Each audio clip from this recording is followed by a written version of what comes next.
Here we go. 1, 2, check. 1, 2, 3, 4, 5, 6, 7, 8. Game time, game time. It's always that one little button that's hiding away. Okay. I'll be calling back in about, I hear you. I'll be calling you back in about maybe 15 minutes for a motley check. And we have a different technician on the softball field. So it'll be two of us calling, so I don't want you to think we're just inundating you with phone calls this morning. All right, I appreciate it, my man. Now, let me ask you this while I'm thinking about it. What we've been doing is pausing the stream between games. Should we stop the stream or should we just start it now and let it go all day?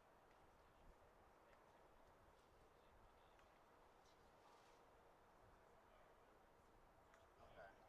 Well, I know there's a slate that comes from you guys on your end. We don't have anything here. Maybe we could put up the field, but so starting and stopping it will not be an issue. Oh, cool. Because I know people were looking for it yesterday.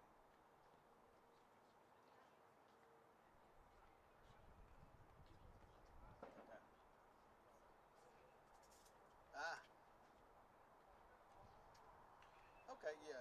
Yeah. We were doing like 10, so yeah, I can see where they were freaking out there. All right. Good deal. Well, I will. I'll be in touch in like I said, about 10, 15 minutes. All right. Thanks again.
I might need my computer.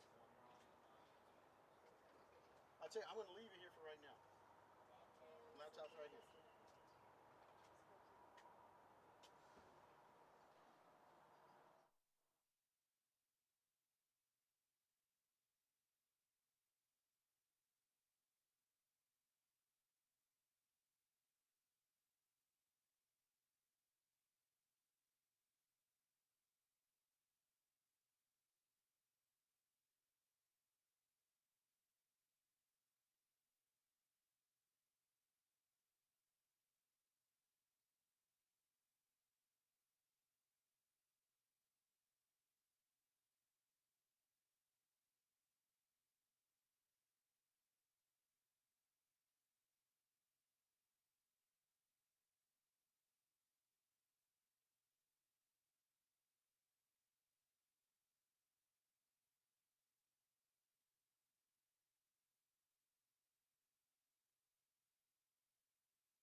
Soundward. Yep. Twins. This is the White Sox.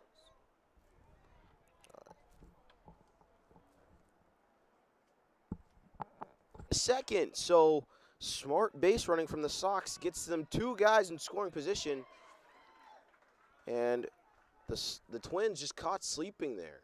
Hampton now going to get a pinch runner, number 5, as in the blink of an eye, the White Sox put themselves in scoring position for 2 runners. Hampton thought he... Well, it was Jordan Jackson once again on the color commentary here.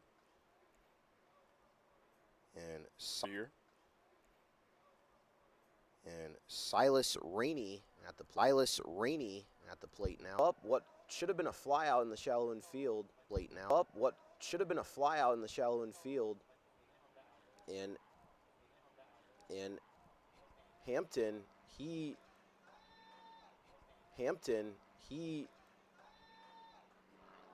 took advantage of it, and that's popped into left field, deep left field, and that is the final out. So the Twins will retire the side. That is the final out. So the Twins will retire the side without any run scoring for the Sox, but they know that they have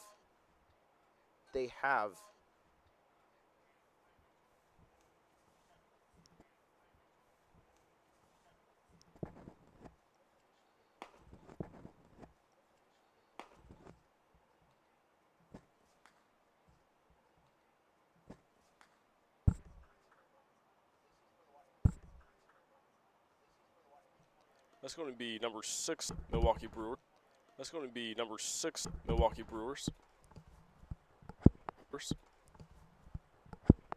And so Roman Burgess looking to capitalize off. Of a amazing performance from Paris Head. And Head is the DH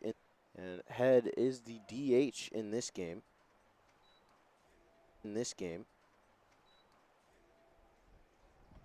Billingsley will step into the plate, try to get things started for the Twins. First pitch strike from Roman Burgess.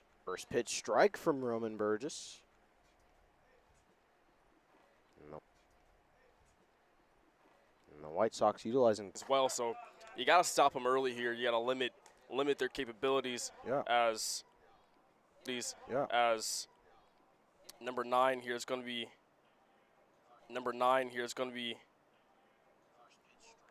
what's that, Mattis? Yeah, probably. Yeah, I see that. Yeah, Burgess, good. Good outside bottom corner strike there on Mathis. He's going to utilize that outside pitch as the umpire from yesterday, as you know, utilized his strikes along the outside of the zone, and pitchers adapted to it, used it very frequently to get their strikeouts. 2-2 count here on Mathis. And what are we thinking about Burgess here? Is he living up to that Paris set? It's a little early, but he has some great arsenal of pitches here. I'm seeing a good rotation here. And it's a 2-2 count with nobody gone. And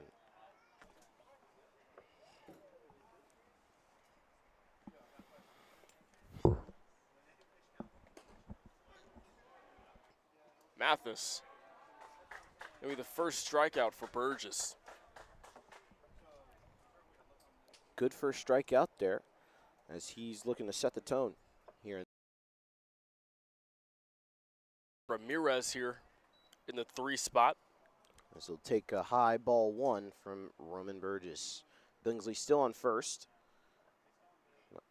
Not a very large lead. Shuffles and retreats back to first after the strike.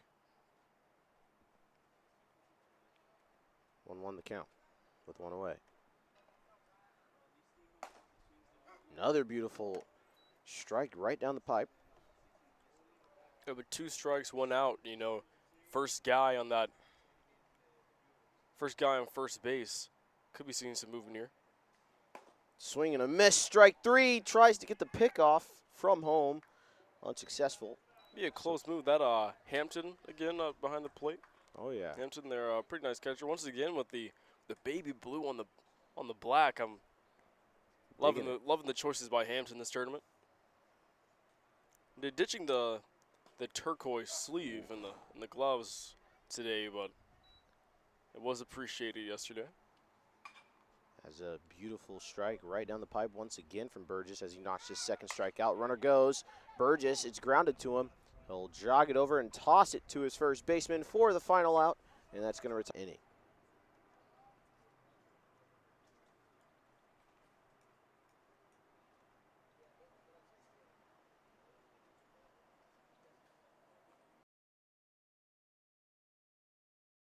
There's no live stream going. Is it supposed to be up and running? It should be up and running. I know they called the people for MLB earlier, and they said that it was running, and we have right not now. touched anything. Right now, it still says the game from like yesterday. And like I scroll down, there's like nothing. And it says all MLB highlights. I haven't been on the website myself, Sure. so I can go check on the people. Yeah, I appreciate it. Thanks so much. Yes, sir. Yeah, we're also streaming it on YouTube for free. YouTube for free.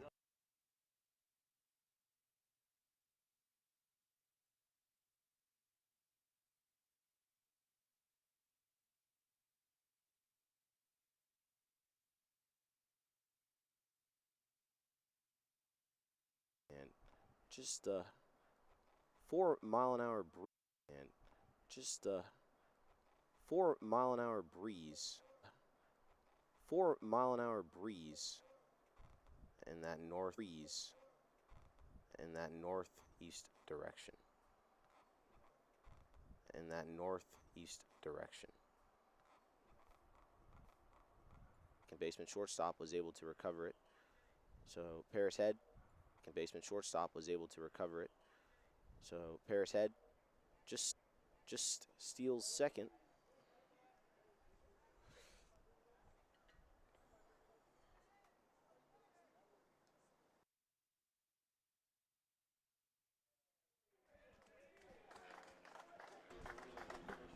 So at the plate now, Doval to save you, the third.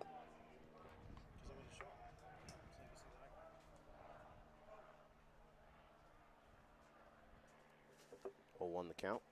Inside, ball 1.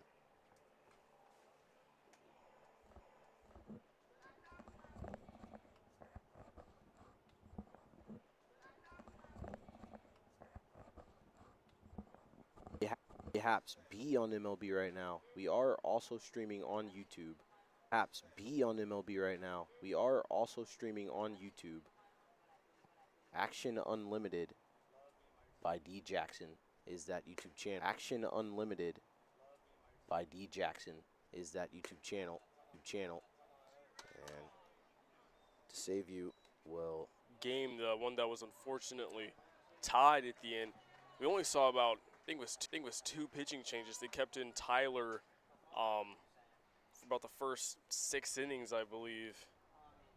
Smart base running here early by the White Sox with 2 runs in the second inning. I guess I didn't keep the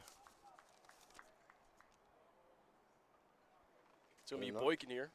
did not keep the roster sheet for the Twins game, but yes, Kilo Smith on the mound now.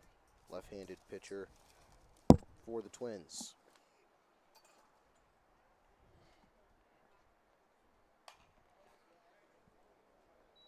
As Boykin fouls that off. Chase Boykin.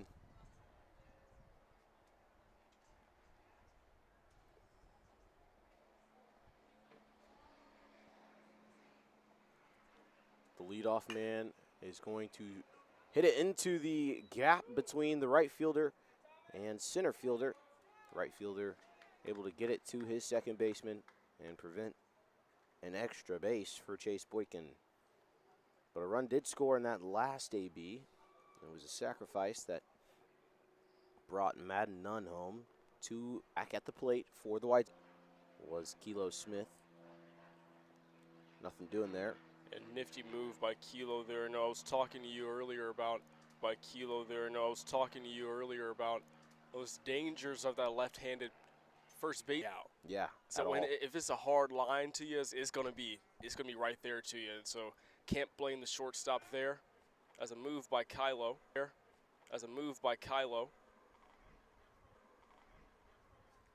Drop, and it hops over.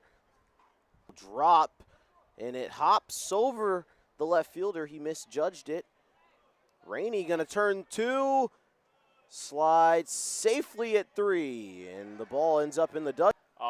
The non-mustache one, the mustache one looks like a very fun time. Looks like a very fun guy. But I talked to the non-mustache one, and he was a pretty cool guy. I actually have some shots of one, and he was a pretty cool guy. I actually have some shots of him. Not as good as his counterpart, Paris Head, in that first inning of his first game yesterday, where he notched 3 through 3, and 6, and a swing and a miss struck him out through 3 pitch, and a swing and a miss struck him out through 4 pitches, 4 pitches, 4-pitch strikeout there. As 4-pitch strikeout there. As Roman Bear just gets like 3.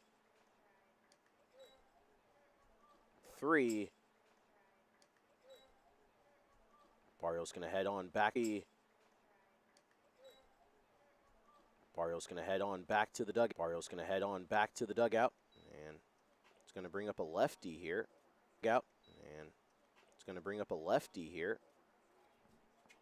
To be Peterson.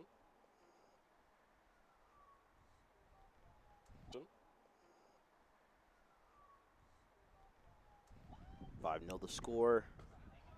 Outside for ball 3, full count now.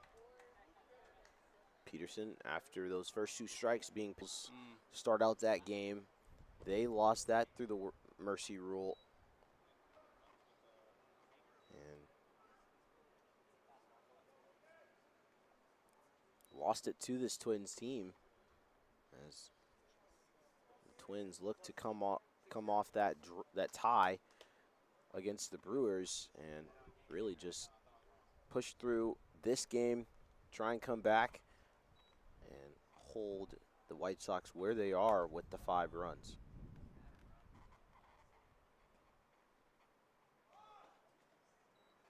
Bottom of the 3rd here. In steps Paris Head.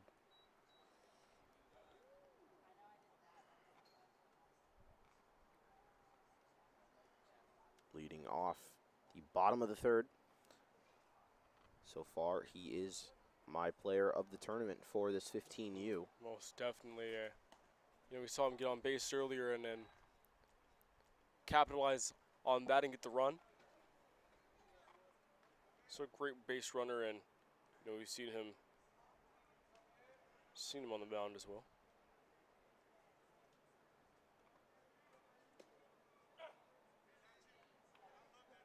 Head thought it was low, but it's in for strike 1 after the first pitch inside ball. Now Go ahead. I have been mentioning it a bit, but my main role here for Urban Youth Academy for this tournament is to be shooting, to be filming and stuff. So I've been filming around the tournament, and I've been getting home at around 11, having to get back out here at about 5:30 in the morning, 6 in the morning. So I haven't really had the time to edit. So kind of editing right now, a little bit. Noticing this wasn't a good alternative as well, because I'm missing out a little bit on this Twins and White Sox. Full count here as we have the multi-talented Jordan Jackson edit and color commentary as Paris Head grounds it, and it gets past the third baseman along that baseline. Head turn 2 and gets himself a leadoff double to start the bottom of the 3rd. Just a well-placed ball there by Paris Head right down the line. That's where you want to put it, especially on that inside pitch. You want to turn on it, put that down the line. I should have trusted my instinct because last inning, the White Sox did notch 6 runs, not 5. I originally put 6, and then I looked at the scoreboard, and it said 5. But, of course, there has not been a run to score in this inning as Paris Head just let it off.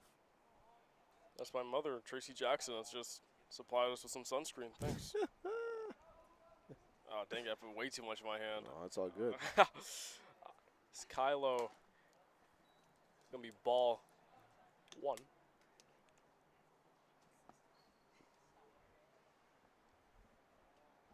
Ball 1 on Madden Nunn. Got a little The bit of wrap steal in here. Paris by Head will steal Paris. third. It's over his head. Can't get it. He'll come home. And, yeah, easy jog for Paris Head as he'll score after rounding third on the steal. Now the Twins here, they got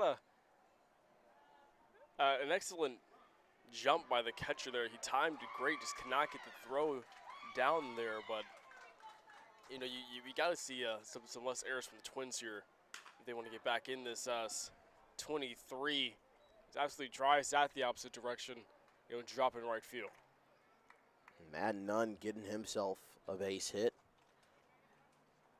Continuing this early rally. He had a double in the before, correct? Oh yeah, he reached first on the single, and then there was the throw that went. And then, is that the one where he came home? Yeah. Oh, okay, that was not okay. But yeah, that brings me on to that point. Still, you know, we gotta get the ball to our guys. You know, we're allowing a lot of runs off of these, you know, just mistakes by the Twins. But if there's one team that can come back from this and combat their faults here.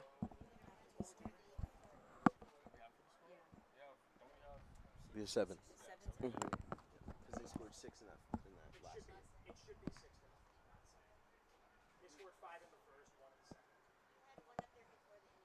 Yeah, they had 1 in the third inning. That one was for the previous inning. That's what I said. It was 6. They had 6 that previous inning. I had it with 5. Yeah. My game changer at 6. What guys do you have scoring? And we have 7 as well. Oh, but you did say that you had to. You were like, oh, I thought they had 6. Yes, for a minute. originally the Twins ended their scoring in that last inning with 2 runners coming home. It was Paris Head and then Hampton's runner, Ethan Gonzalez, or no, it was Nunn who came home, and so it is 7-0, but the Twins coach does not agree.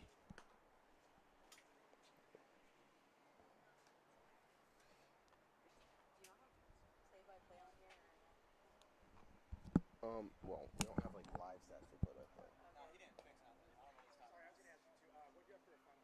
So he does have 2 plate appearances. Okay. But you have them scoring 2 runs. See some discourse about the score here, but there will be a new pitcher here for the Twins, nonetheless. I mean, he did score 5. I mean, you guys went back. He had 6 though. He told me 6. And I had 6. Hey, Blue, just a sec. The coach is gonna. I got 7. That's what I'm saying. Okay, who did you have? I got 7. That's what I'm saying. Okay, who did you have scoring in the first inning? Who did you have scoring in the first inning? So we're trying to figure out if it's 6 or if it's. 39 is a little. So we're trying to figure out if it's 6 or if it's. 39 is a little too expensive for my liking. Too expensive for my liking with the quality of food. It's great quality, but with the quality of food, it's great quality, but some would say it's overrated. Some would say it's overrated for And I'm how not- expensive it is. not on- for and I'm how not- expensive it is. Not one of those people here. Yep, I had a One of those people here. Yep, I had a Arndt at Avila. He played for Kansas. Arndt at Avila. He played for Kansas Wesleyan, Logan Arndt, and he's Wesleyan, Logan Arndt, and he is a powerful hitter. He had a 2-run homer. He is a powerful hitter. He had a 2-run homer in the first game of that series. In the first game of that series between Avila and Kansas Wesleyan. Between Avila and Kansas Wesleyan. is even better offense, and the Twins is even better offense, and the Twins definitely having a very strong offense. Twins definitely having a very strong offense on this team.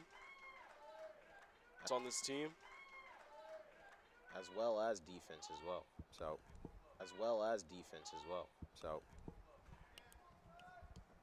right past the White Sox bullpen. To the right of right field. Very hard. Very hardly hit. Outside ball.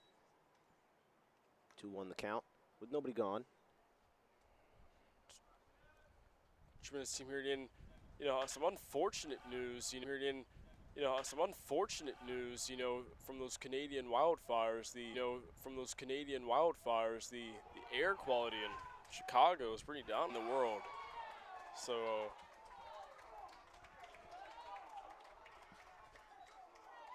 It's going to be a different story here for the older White Sox behind us as they're down by 4. It's in the bottom of the third. With 2 away, it's a 4-0 game on the other field behind us. But here, it's 10-0, 5 runs apiece through the second and third frame, and we're still in it for the White Sox, who are the away team in this 15U game. Arion Gold ropes that one over the shortstop's head, and here's a solid single. Solid single for Xavier Alvarez there. Brings his man Arion Gold to second. And another starter for the White Sox at the plate now. It's Cyrus Rainey.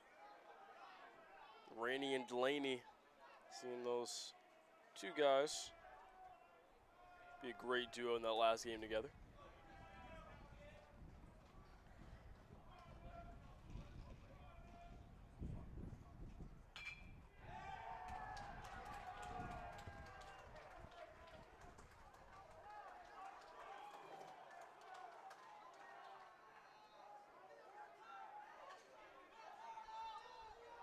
That's the umpires, or was it the umpire and the White Sox coach will be speaking, some type of sub going on, maybe.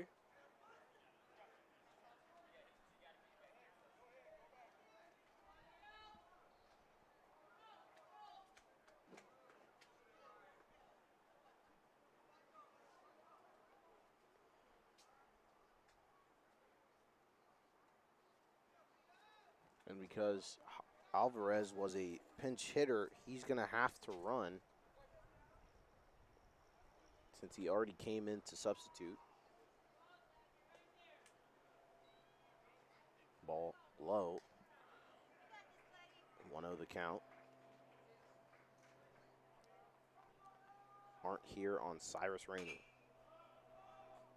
The pitch.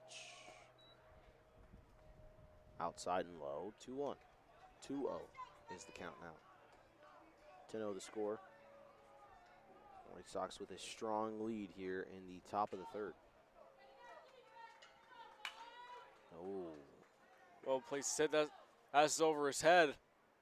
He's going to one-hop the fence there. Definitely a triple. Scoring 2. I don't know why I was calling. I was ending each sentence like it was a question almost. That's going to bring in 12 runs in total, 7 on the inning. Absolute explosive performance here by the White Sox. But once again, if there was one team that could combat this, it would be the Twins. Chase Watson at the plate now. And the thing with baseball early morning games is one team is either waking up early to prepare for these games, and one team is still tired from the day before. Yeah, most definitely. And it just looks like the White Sox have not even taken a nap. It looks like they're on the same path they were yesterday, and well, this huge surge of a 12-0 game just the lead keeps on growing for the White Sox team. You know, I do believe that the Royals game was last night, so I know those games can go for quite a while. So not sure who attended that, but that could definitely be showing here in someone's performance if you were out all night and then got to come back in the morning. I know I didn't get back home last night until calm 11, calm 12. So As ball 4 rolls in on Chase Watson. So man on the corners for the White Sox now.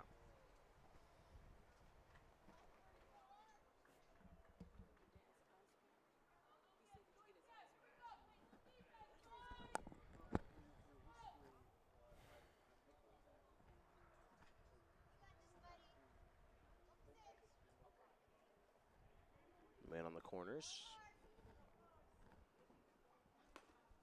Swing and a miss from Roman Burgess, the pitcher for the White Sox. definitely seeing a lot of two-way players here in this tournament all around.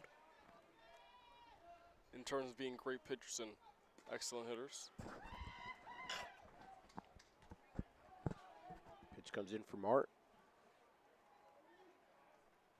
Ball 1. Man on the corners, nobody gone. So great discipline from the Sox as Burgess pops it up in the center field. Tagging up is Cyrus Rainey, and he's going to score.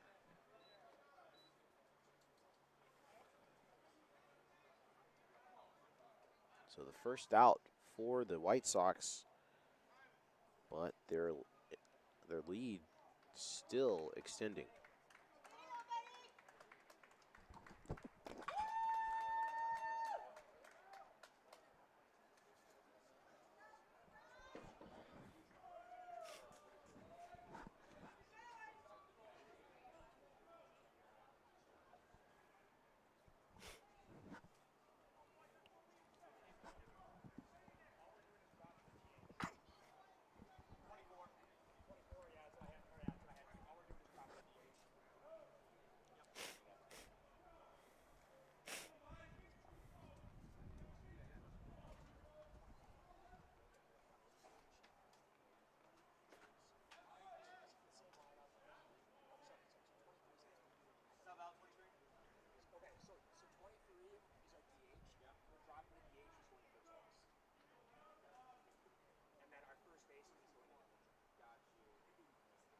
So the first baseman for the Twins, Puglisi, is going to come in to relieve Arndt, another lefty for the Twins here. He was the first baseman, and the DH for the Twins,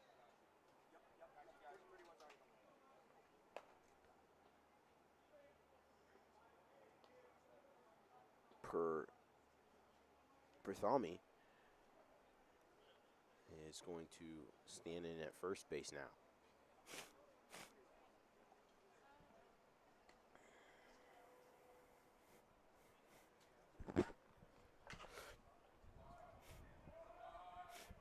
I'm looking for a specific clip here, and I just cannot find it here on this laptop. As if you're just joining us, I'm Jordan Jackson, the color commentator, but my main purpose for being here is to be the filming guy, and I've been getting home pretty late from these games and have not had the time to edit, so I'm just trying to look over some clips right now and multitask. But that's pretty easy when you got a great partner here like Will Washington, Appreciate that. Avila's very own. And stepping up to the plate now is Tyler Thomas for the White Sox. Bases are empty with one away.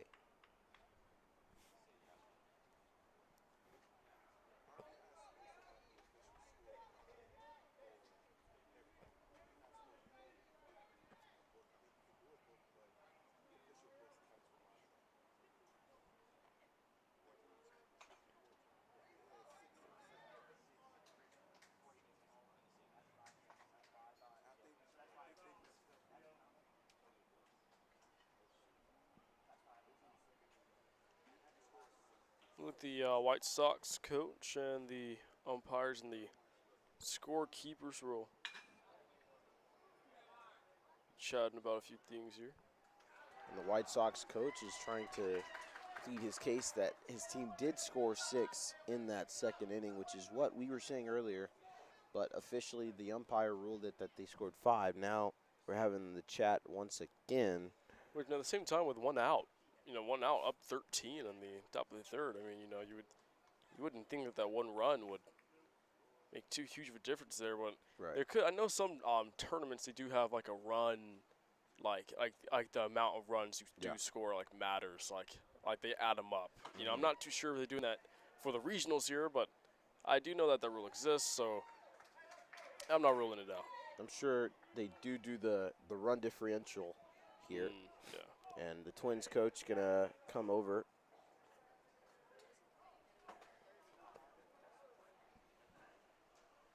And so we're actually going to have a chat now between the White Sox and Twins coaches. It's like a conference here with the 2 Twins coaches and the White Sox coach and the umpire.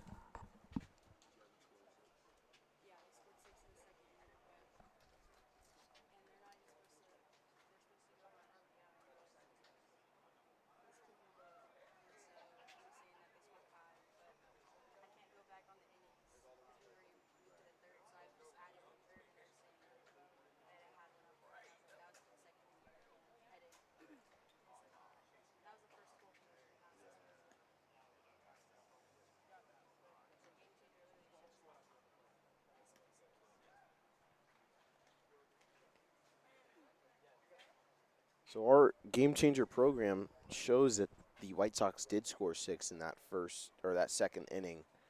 And I also had that the White Sox scored 6. I had it up until I saw the scoreboard and saw that it read 5, so I second-guessed myself. But true score is 14-0 here on Joe McGuff Field. Looks like the players will come together as well and speak. But something that we would do back in my Kings days, we would, some like when the coaches and umpires were speaking to each other, especially on this turf in the summer days.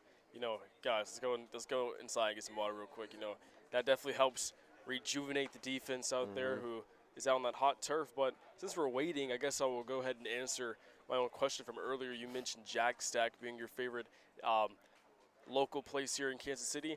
Now, my place definitely would be Q39, even though you were kind of dissonant, on the overrated. But Right. it definitely is slightly a bit. It's a bit pricey, but it definitely is worth it. And if you know what you're doing, you can really get the price down.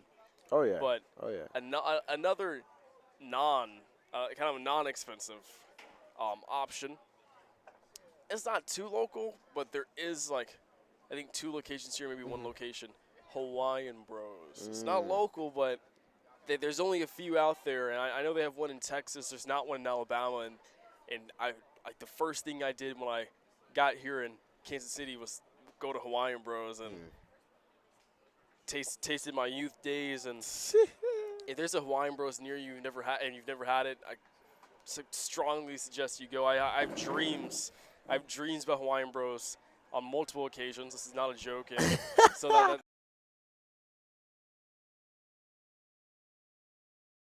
Okay. with some rice, Right. mac and cheese. Okay. I just figured out they have a little house-made lemonade. Lemonade's my favorite drink, so had to try that out. Now there is a spot in Kansas. It's a Mexican place and it's local. It's called Oscar's Mexican Grill. I think I've heard of Oscar's. It's in Olathe, and it's in Olathe off of Santa Fe, and it's one of the best Mexican spots you'll ever have, I'm sure. If you get that zesty chicken, it's like right enough spice. It's amazing. So 14-0 is the score officially now. 6 in that second inning and 8 in this third. Scoreboard will show that there were 9 in this inning, but we are unable to edit the scoreboard once you have already played through an inning. Tyler Thomas going to swing and miss at the first pitch there from Puglisi.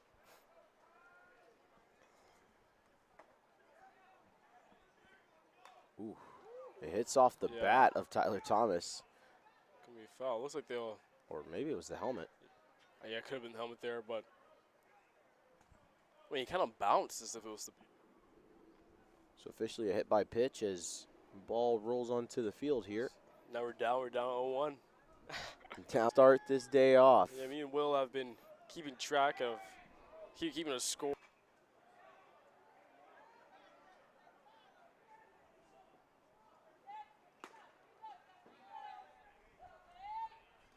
Good pitch that is tipped off. Finally looking to retire the side, but Puglisi's pitch lands over here at the wall behind home plate. Ball. It's going to bring in 1. Up, wild throw. Wild throw to go into the dugout, unfortunately. Oh, the weird bounce. But Umps will call time as they'll discuss. But same time, bad or not, I mean, 16, 17, you know.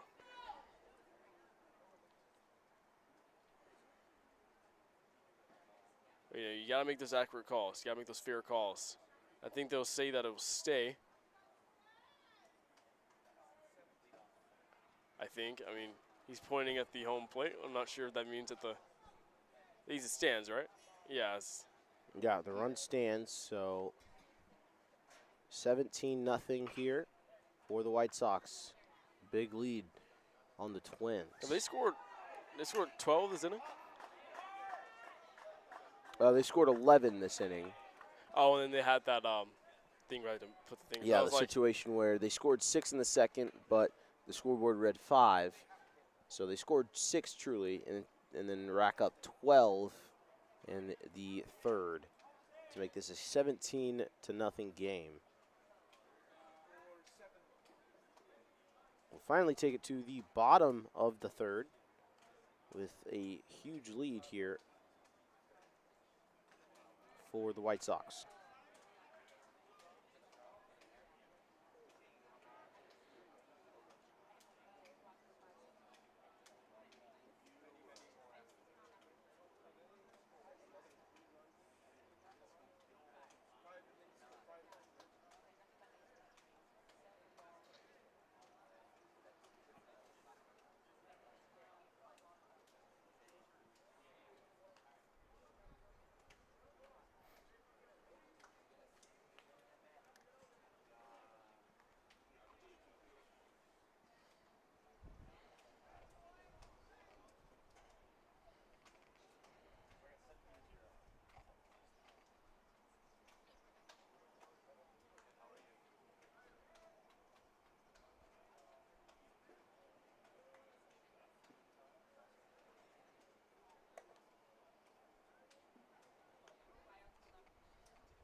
As Burge is here, will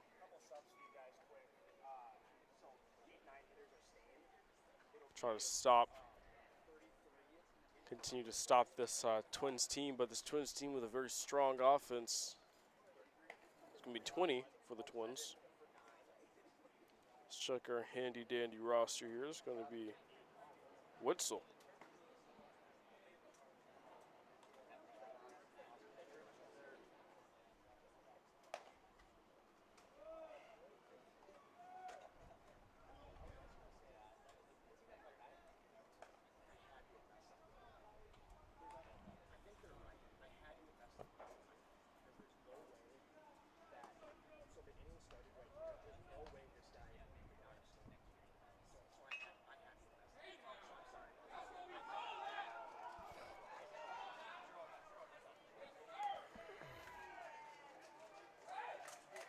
On the field next to us, the away White Sox are trying to pull back. It's a 2-4 ball game against the Brewers. And an early single here. And on Joe McGuff Field here, it's a 17-0 ball game.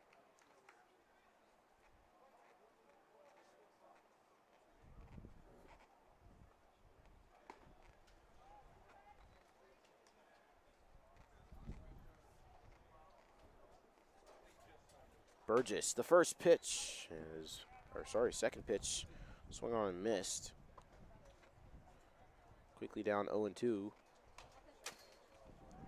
As the next pitch fouled right in front of the face of myself here on the home plate net. Giving some gloves back here for our instincts.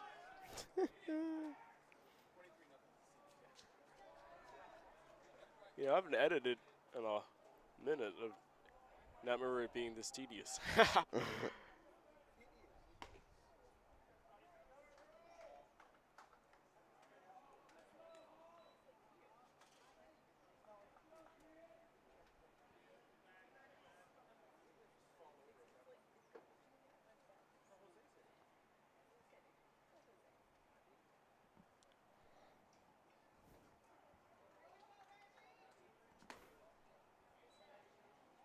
Witzel taking ball 1. Sorry, no, new batter as Witzel was struck out.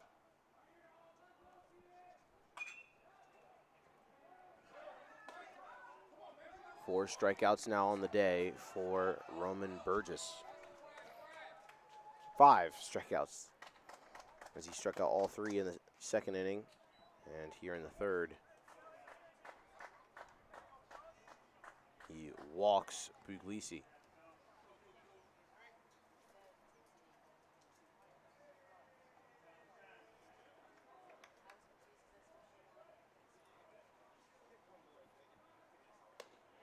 High, ball 1.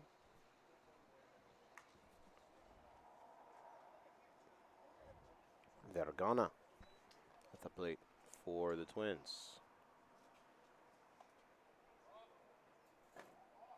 Vergana takes outside, ball 2.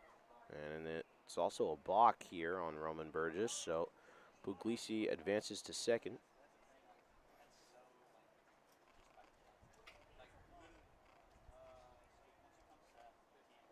.17 zip in the bottom of the third. Burgess popped up.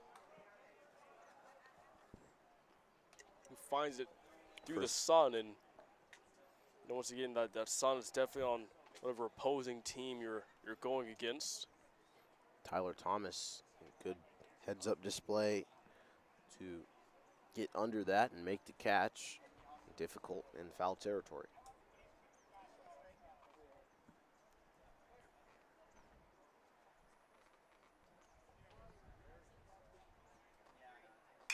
Grounded. Puglisi trying to head to third. The throw pulls him off the bag, but he gets the tag instead of the force out. And it's going to retire this side. Very clean move, and yeah, that might be game there with 17-0. And it is. Yeah, and this game will end in the only run at 3 innings. So a very quick game here as the 15-run rule after 3 innings is enforced. 17-0 the final score here. The White Sox take it 6 in the second inning and 11 in the third to end this game and surely cement their spot in a championship opportunity, as they have dominated here on Joe McGuff Field. A great game between the White Sox and the Twins.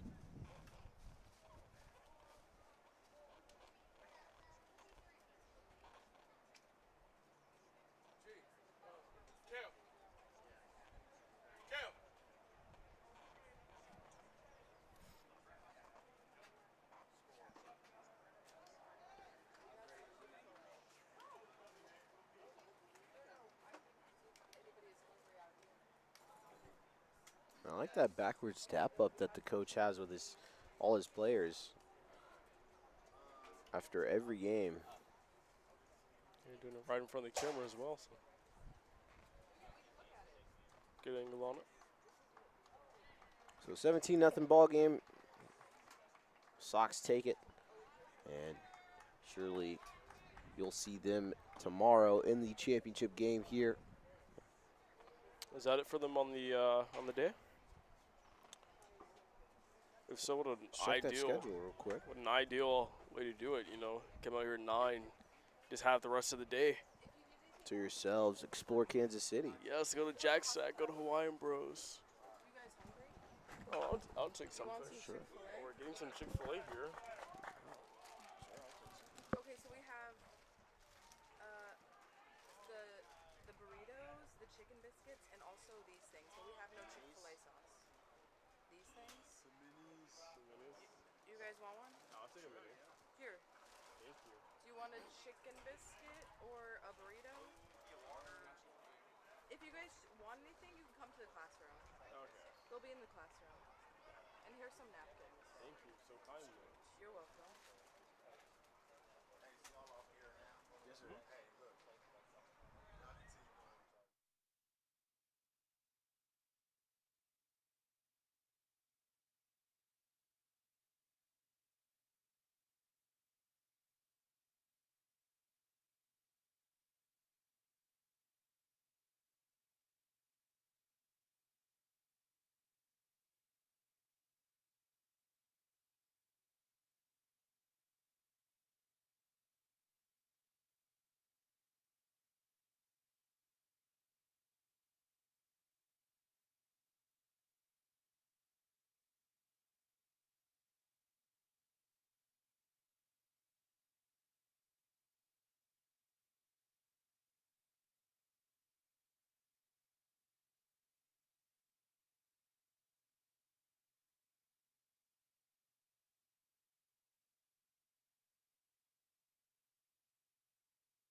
All right, now. All right, that's definitely us now. Yeah, All right. that's what's definitely us now, yeah. Harper Stewart with a 1-0 count on the next batter, Judd Berthium. All right, well, hello then, now. Since we just got told our mics. We're not working. Will Washington with Jordan Jackson here as strike one comes in from Harper Stewart, the lefty. And it leaves us with a 2-1 count now with nobody gone. Glad we Man on figured that first. out in the first inning. Yeah, yeah. Man on first and second for the Twins. Outside from Harper Stewart, 3-1 the count now. He falls behind by 2 pitches. And Atticus Mathis on first and Caden Billingsley on second. All right, Judd. Go ahead, Jordan. both teams here are coming off of a mercy rule loss. The Indy loss coming from the Twins themselves, but the Twins previously, about an hour or so ago, played against a very destructive Chicago White Sox, very destructive offense and defense, very good on both sides of the ball, and, you know, coming off a 17-0 loss. So coming in here with a little bit of something to prove, but, you know, they've already done the mercy win on the Indy team, so they got that going for them. And finding themselves to a bases-loaded situation with no outs, Harper Stewart is going to be relieved as the pitcher. And they're going to bring in a new pitcher here. Can't really see the number from the side view. Number 17.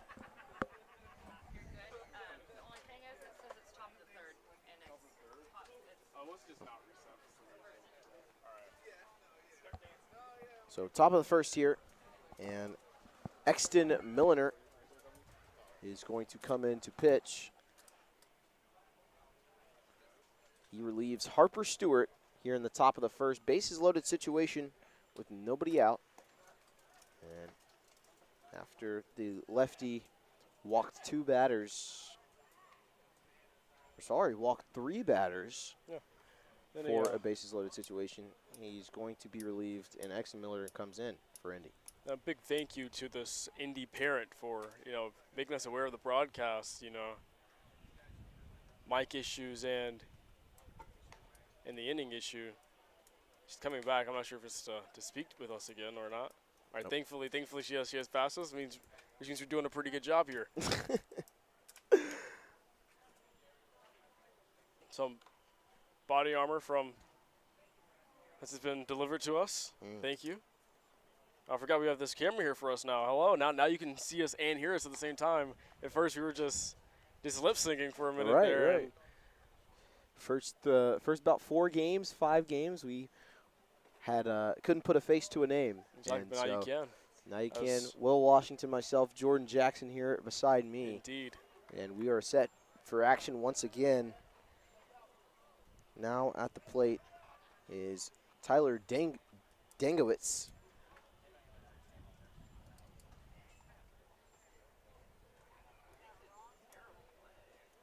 Dangowitz swings on the first pitch. It's 0-1. Missed that on the swing there. So nobody gone here in the top of the first. Bases loaded for the Twins. That is right through the gap there with score 1 and solid. 9 on the Twins. Atticus Mathis, he's going to play it safe and stay at third. It's So one run will score. Caden Billingsley will score. Oh, now I will place that laptop in the cool out of the Kansas City sun. That's what I was doing before I realized that the mics are off or it's not connected for whatever reason. Some type of difficulty there as strike 1 will fall for Indy here.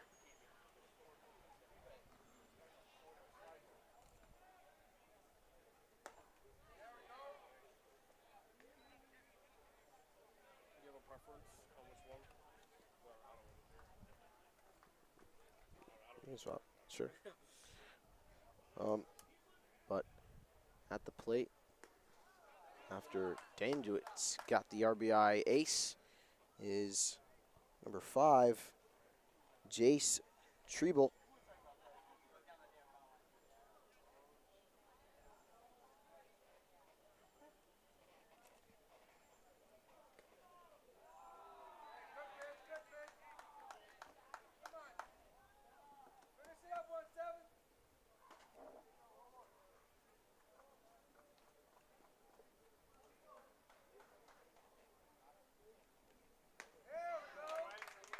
Swing and a miss, strike 3. So that is a strikeout here. And the first out of the inning now. Indy down a run. But now they have a chance to get a double play here. Any plate is the force. And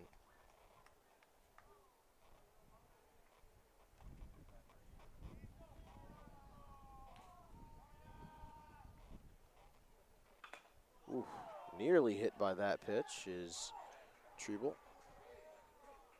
Sorry, Ramirez fly.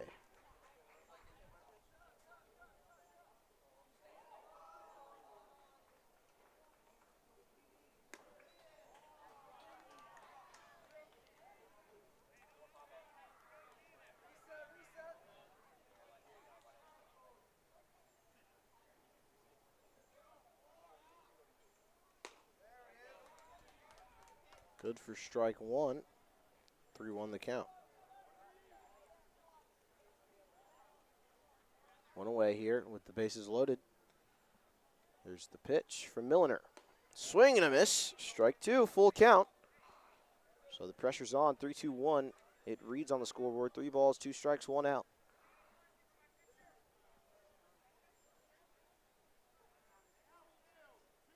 Courtesy runner to come with a full count. It's going to be number 17, Kalo Smith, to come in.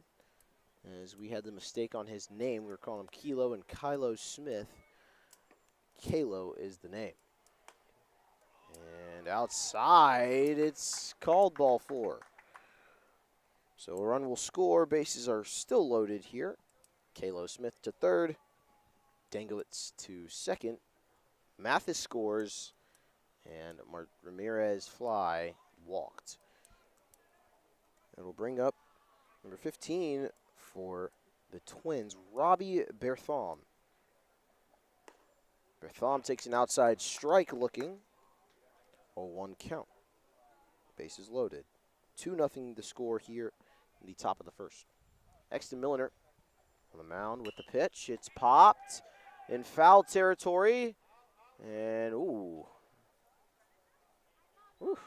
Hard hit into the fence was Andre Adams of Indy. And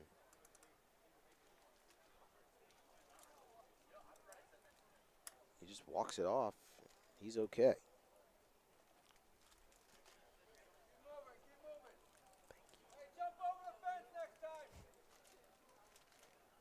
Milliner, the next pitch.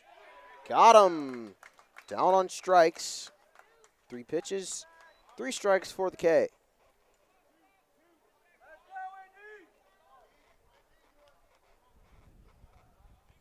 So 2 strikeouts here for Milliner. Also has a walk, though. That has allowed a run. Foul tipped into the glove for strike 1. At the plate, Santiago Berrios for the Twins. Milliner's pitch pops into shallow right. Dale Rice, the great defensive man in right field for the Indy team, is there for the final out. So we'll tie the side and we'll head to the bottom of the first. Indy with their first chance to swing at this bat in this ball game.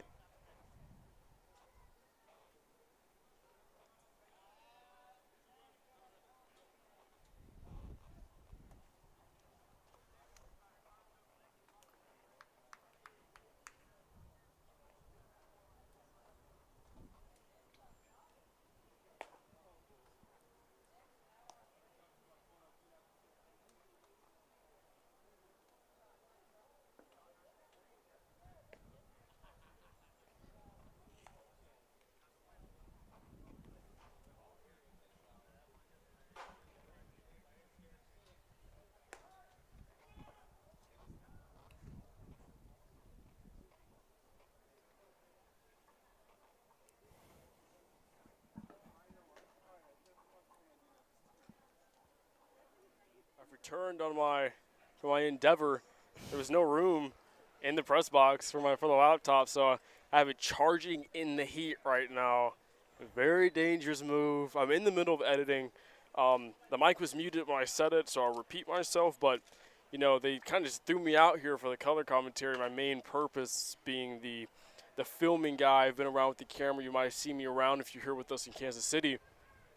And I'm editing like the promo video for it. So I really hope all that footage does not just blow up in the in the heat. So yeah, but Tracy Jackson has brought us some fruit snacks, and these are probably the greatest fruit snacks I've ever had in my life. These are so. Have you had Sam's these? Club. No, I have not had the Sam's Club fruit These, snacks. like the texture. Oh, the texture.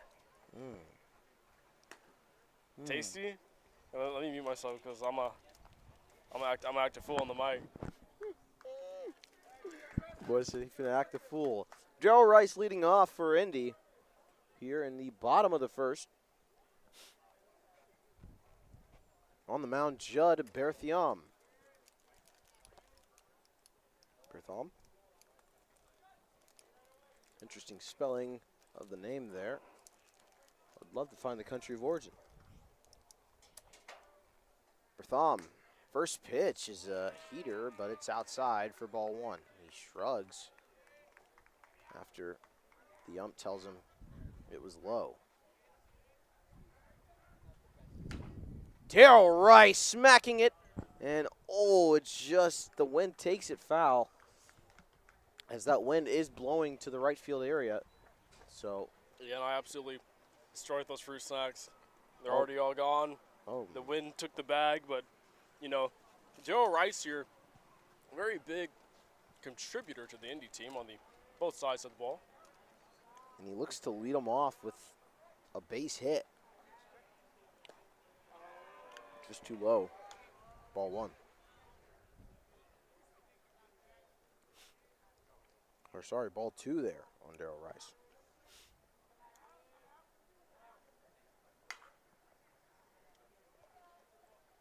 Smacks another foul. Even count at 2 apiece.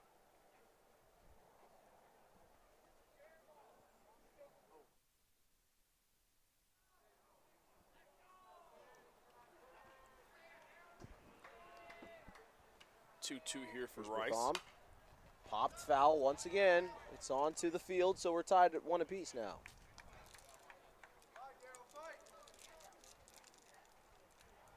Now opening a fruit twist here. Those are pretty good. Sorry, Mingo, I've not had this. 1/4 of a cup in each twist. Okay. Oh. That'll be a wild pitch there for Rice. Gonna be a full count.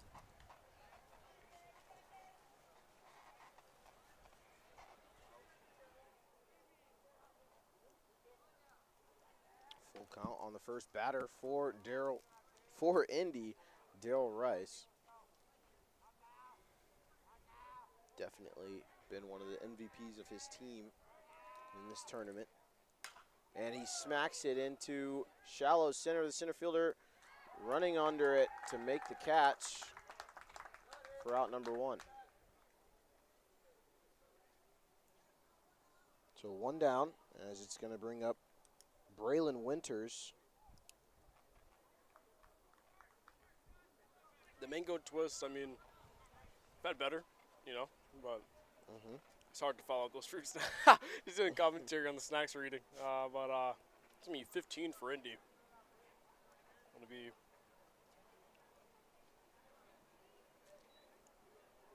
Braylon Winters at the plate now. I don't know why it took me so long to find the roster.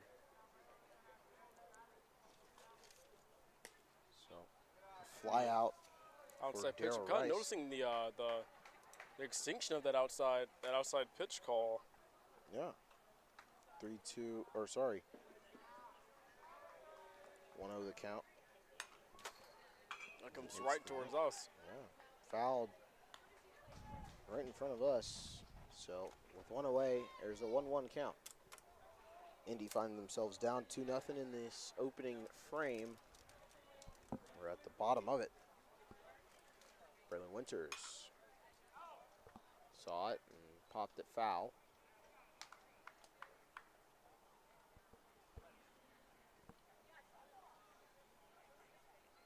1-2 count here. 1 out. Top of the second. Bottom. Bottom of the second. Bottom of the first. Bottom of the first. Oh, okay. I was all over the place.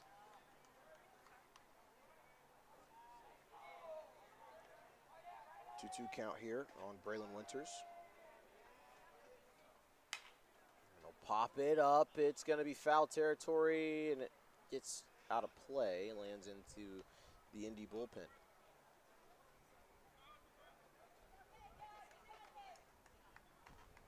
Winters trying to stay alive. Once again, one away here. Rice flew out for the first plate appearance of this Indy team.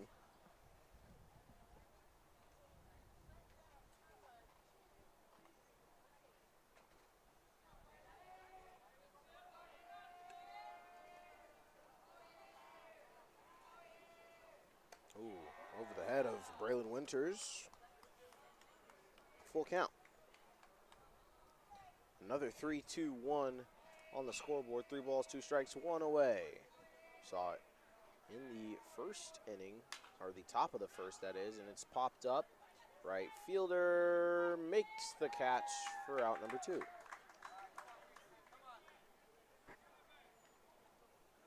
Brings up Kingston Martin as the second out is retrieved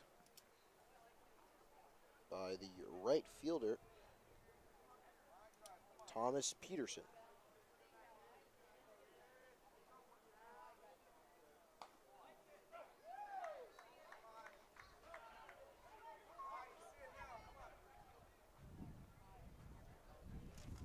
So a fly out to center for Darryl Rice and a fly out to right for Braylon Winters. Good eye there from Kingston Martin. He's been a key player for Indy as well. 1-1 the count, now 1-2 as he fouls the next delivery off. Indy some very good base running, very good. I know that game against the Brewers, we saw excellent, absolute masterclass of base running in that game, as that will go. Excellent stop by the first baseman. Oh, he misses the ball, Martin. This is the ball. Looks like that will go into the dugout. Ooh, And yep. will be rewarded second base. Nonetheless, an excellent stop by the Twins' third baseman. That's going to be 22, right? The first baseman, yes, Tyler Dangowitz. Oh, is that the one you were like, I wanted to see the country of origin? Mhm. Okay, yeah, Dangowitz. Well, Dangowitz and Bertham are the names that I believe Dangowitz might be a Croatian name or Slovakian. Definitely in that Scandinavian family. So Kingston Martin got the single, but advanced to second off of the fielder's choice. Or the throw out of play from the first baseman.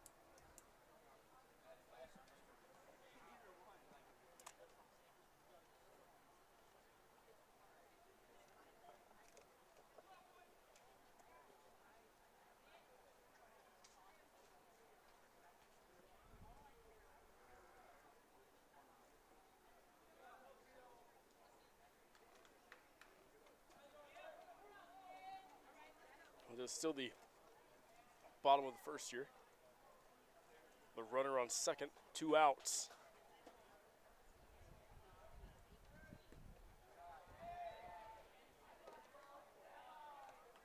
Caught myself being a little paranoid here. I keep on making sure the mics are working. Make sure those are getting some levels out of those.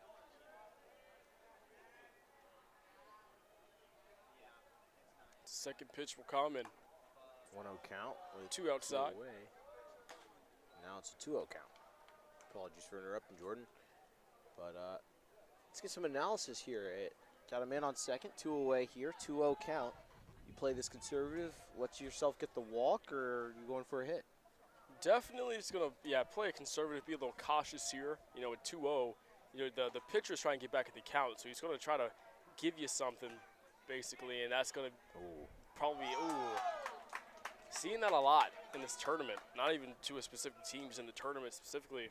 A lot of kind of wild, a little wild out there on the steal throws. Yeah, on the retrieval, really. I mean, you see the third baseman there try to scoop it up, and he just kind of missed it, Santiago Barrios.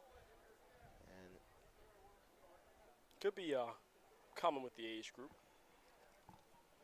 still learning how to really trap those balls and defensively and assure that you don't have an error like that.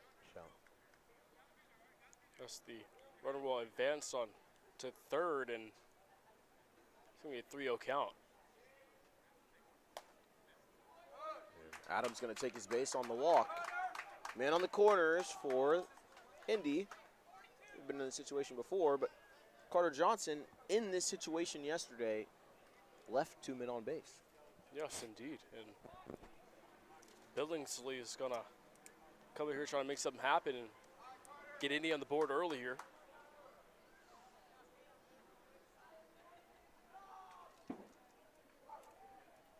Now it's Twins versus Indy, the rematch here.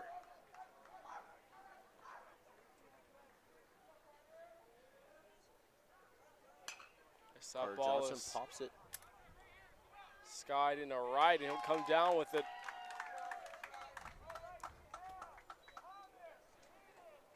So the first chance at scoring for the Indy ends with a pop fly to right. Second time it happened this inning. And sides retired will go to the top of the second with the Twins holding a 2-0 lead.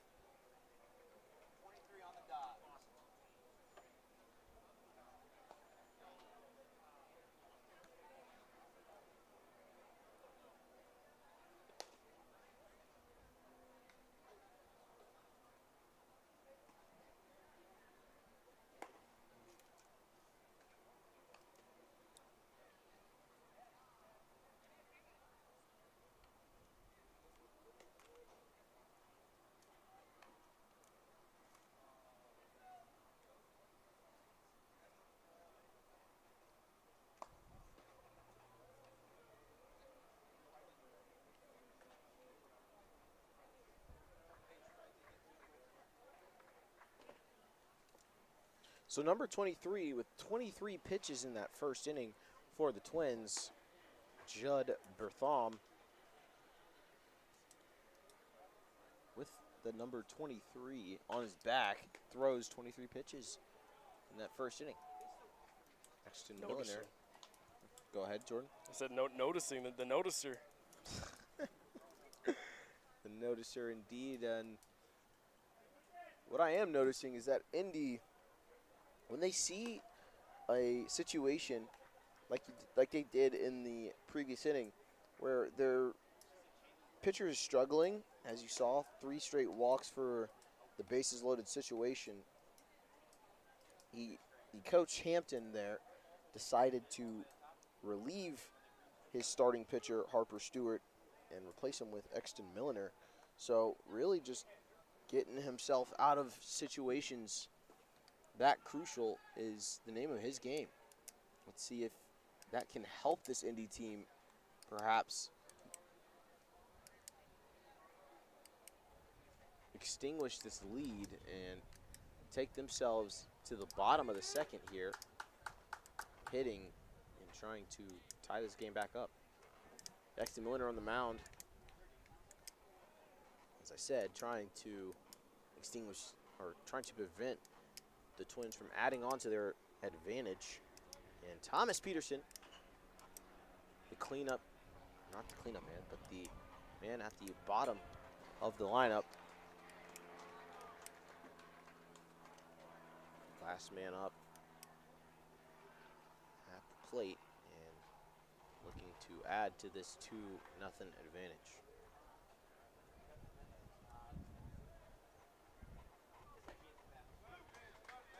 Outside edge, strike one. Strike two.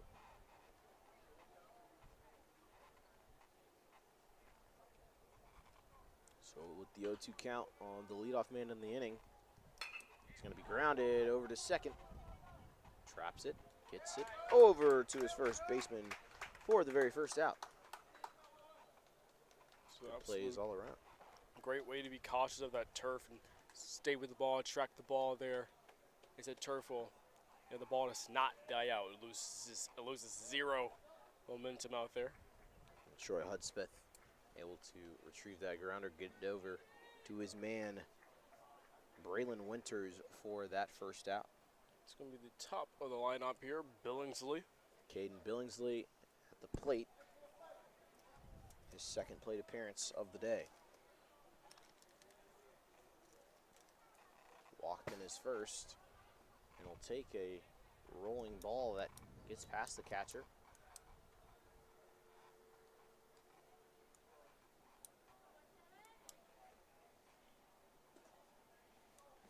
Jason Martin in that catcher spot once again for Indy in this game.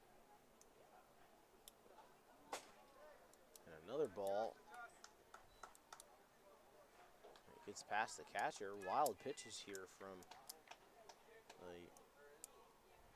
the man on the mound. Braxton Milner. Can he get his groove back? We'll see. Another high pitch, 3-0 now. And it's almost as if he's lost his confidence very quickly here. After getting that first out, he was ahead in the count.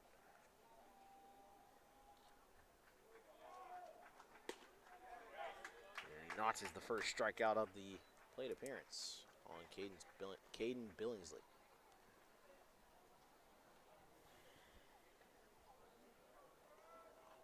Won the count. Here's the pitch from Milner. And it's going to come off beautifully, the contact there.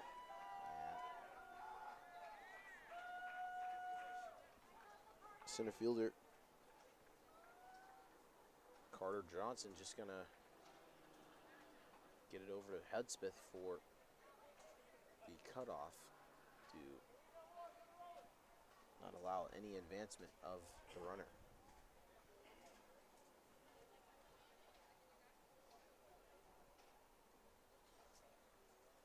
Atticus Mathis at the plate now.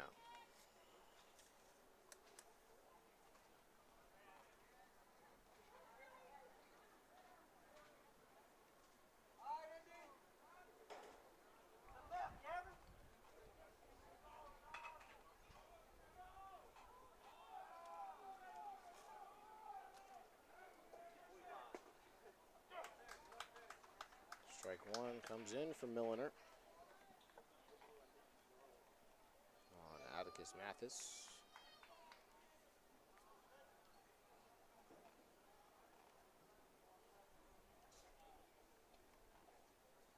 Wild pitcher. Caden Billingsley is going to stand up at second.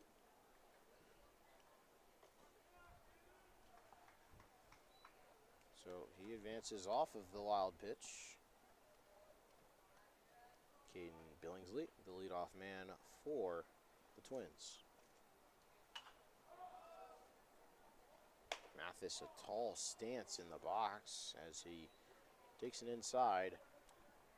Ball two.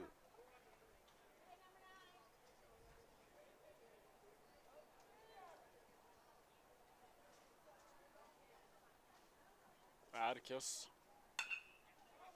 chops it to the second, and it's going to be an easy play at first, but Caden Billingsley will advance to third, and now the Twins are looking to stretch this lead out. Yeah, 2-0 the score here. A chance to make it 3, but 2 away here. So a situation for the Twins to have some smart hitting or conservative approaches, maybe force a walk to put a man on the corners. He stays aggressive, smacking on the first pitch. It's foul and bounces to the top of that dugout for the Twins.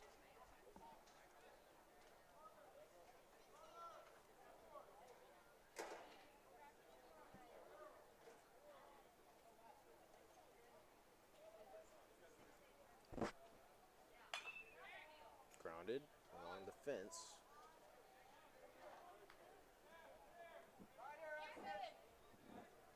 Oh, 2 the count for Exton Milliner on Judd Bertham.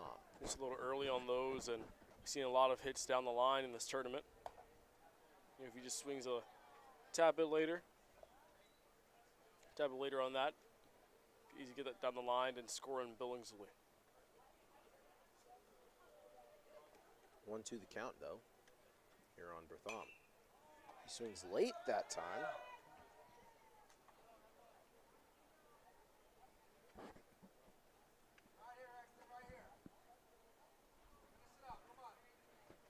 To the count with 2 away. Next to Milliner trying to end the inning. Grounds it over past third base once again.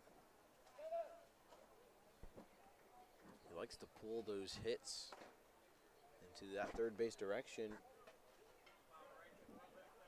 Maybe Milliner can catch him with an inside pitch this time. Instead he tries to go outside and it's too low.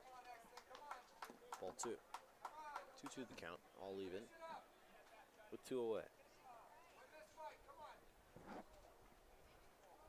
This might be the first time we see this all game. 2 balls, 2 strikes, 2 outs, and 2 on the scoreboard. As it's going to be a base hit and a score. Judd Bertham with the smack that splits the shortstop and second baseman. Gets all the way to Carter Johnson in center field. Just perfectly timed there, just getting his hands through the zone and bringing it up the middle there to score in Billingsley. So 3-0 the score here. Now with Indy here, you know, they all there and keep control of the play as they limit the Twins to 1 run. So here at the Central Regional Tournament, Indy trying to cut into that lead and maybe relinquish it altogether.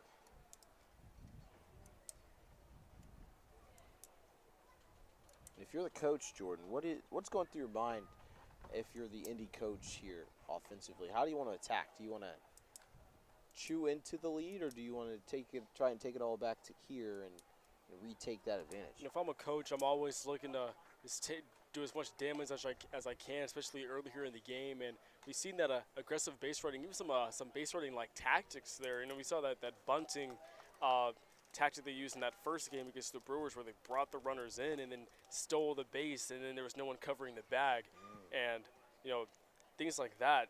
When I have a team that does that, you know, the more variables I can get, like on base, that's the more, you know, opportunities I have to really exceed this lead.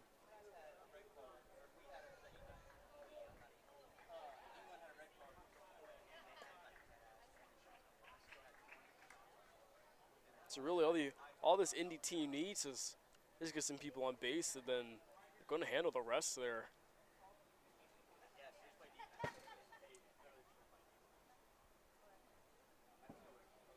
And that Indy red with the baby blue helmets, haven't even mentioned it this game.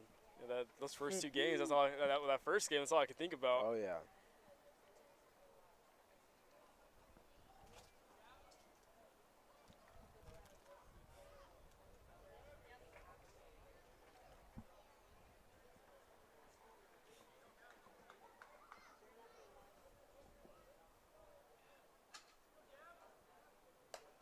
Swing and a miss on the first pitch from Gavin Jones.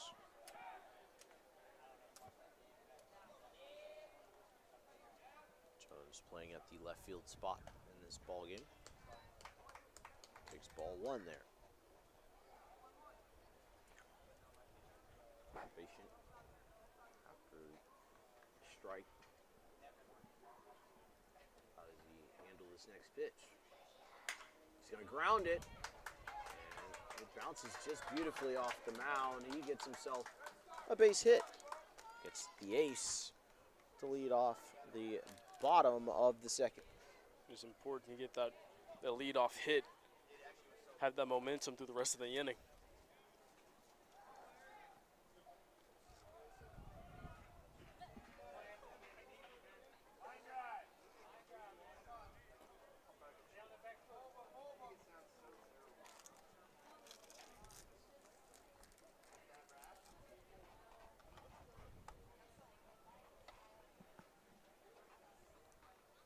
Jones standing on first.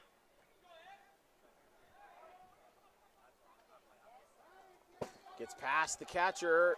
Jones will advance to second. And so he puts himself in scoring position now after the wild pitch from Bertham.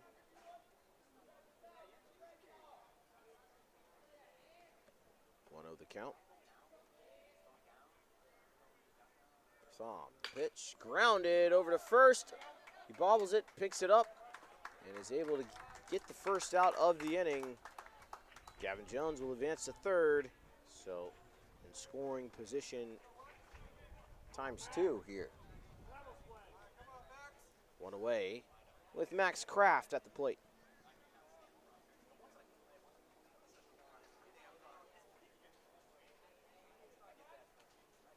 First pitch. Bertham deals. Kraft looked to bunt and pulled out. Pause. Ball 1.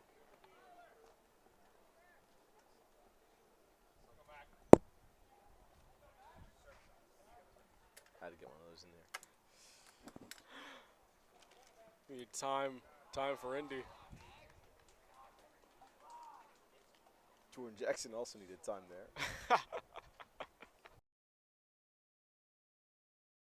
1-0 count with 1 away here. Gavin Jones stands at third. And here's Bertham's 1-0 pitch. Kraft tried. He was like on that batter's box and the pitch was thrown. I'm not sure why. Yeah, Kraft tried to call time. His hand didn't really raise up high next Kraft with the Oregon Duck-looking gloves. They are green and yellow. Low and outside for ball 3. There's Bruce Bolts. Seen those Bruce Bolts a lot in this tournament. That was. I did not see those a lot, or really at all. I usually saw cutters. Cutters? Yeah, people would wear those. That was before my time. That was when they anymore. Max Uncle Kraft. Will. Wow. Uncle Will, I'm only 2 years older than you, man. Kraft swinging a miss. Troy Hudspeth, the lefty. 2 away. Hudspeth here definitely trying to drive in this run that's just about 60 feet away. When they make the big switch, definitely not 15. Now I'm verbally saying that.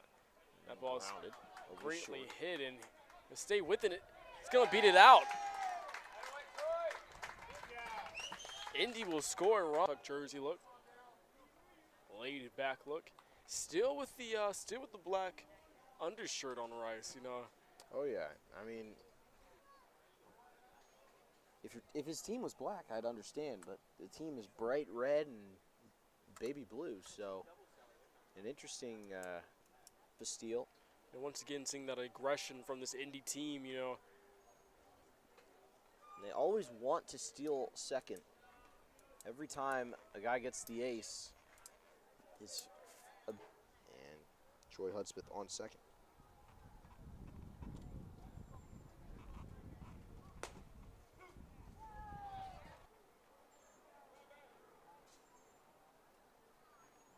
Looks like once again it's gonna be the timeout, but the wind almost successfully took the 10 when you left, and I was holding it down while commentating. You know, when Will left, things are going downhill. So. Oh man. The outside pitch gets him for Darryl Rice. You know, he thought it was a ball.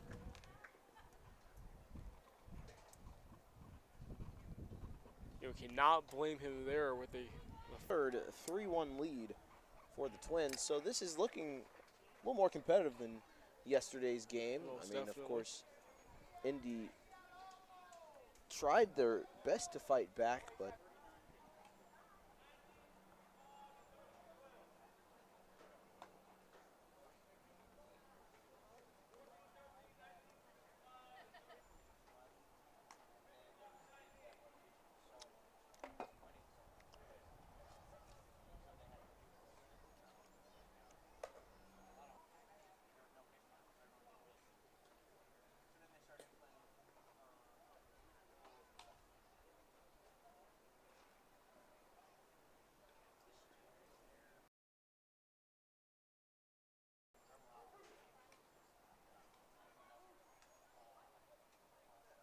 pitch count is? Currently, I do not. Hey, Jake. Something, or maybe 90 something. That was a very wide margin I just gave you. All right. So 95. 15, right? So Okay. 95. And I don't understand this. So 14's got 23. Yeah. Or no, it does not. Oh, how many pitches is that? Yeah. 43? And then how many is the other guy at?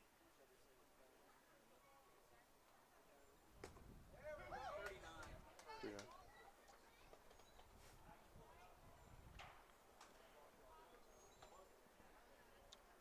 Sorry.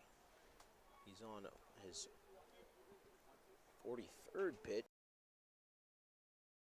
Ball. Another ball comes in for the 43rd pitch. 2-2 count.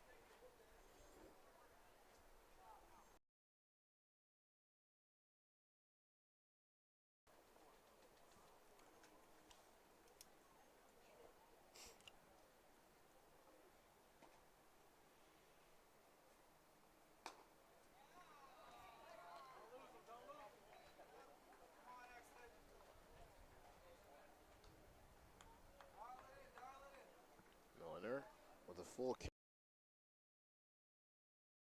on Tridnell.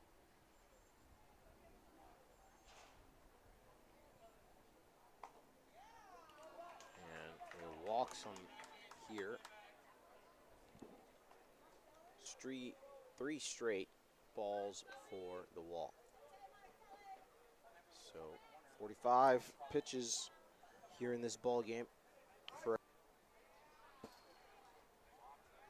Like a little late release there for.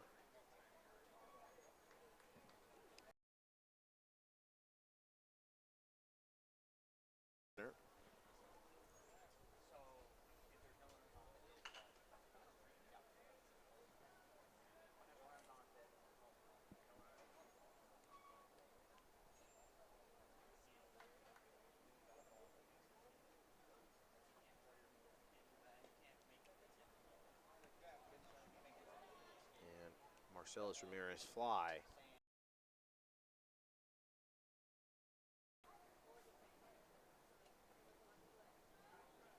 Swing and a miss. From Ramirez fly, 1-2 the count.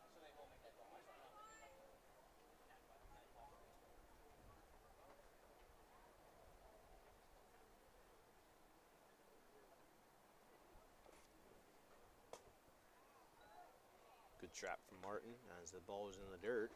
2-2 the count.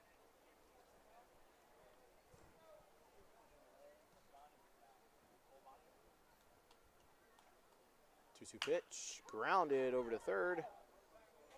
The throw, got him. An excellent move to eye down the runner on second to make sure he stays over there and continues and then finishes the play at first. Great move by Indy. So here in the top of the third, Indy retires their first batter.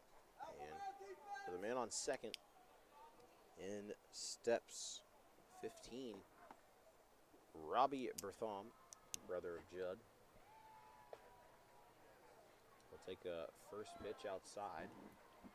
Ball one. I did not know that he's related to Judd. Well, I am assuming, but Oh. when they both have unique last names like that, I assume they're brothers or at least related. It could be cousins. Could be cousins. Could be twins. Well, that's their On the brothers. twins. Oh, I see what you did there. Twins on the twins. Yeah. But Bertham will pop it into center field.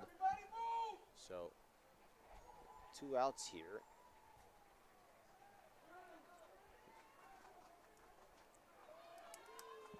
Still on second is Chase Treadle.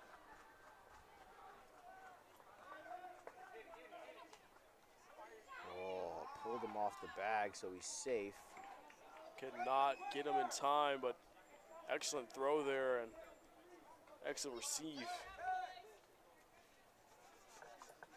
So when you have a fast guy like that stealing, Breaks Braylon Winters did a great job to track that ball, make sure he retrieved it before it could possibly get away from him. And a runner will come on for the Twins to replace Treadle.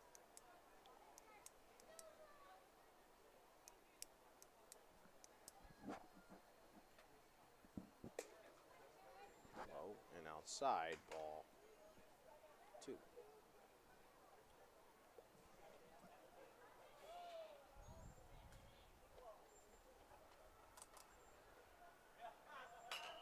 Grounded foul.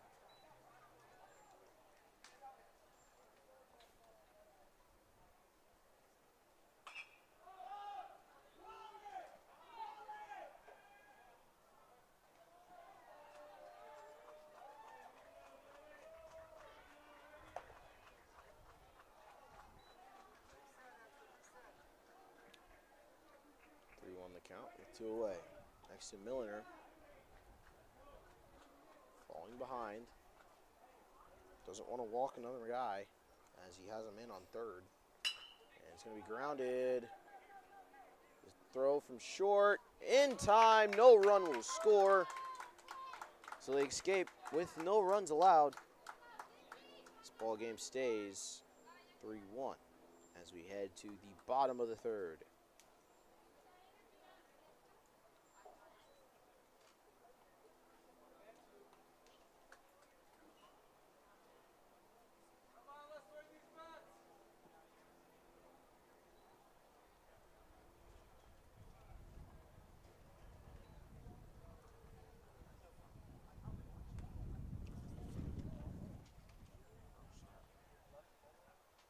I'll take it to gum, my gum wrapper.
Ball 1 on the first pitch here.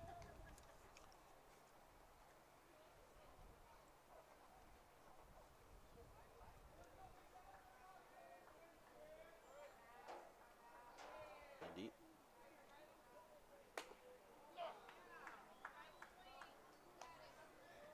Indeed's Braylon Winters takes strike 1, looking.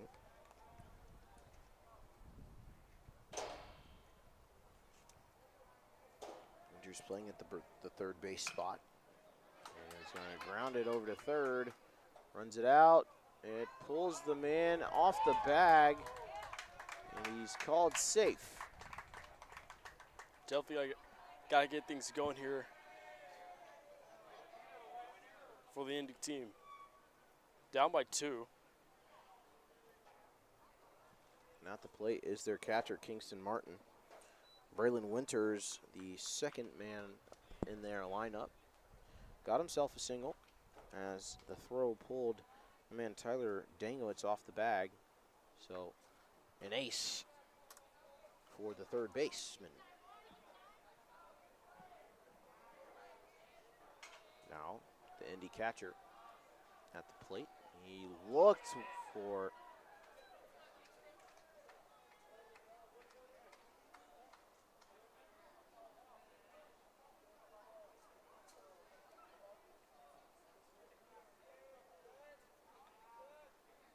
ball one.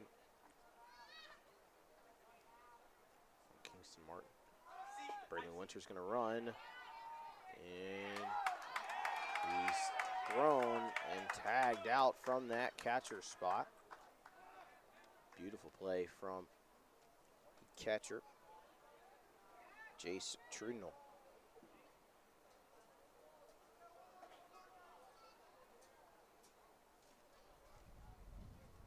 What was that?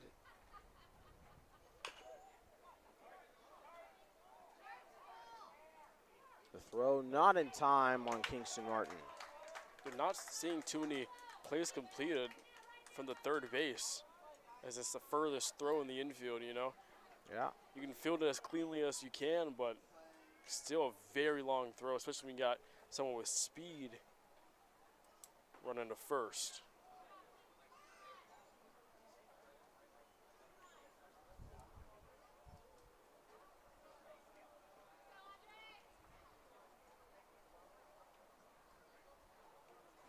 Mahmoud comes on to run.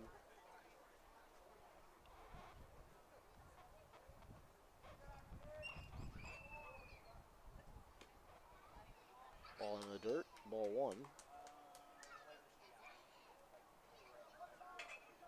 On Andre Adams.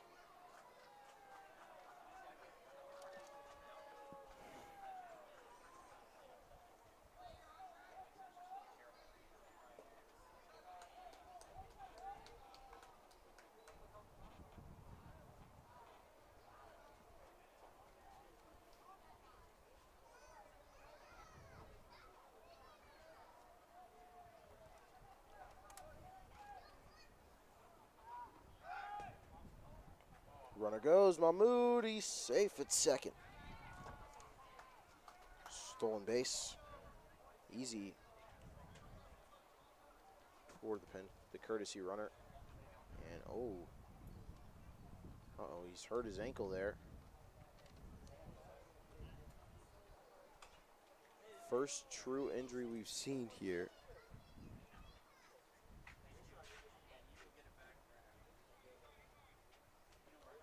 He's in a lot of pain. You know, not something you want to see here in any context of the game, any position of the game. You do not want to see an injury, especially early in the tournament. Yeah, day two here, and Mahmoud gonna limp off. But here at the Urban Academy, they do offer a athletic trainer. Alon Sharp is going to come in and run for Mahmoud there, as you hate to see an injury to the young lad. And Andre Adams still at home plate as he gets some attention to that injury in the dugout.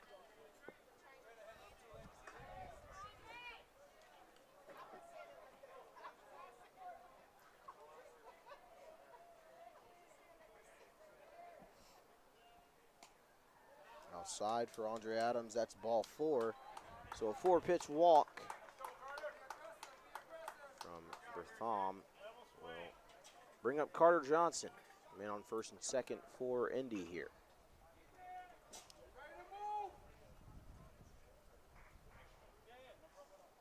One away here in the bottom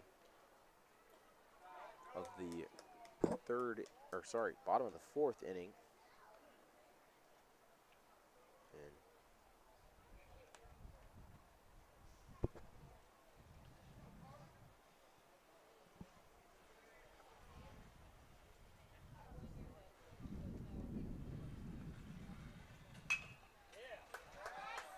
to get Grounded. past the third baseman.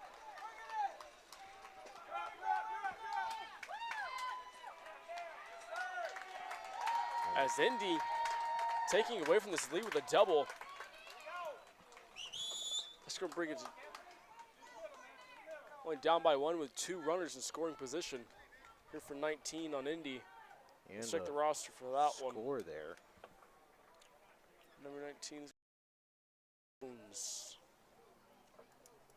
Gavin Jones does have a run in this game already. Let's see if he can bring a man home. He's responsible for the first.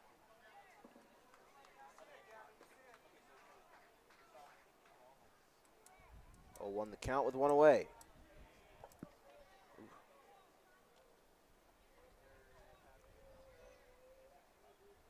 Grounds it, and it gets through to center field. A run scores, and another turns 3. Carter Johnson scores as well. And that will take the lead here for Indy. This is their first time having a lead on the Twins, all tournament on the Well, Twins. yeah, 'cause all tournament, They've had 2 'cause- games, so going from a mercy rule loss to a lead here in the bottom of the 4th. 4-3 the advantage for Indy.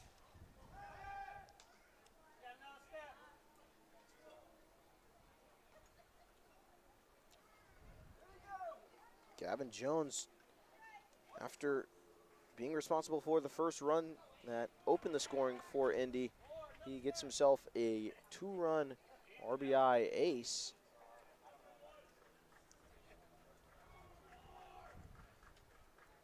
And that's going to bring up Anthony Jenkins. Jenkins, the DH. He pops it foul.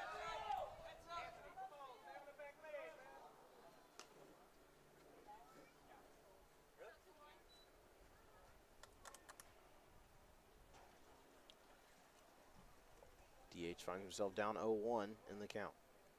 Man on first, it's Gavin Jones.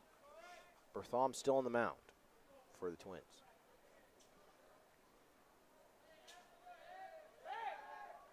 Jones safe at first once again. Bertham trying to attack Jones for the second out. Jones might look to steal here.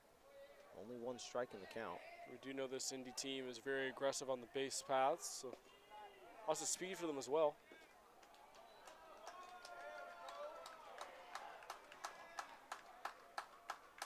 Pitcher not liking the call. Umpire might be. Umpire talking to the Twins coach there. And Bertham has disagreed with some calls and had some back talk and some facial expressions and, of course, body language indicating he didn't agree with the calls. And there's a strict no tolerance policy on that. The players have to respect the calls, even if they don't like them. And so a balk was also called as he stepped off the mound after the pitch, and Gavin Jones advances to second off the balk. So Jenkins looks to put Jones in more and better scoring position on third as Jones finds himself on second.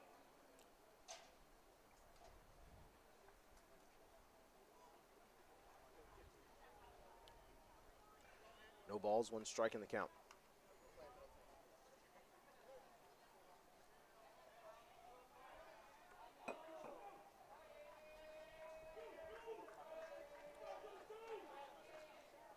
My brother just another me.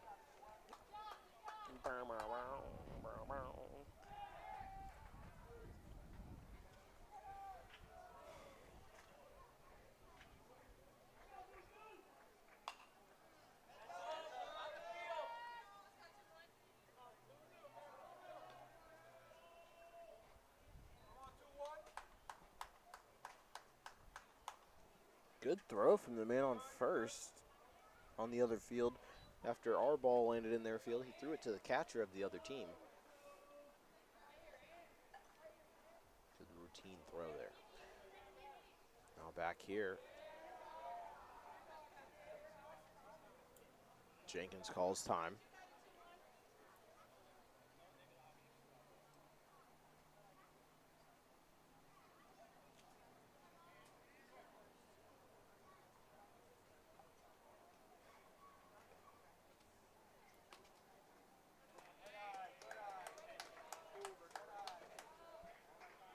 2 with 1 away.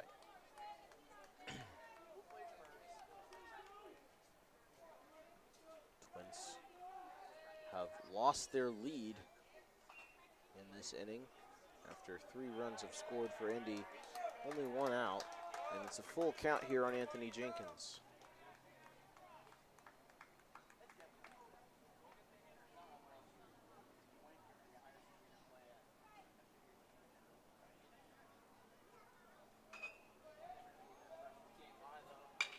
Jenkins going to ground it over to second.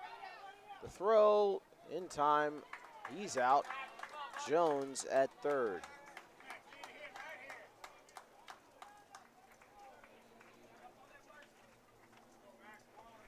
And Max Kraft, who was struck out, swinging in the last AB, is back at the plate with a man in scoring position.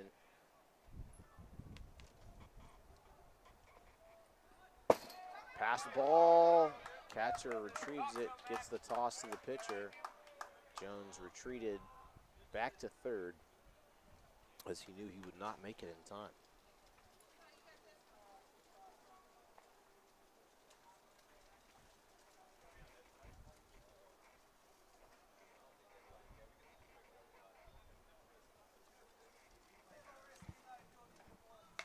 A bunt here from Kraft. He might get there. No, he's out just before he could tap the bag. Still a very successful inning for Indy there with the taking the lead 4-3 going into the 5th inning. All starting with the 2-run RBI ace from Troy Hudspeth. Sorry, the 2-run RBI ace from Braylon Kingston Martin to get this game into prime scoring for Indy.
I'm down. Geez, We can do it now. all right. And back here, Jordan Jackson with me.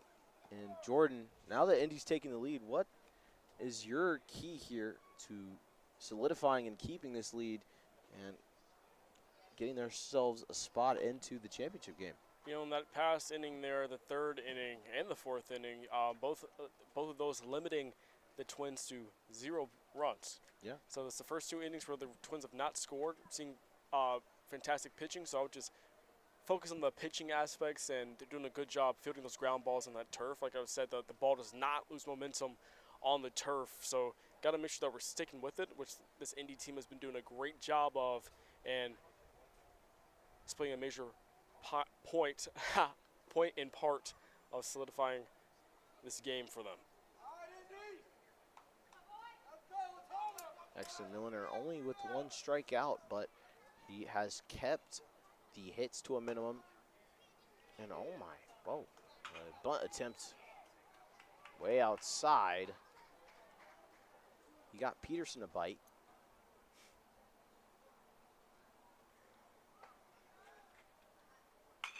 Peterson's going to swing on that second pitch. It gets past the first baseman. Second baseman can't get to it, so it's a base hit. Leoff first hit here for the Twins. He's feeling it. Thomas Peterson, he's hype.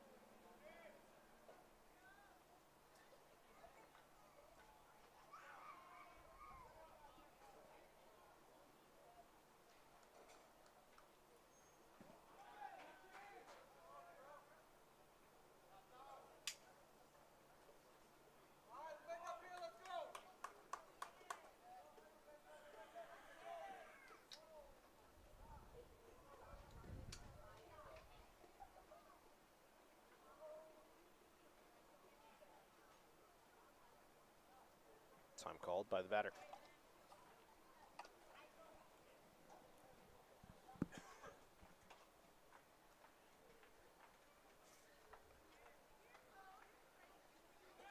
Ooh. Ball gets past. And Peterson going to go two. Slides, and he's safe.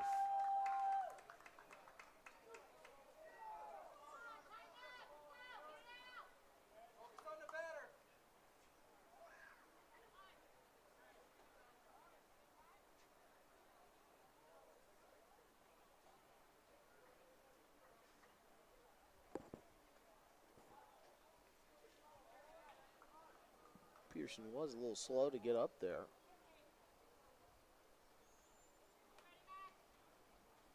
But it doesn't look like he's hurt. As the next pitch is low for ball one. So Milliner tried to pick him off over at first before he pitched his first pitch of the AB. And oh, it's smacked into right. Darrell Rice under it. He's going to tag up. Peterson is.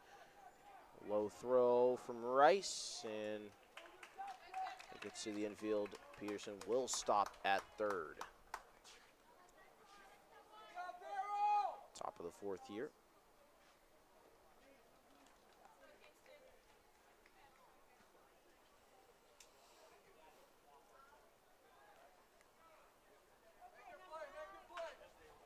Runner on third here for the Twins. As Atticus Mathis is at the plate. It's inside and low at his legs. Bounced at his feet, Atticus Mathis, and the pitch from Exton Miller.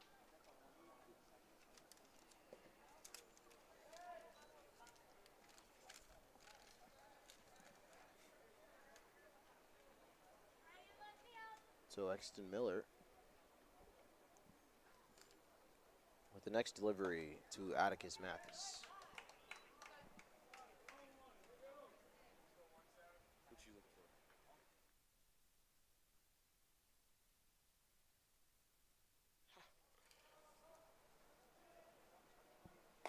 Milliner getting the first strike of the count here. You know, and Atticus here, we've been calling this name a lot during this tournament. Definitely one of the players that can get something to play here for that. Runner on third, which is two there. Peterson. Thomas Peterson.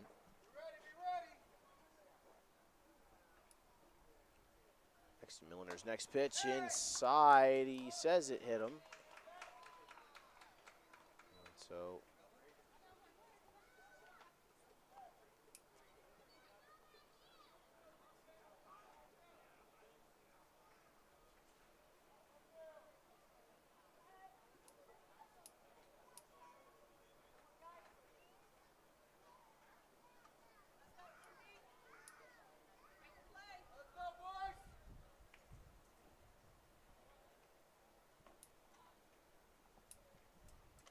next batter, going to pop it foul on the first pitch, out of play. And it's the pitcher for this Twins team, Judd Berthaum.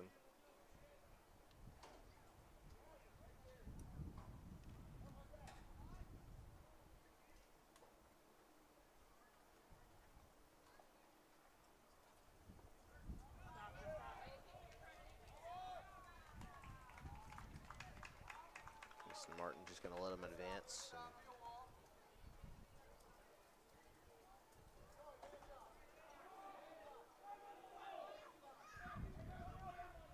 And a 1-1 count with one away.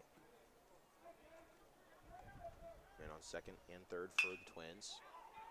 Gets between the legs, and the Twins are going to tie it up.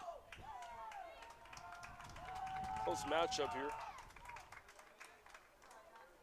Thomas Peterson tying the game up. Getting very hyped.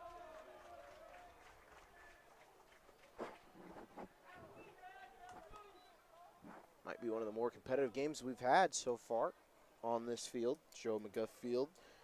4-4 tie, it is.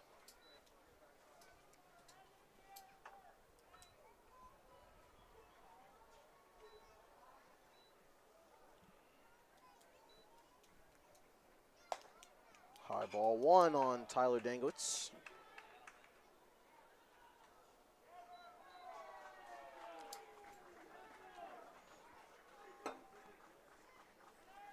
One out, the runner goes, it's popped up. They can't find the ball, but Rice should have thrown two there, as the force out was at 2. you know, the force might have been at 2, but at the same time, that runner's actively going home, you know. And with a tie game, I can't necessarily blame Rice for that throw home, since the runner was actively moving. But you know, you can never go wrong with that guaranteed out second, especially when we already have one out here. But Twins will score. Retake this lead, 5-4. And still only one out here. So a crucial mistake there from Darrell Rice. He made his mind up, that's the good thing. But if you're gonna make your mind up and throw home, it's gotta be an accurate throw. Yeah, this is true. And so he allows the run to score and no outs on that play.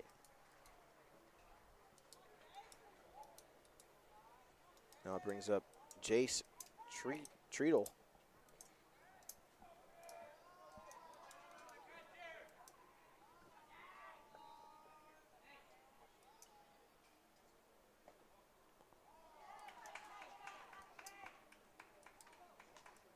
He takes an inside ball one.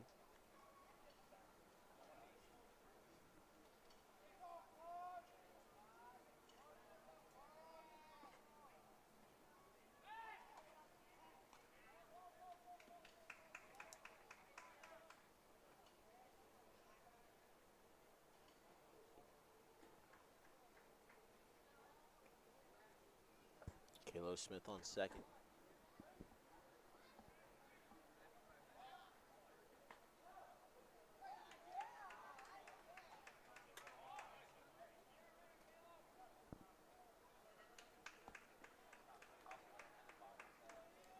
Exton Miller called for the balk.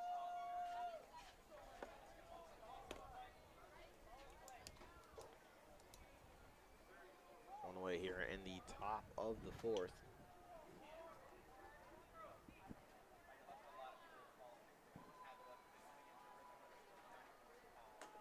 Good pitch there for strike one. 1-0, or 1-1 the count, with one away. Man on second and third for the Twins. Outside, ball two.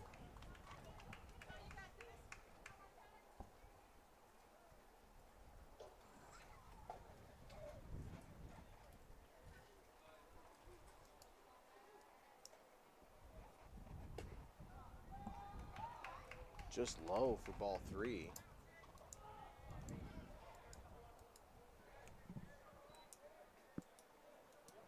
3-1 the count.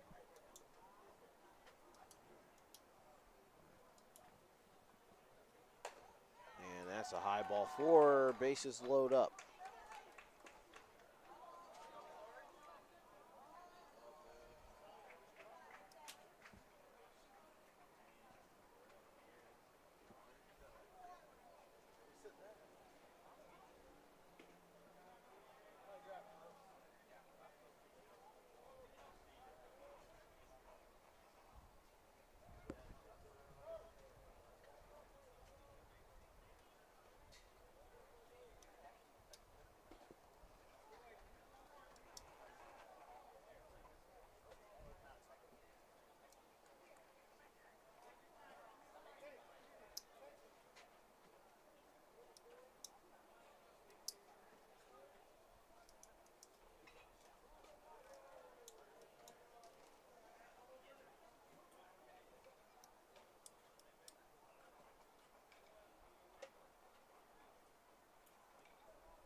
Sexton Milliner ends his day as the pitcher. Carter Johnson going to relieve him of his duties.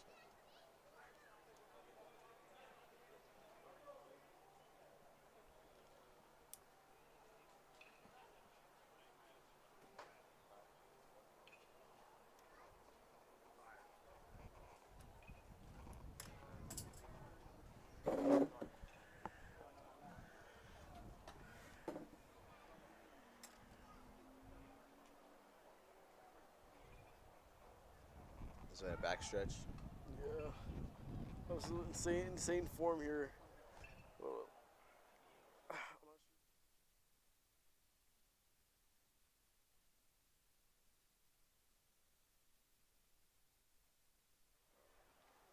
camera. As we have Carter Johnson warming up on the mound, joined by Will Washington. Or sorry, you are watching Urban Edge. Oh my gosh, I'm talking about college stuff. You're watching MLB RBI League Baseball, the Central Regional Tournament here at the Urban Youth Academy on Joe McGuff Field between this Indy side and the Minnesota Twins 15U battle. It's a 5-4 ball game.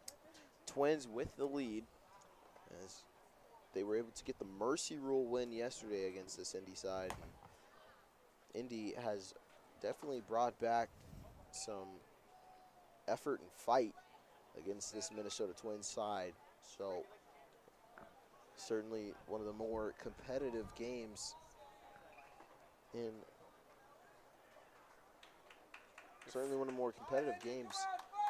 here at Joe McGuff Field as we get set back for action. And Carter Johnson on the mound.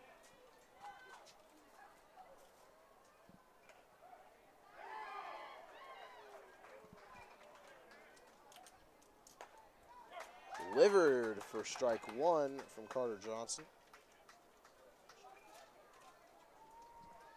And how do you pronounce this one? Ramirez fly? Yes, Ramirez fly as the pass ball. Oh, he loses the ball and a run scores.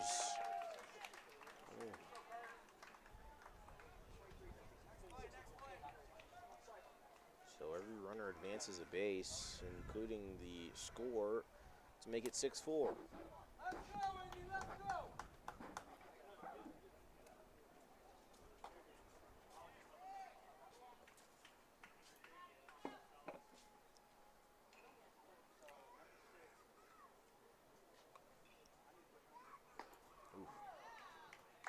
Now they're ducking.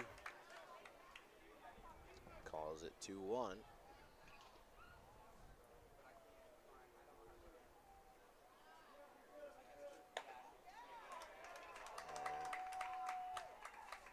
That's the walk. Sorry, it was 3-1. There's the walk there. Bases load right back up.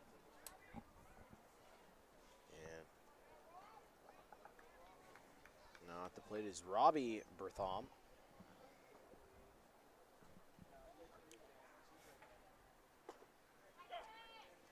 Strike one delivered. The second official strike for Carter Johnson in this ballgame.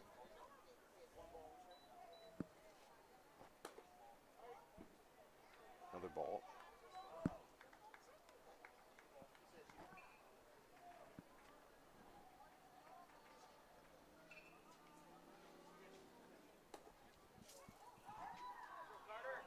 Now. With one away, bases are loaded here. 6-4 ball game.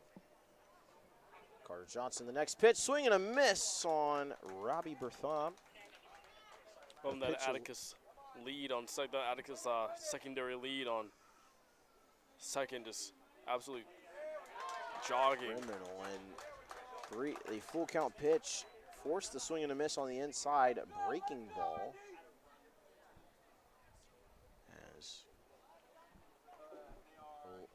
Forced to strike out, his first of the day through his second batter. So a walk and a strikeout for Carter Johnson. Can he build on that strikeout and retire the side, leaving 3 guys on base? Not on the first pitch. It's high for ball 1. Santiago Barrios at the plate for the Twins. Swing and a miss on Barrios. Now it's even, 1-1.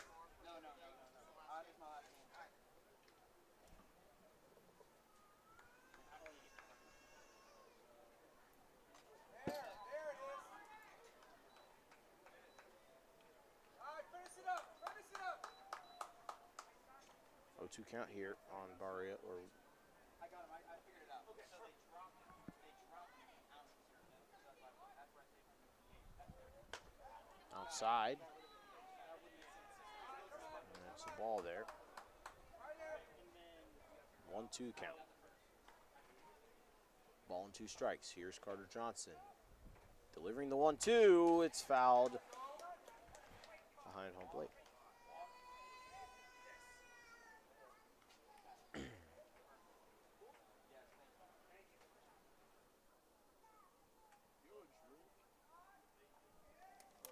Another drink? Sure. Grab another body. 2-2 count here on Santi Barrios.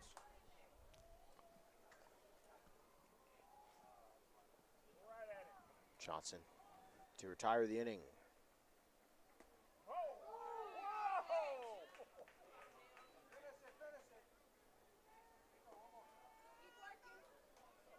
Ump says it's inside on the ball there.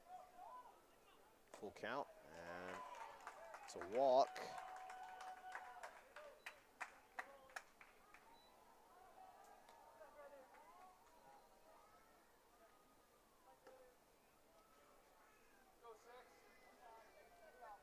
Seven 4 the score now. 2 away.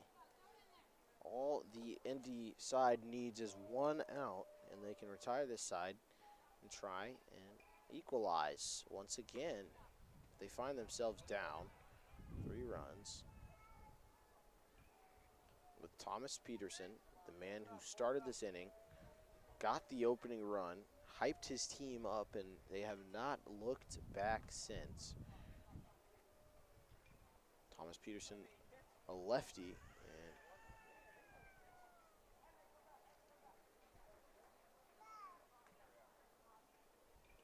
Henry Fruin not going to be able to come in to run for Santiago Barrios.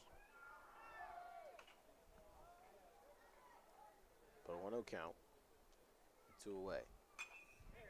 Popped up, left fielder Gavin Jones making the catch as he had a shift. And not a great inning. The Indy fans know that. 4 runs to retake the advantage for the Twins. All beginning with Thomas Peterson and ending with Thomas Peterson, his second go-round. So we'll take it to the bottom of the 4th. Indy needing 3 to tie and 4 to retake their advantage. Let's go, Indy. Come on. Fight back. Fight back. Fight back.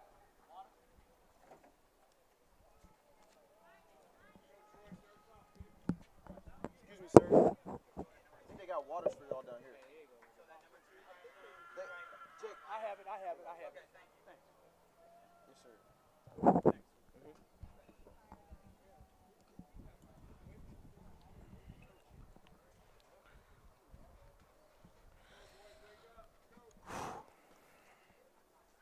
And a wake-up call needed for Indy here as they take to the bottom of the 4th.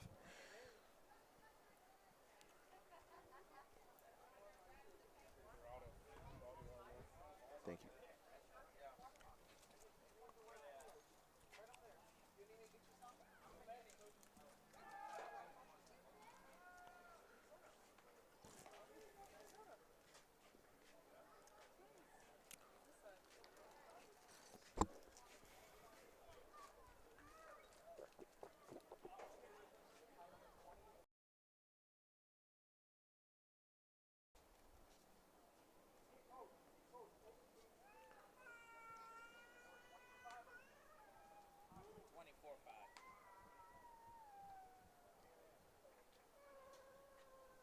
Freddie Witzel.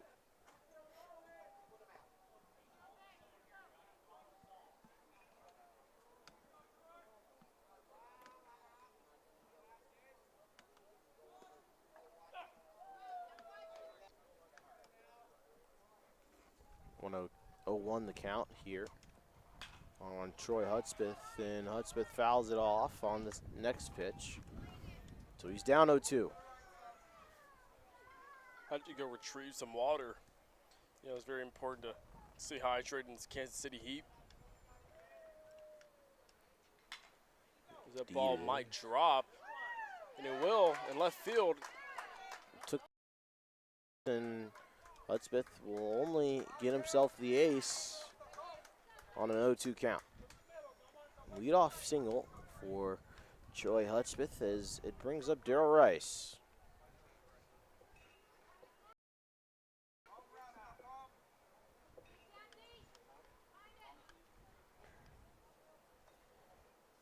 Rice a fly out and a strikeout looking. He's 0 for 2 on the day. Hudspeth runs, and he's going to have to go 3 as that ball lands in the outfield. Yeah, it looks like it was some type of slip or something, maybe. Maybe the ball slipped out. Santiago Barrios telling his teammates it's his fault, he knows. And so after an ace from Troy Hudspeth, he finds himself on third after a pitch and a pickoff attempt. Throw from the catcher just was not good enough. Fouled off by Darrell Rice. It's a 1-1 count. He knew what he wanted there. Just hit the wrong part of his bat and reacted a little late.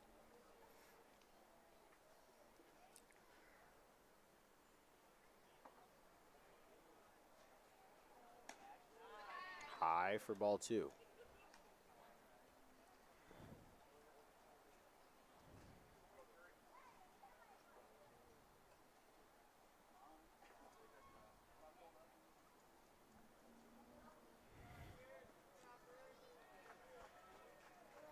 In the dirt and under the feet of the catcher.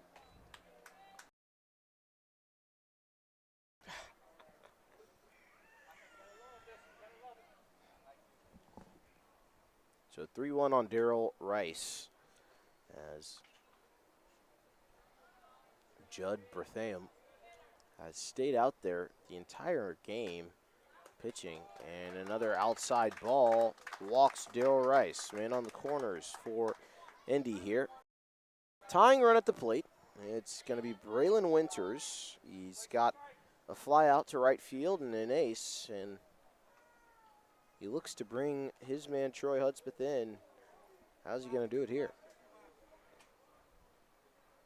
We could be seeing some movement here to get 2 runners in scoring position with no outs.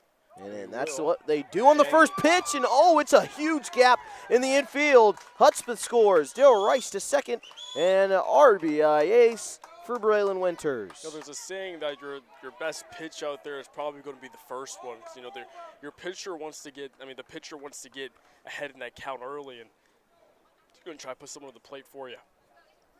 So 5-7 the score. Home team only down 2 runs.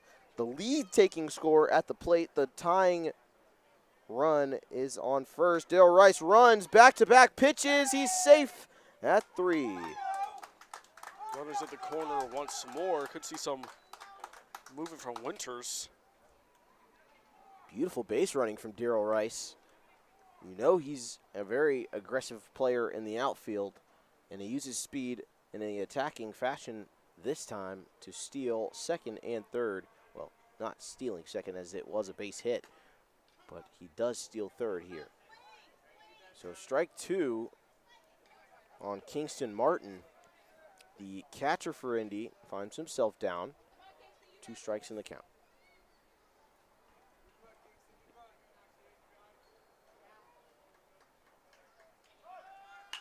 And he smacks it into center. It drops, and a good jog from Darrell Rice will have him score. And a rally is brewing here for Indy. Absolutely great piece of hitting there. Kept his hands through the zone and drops it into center field there. And the score now 6-7. What a score here. Competitive game. Twins versus Indy. Now, And the home team bring it within one.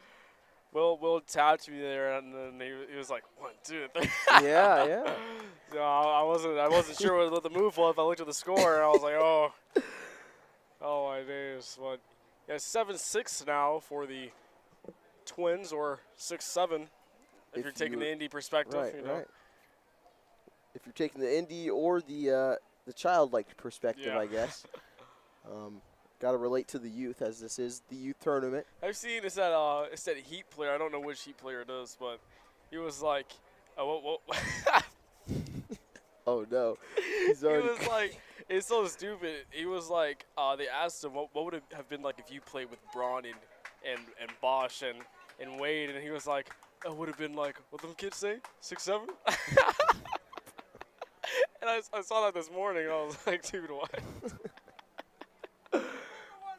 He just kept on saying it, but runners on first and second here for Indy.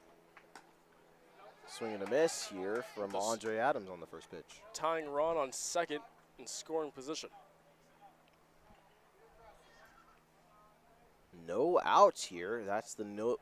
That's the thing to note, as this Indy team has really played bombs away type baseball in this bottom of the fifth. Yeah, I mean, absolutely great pieces of hitting there. some amazing line drives to left and a grounder that got all the way into deep left field, and then that line drive to center field just recently to score Darrell Rice home.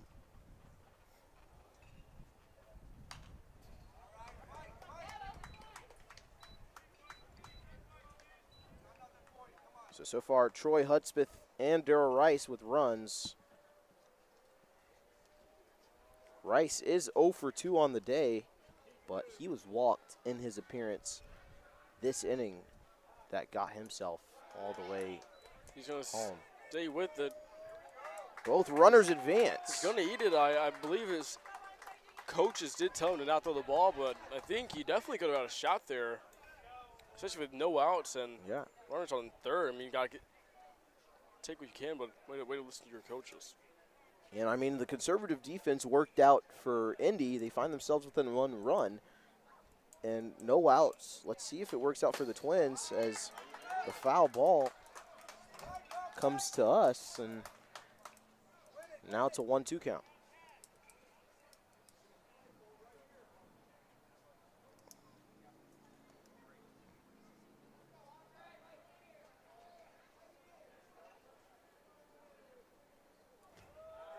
Wild pitch here. Winters. He'll tie the game up. 7 apiece here. And the lead-taking run on third.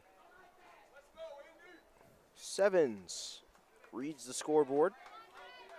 Andre Adams could bring his man home from third.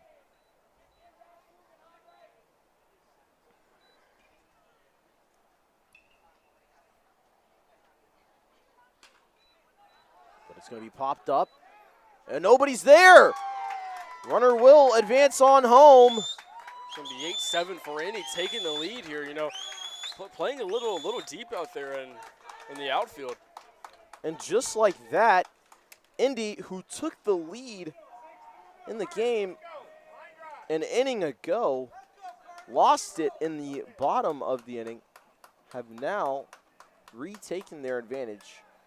I just joined the chat on live or YouTube, and it says it's number 22 for the Twins. It's pronunciation is Dargowitz. Dargowitz. Oh, yeah, I just messed up again. It's all good. Dargowitz. Tyler Dargowitz? Yeah, Okay. Dargowitz. Sorry, thank you, Okay. Joey Thumbs. Joey Thumbs, legend in the YouTube chat. Dargowitz playing first baseman in today's action.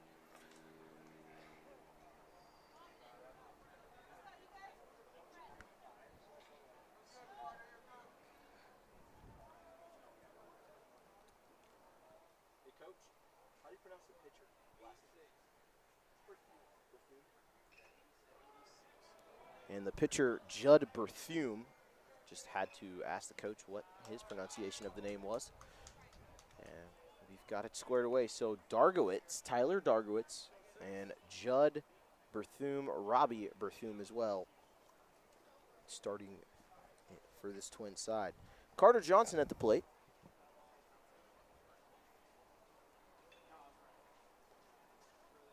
Oh, he reached for it there, and he struck out.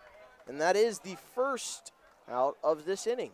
So 4 runs before the Indy side get their first strikeout offensively. And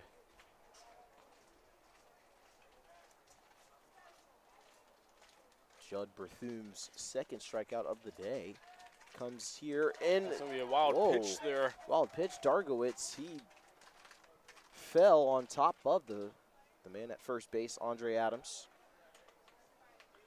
In an 8-7 ball game, Andre Adams chooses not to run to second. But Dargowitz trampled over him before having to try and get that ball.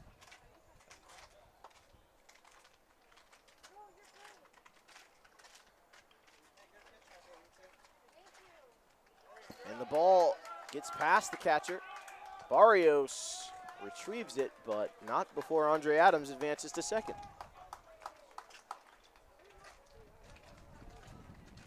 Great action here at Joe McGuff Field. Dargowitz gonna tie his Oh my boots. days, the wind. Wind just taking out the whole table attack there. with vengeance. Joey Thumb saying ninth pronunciation, guys. We're tuned in from Minnesota. Hello there, Minnesota.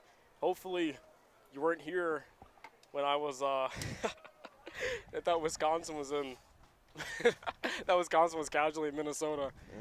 But,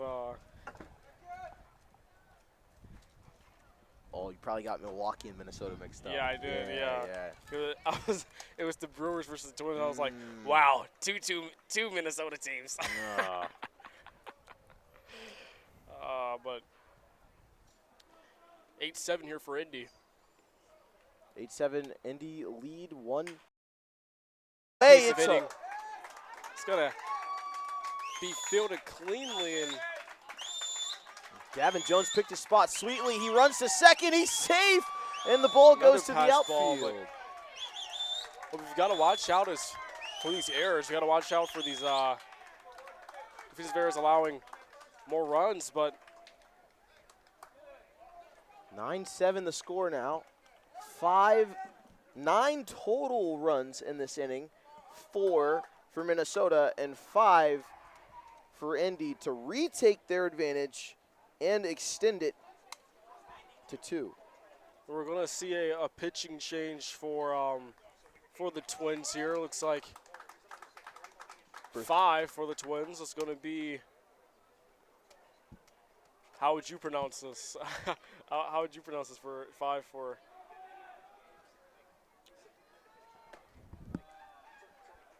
The coach is right here. I guess we could just ask him.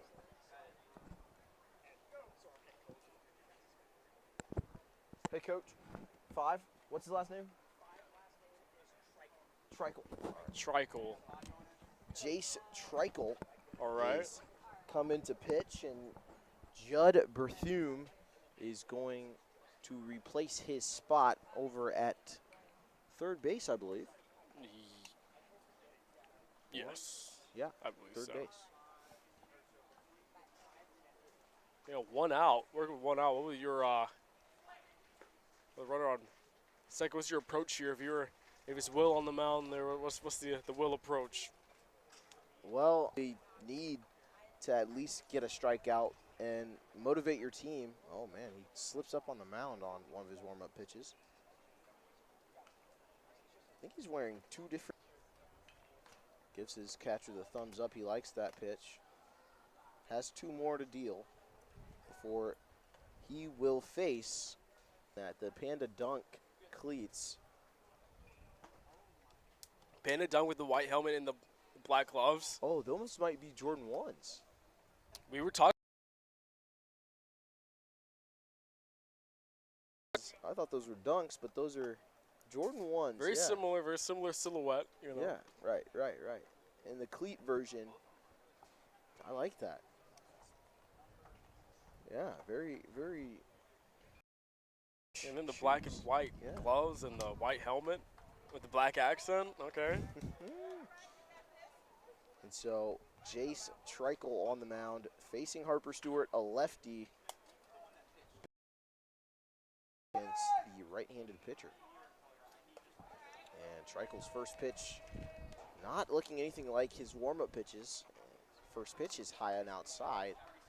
And if there was a zone for his warm-up pitches, they were all in the strike zone, and just about. And the next pitch in the dirt, Barrios able to be a wall and block it from getting away from him.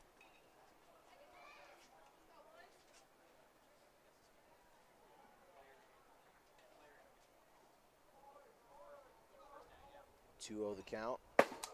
Wild pitch. Gavin Jones advances. And the Twins looking out of order here. Get ready, keep moving.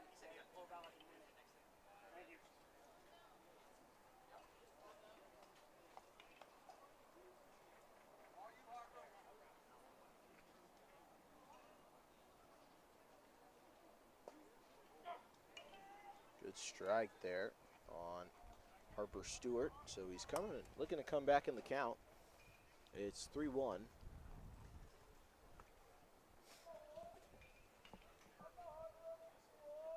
One away in this bottom of the 5th inning. Harper Stewart takes ball 4 and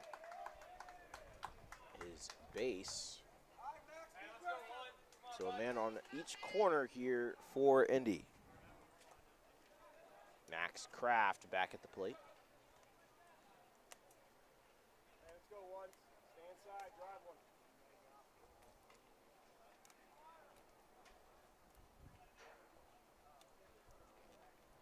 And Barrios has to come out,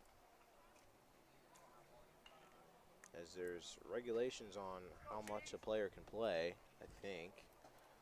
Or they're going to get Barrios water.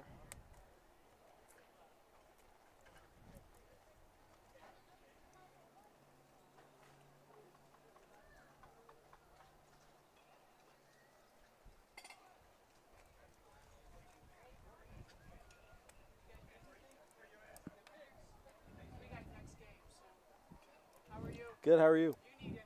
I don't think so. Mr. 18-year-old one day. No, I'm good over here. Thank you.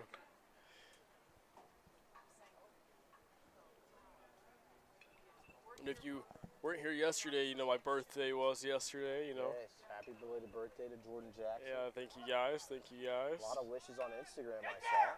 As the bunt from Kraft. And it looks like he'll beat him. Yep. Won't beat the throw. Second time that has now happened to Max Kraft. Gavin Jones stayed conservative. And that was the play to run home to extend this lead to 3. Although Troy Hudspeth, the man who started out the inning, tries not to be the one to end it. As the exact thing happened for the Twins with their last man in the lineup. He started out, Thomas Peterson started out the lineup for the Twins with a single, and then he ended it with getting struck out, and Hudspeth started this inning with the single as well. And he'll take strike 1, so a 1-1 count here on him. And then on second and third, 2 in scoring position, 1 in prime scoring position. Jace Treichel, though, trying to prevent a run. 1-1 the count. Hudspeth fouls it off.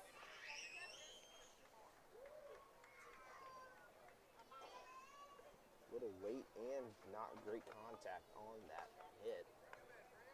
Foul territory. 1-2 the count. Trickle the next pitch. And got him looking. That retires the frame. And we'll head to the top of the 6th, where Indy retook the lead in that 5th inning after taking it in the 4th. 9-7 the score as we head to the 6th inning. The Twins trying to get back in with this one, and they're thinking back to those days where it was just everything was going for them in that first matchup against Indy.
Let's get things started here for the Twins is Billingsley, I believe. Yep, top of their lineup.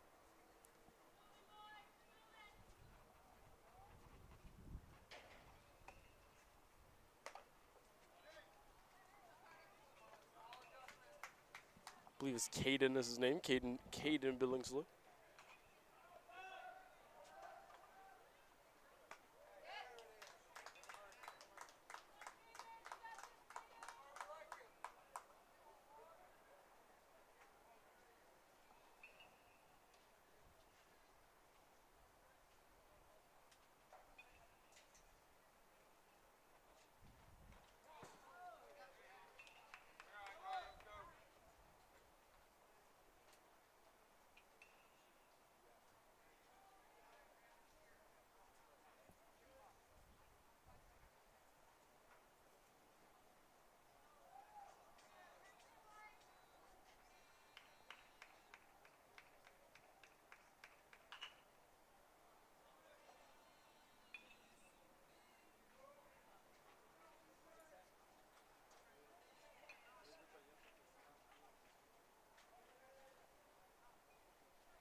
So go through the gap. Will advance Billingsley to first. He's going to bring up 23. It's going to be think it was Barthune. I'm pretty sure that was the pronunciation. Judd.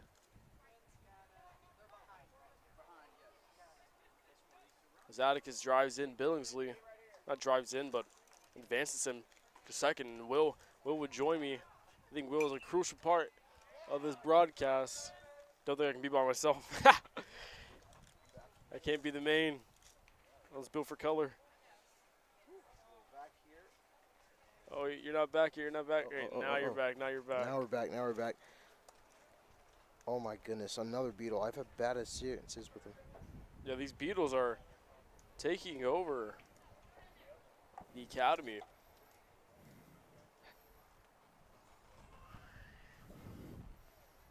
And she's gone. And Billingsley advancing up the wild pitch alongside Atticus. I always called him Allison for whatever reason. So a man on second and third now for the Twins. Atticus Mathis and Caden Billingsley on second and third respectively. And at the plate, Judd Berthum, who pitched most of the innings here until When we go behind him, Billingsley going to stay at third. and Carter Johnson's. He's been struggling here pitching wise, as Indy did allow the 4 runs in the previous inning, and Carter was out there to pitch some of those runs.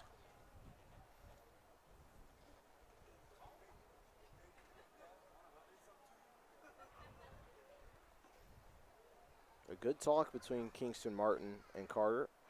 Kingston really just encouraging him, but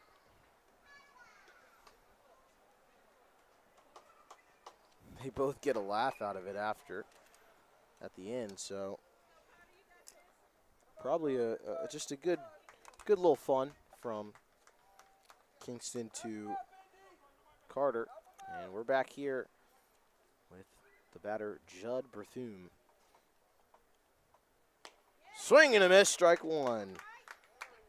Or sorry, strike 2, a full count now after the quick pitch. Trying to win it was Carter Johnson. The throw home got him in a pickle, and he tags him out. What a play from Indy. Certainly game of the day here. And the moment that I go grab the laptop in this thing and put down the headset for about 20 seconds, it turns up here for the Twins. Indy.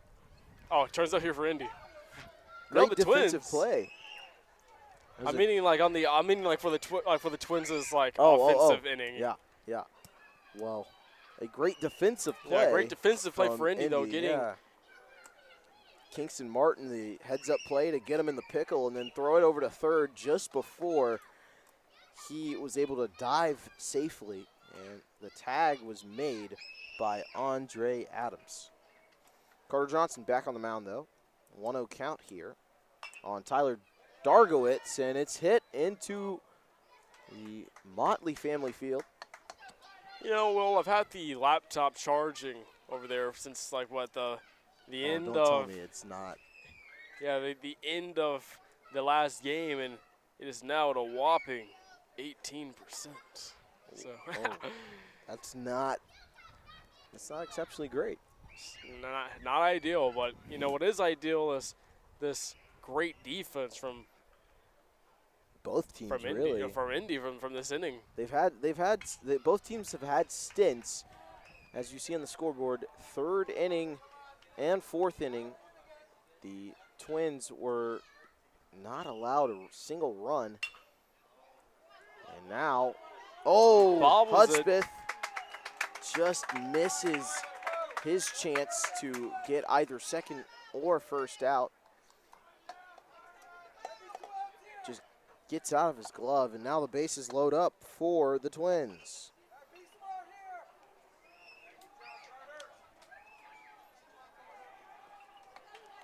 Dargowitz reaches first off of the error. And it brings up Jace Treichel.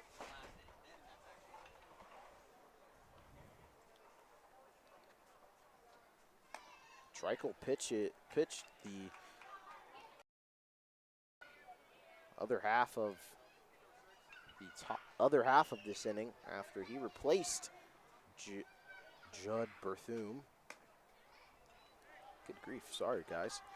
Game, Indy with the lead. Carter Johnson on the mound, and he pitches a good strike that's off speed, and it's 2-1 now. And the context of the game, their second game against them with a lead by 2. 16 total runs in this game.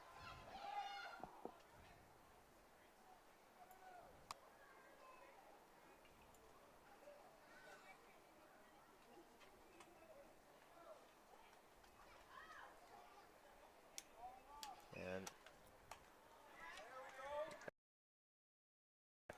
2-2 is the count. And Indy's pitcher Carter Johnson aggressively attacking.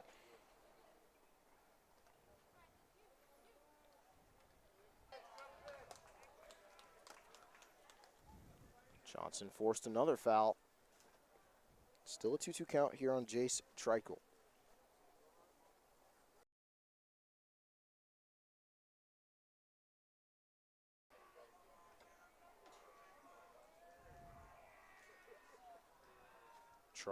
Carter Johnson's pitch. Just high. Good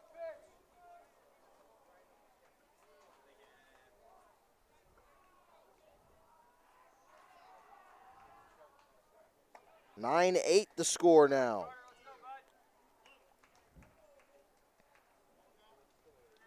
Jace Treichel reaches first. And I believe a new pitcher to come in here for Indy.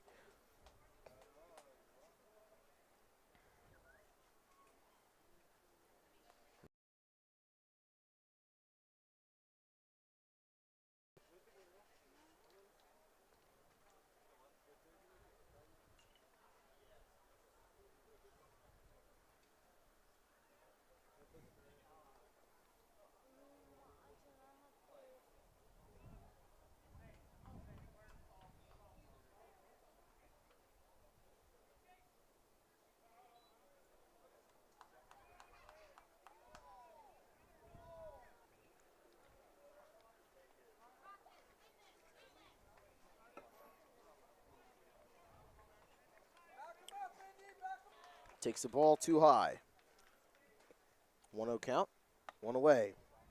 Here in the top of the 6th. 1 run has already scored for the Twins. They just need the 1 to tie. An inning and a half to go.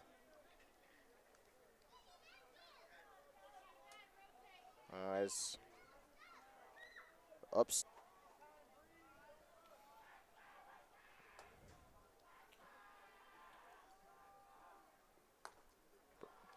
Berthum, patient, looks in and outside and high.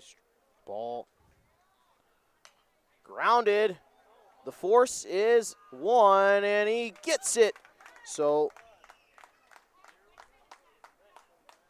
we'll head into the bottom of the 6th. Tie ball game, 9 apiece.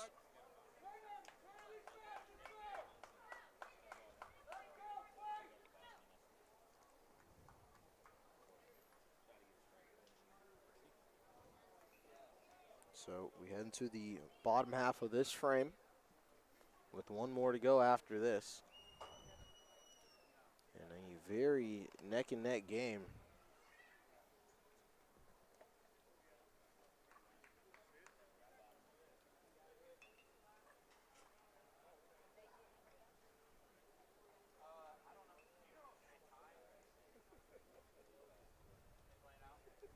Is this the last inning? So the 6th inning will be the last.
Top of the order with Daryl Rice here as we are back in action. Rice, a fly out, strikeout looking, and a walk that earned himself a run that increased the Indy lead. Returned here for the, I believe, the last inning, correct? Yes, this is the end of the game here. Return from editing. The bottom of this 6th frame. So, on the mound, Jace Streichel. In the box is Daryl Rice. He's going to ground it over to third. He might win it, and no, he won't beat out the throw. 0 for 3 day for Daryl Rice.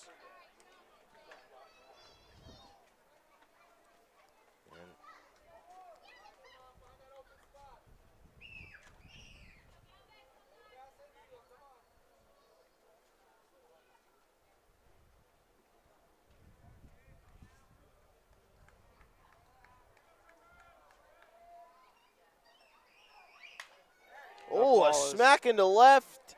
It Did he catch it? drop. Oh, He's yes, gonna he catch did. it. An excellent catch by the left fielder. 15 for the Twins. That's going to be, Robbie Berthum.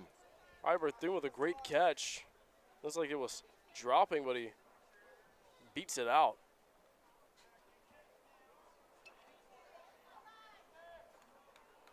Now at the plate, Kingston Martin. Oh. First pitch way high over his head and had to duck out the way, the catcher, Kingston Martin.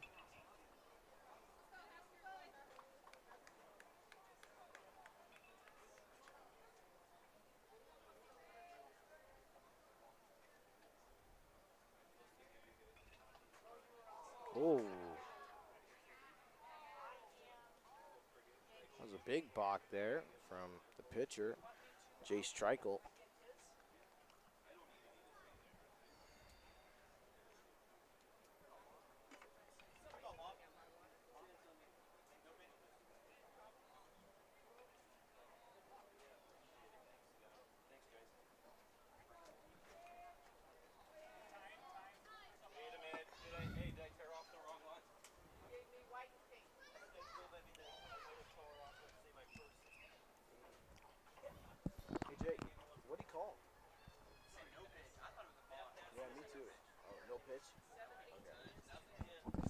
So there was no balk called there. It was a no pitch after Jace Streichel pump faked off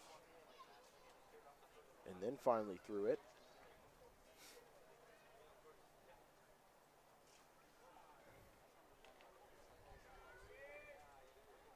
Here's the 1-0. Low and outside, ball 2.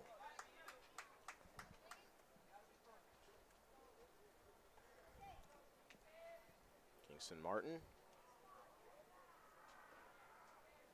Jace Streichel the pitch. Low again, 3-0.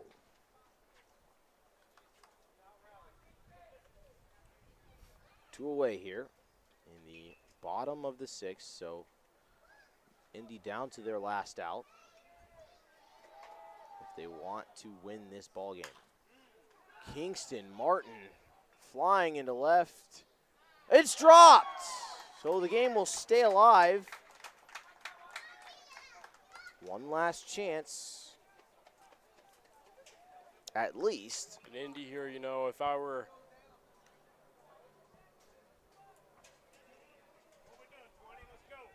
the coach here for Indy, I was just about to say, get a run out there for Winters and try to get that steal, be aggressive. You only have one chance to, you're either going to tie this or you're going to win this. Got to win it. You're either going to tie this or you're going to win this. So this is the time to be aggressive, which we know Indy can definitely be. And they bring on Elon Sharp, one of their utility runners, and he has speed. We saw it yesterday. He stole second and third yesterday, and quick pickoff attempt from the pitcher here, Jace Streichel. Unsuccessful. Andre Adams at the plate. And you could definitely tell Kingston Martin was looking for a walk-off home run of sorts there, Yeah. as he was going for the power. Which But- he most definitely got. Definitely Yeah. sent it out there. But there just wasn't enough speed coming towards him to use that as momentum to smack it out beyond the fence. A 0-1 count here on Andre Adams, though. As the ball gets past the catcher, and Elon Sharp's going to run and slow it down as he heads to second. 1-1 the count after the passed ball. Andre Adams. 2 away here. Crucial situation. Adams saw an opening, took it, fouled it off. 1-2 the count. So Adams now down. And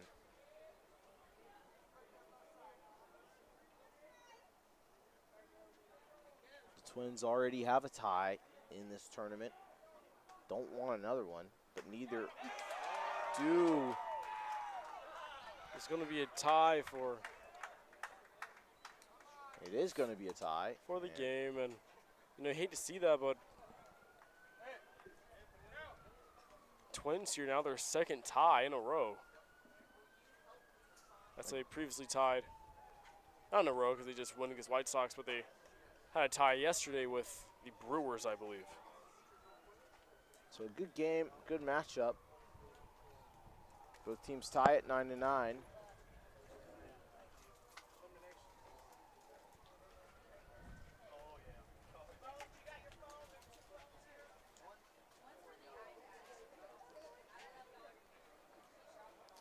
Great playing all around, and you know who's next? So the Royals and the Brewers. I think that's their first time matching up, I believe. As we wrap up here, Minnesota versus Indiana game.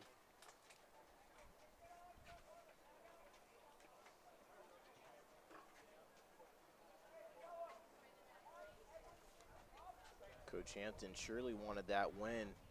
He was a little unhappy with Andre Adams for not swinging at that strike that was right down the pipe to end the game. And it ends 9-9. Royals, Milwaukee up next. So We'll see you guys there. thank you for tuning in to game 5 here on Joe McGuff Field. Thank you for tuning in. It's been Will Washington and Jordan Jackson on the color. and we shall see you in just a few. And we're up. Finally, Wait, the clean yeah. start. Oh, Clean yeah. start Oh, here. I see the levels.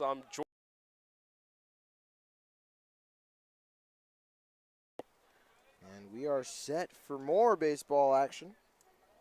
Game 6 on this field this weekend. Game 3 today. The Brewers versus the Royals here. Royals the away team. Good first pitch from the Brewers. Now, I gotta say I'm liking the blue on these on this Royal team. This baby blue. On the mound, number 27. And Nice pitch there. This is the Twins roster. I got the wrong roster in front of me. And this is the. Do you have the roster for? I took pictures of it, but Yeah. So it's Jake Galazuski on the mound. And this the Royals lineup.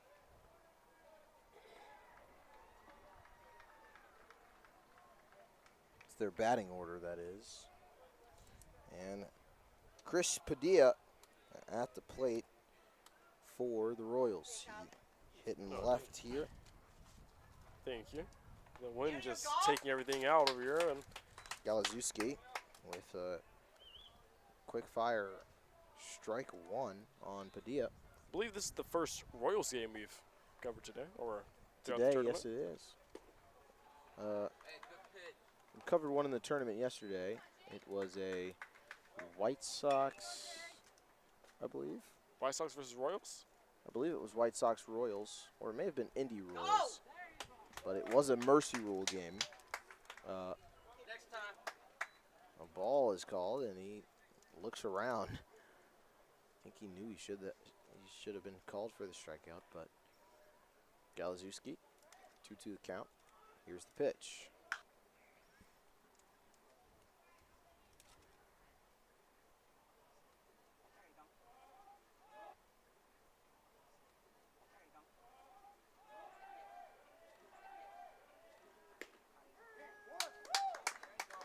Got him with the strike. Strike. Stream yesterday clocking in at 7 hours. Stream yesterday clocking in at 7 hours. That's how long we read it. Yes, how long we read it yesterday. Doesn't feel that long, really. Yeah. It's like what, yesterday? Doesn't feel that long, really. Yeah. It's like what, an hour 30 a game? Yeah, an hour 30 a game for sure. Yeah.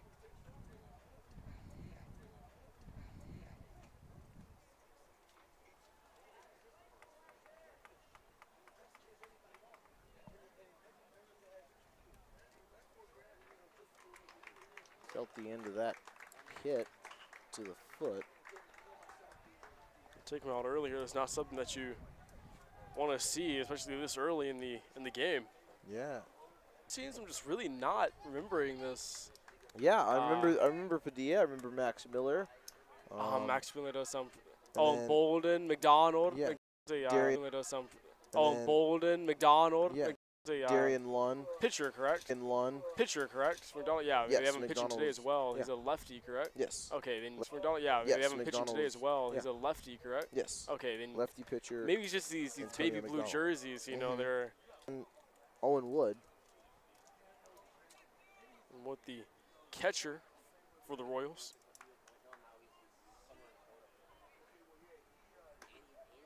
Outside. As Wood will find strike one with a swing and a miss. Also, we've been seeing this bat very often. Oh, Saw a couple of indie guys using it. Must be a popular brand with the youth nowadays. Wasn't around during my time. As ball 3 will fall right there. We just like the classic Louisville Slugger, didn't we? What? We just like the classic Louisville Slugger. Yeah, really, yeah. Or that classic axe. When the Mm. axe was just the only bat. It's either Louisville or the axe. And that's going to be a Ooh, strike. Called strike. Royal side of the field in general just not happy with that call. It's going to be a full count for Wood here. This is something we really don't see is when you have a man in scoring position and a man on first, you usually get a guy running to third, but Chris Padilla has stayed on second the entire count. Now runners will go. Owen Wood going to foul it off. 22 there. Looked like. Or not 22. Hold on. Let me. On first.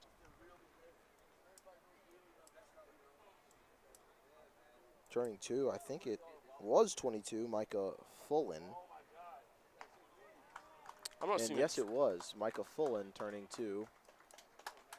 And with 2 away, I just don't have a full in on my. bases loaded, 2 away. The Royals, who were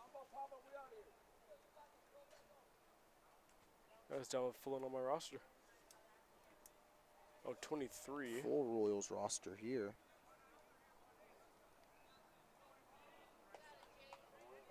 I'm seeing him here. Let me take a picture of this one as well. All right. Popped up foul. On the net. 18 for the Royals here. It's going to be Williams.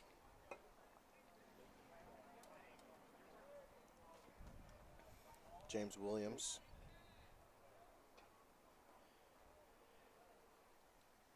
And he's playing at the right fielder spot. Got him down on the strike. So Williams down 0-2 with the final strike in the top of this first frame. Royals bases loaded. Can they hit something up? And he's hit by the pitch. The Royals will take the lead. You know, it's not a way, it's not a ideal way to allow that first run by hit by pitch with loaded bases, just giving it to him. And Galazewski just put himself in a high-stress situation as he allowed the run with the hit by pitch, and bases are loaded up here for the Royals. The 17 here, Jeremiah Butler is going to be, oh, speaking of hello there, thank you. Jeremiah Butler is speaking it up with his coach here with bases loaded. And with Wood on first, is that 43, Leland Smith on second, and Micah Fullen on third. Bases loaded situation with 2 away. Milwaukee looking to clean sweep this inning, but their plans have already been spoiled as the hit by pitch got one of the Royals players home, Chris Padilla. Padilla came on home, 1-0 the score. It's grounded at third. Oh, he misses the ball, and another Royal will score.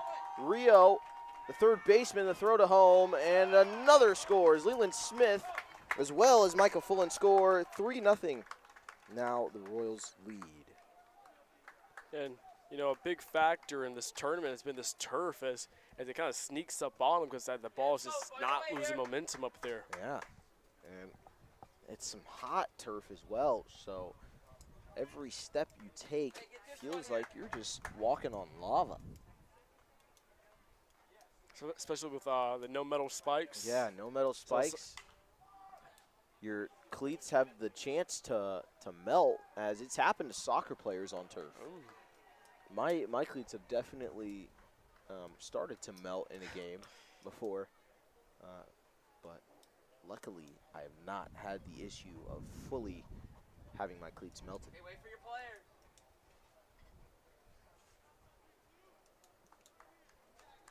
Galazewski. The pitch, just high, and another ball, or first ball of the count comes in. Brewers in their game against the Twins on their last game yesterday. Rio was a big factor in there, having a few go-ahead RBIs and then pitching for majority of the game. Leading his team from a 1-7 comeback. Right here. It's going to be a loose ball, wild ball. Runners advance to second and third. It's going to be Wood on third, and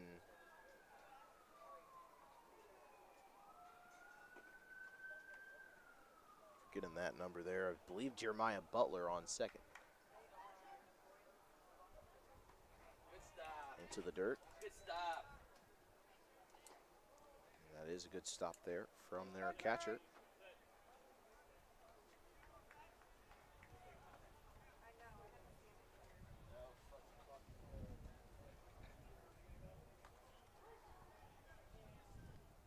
Full count here. Thatcher Didson Hey, let's go at the now. plate.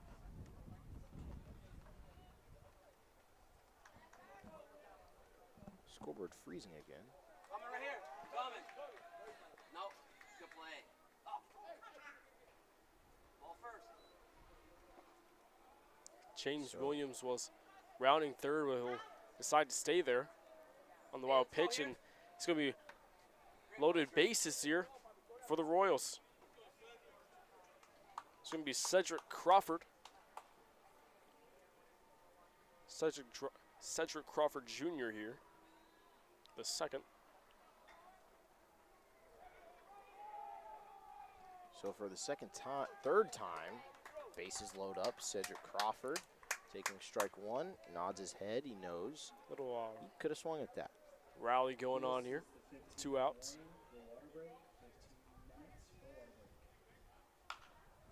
Popped foul and into the other field. Hey, be smart here.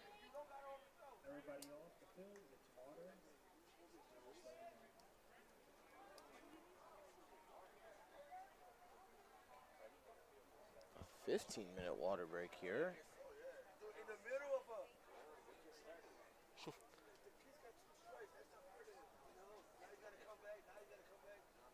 So I thought for sure that was just specifically for the field behind us. Was it's going to be for all of us. Not me. It's going to be for the players on the field. A 15-minute water break. I mean, you know, you gotta take into consideration, you know, in the middle of The 0-2 count, middle yeah. of count. I mean, it'd be a different situation if there's either only one strike or one ball, but with 2 strikes in the count, it is definitely a situation in which our camera is focused on you. Yeah, the It camera just really likes me. you. Yeah, it just really likes me. Oh, that's how that's how it is. I guess that's how it's moving today. I mean, you know, I Can't do much I can't. about it. Yeah, I can't blame it. You know, I can't. Wait, I think it is like a tracking thing. Yeah, try to like get his attention.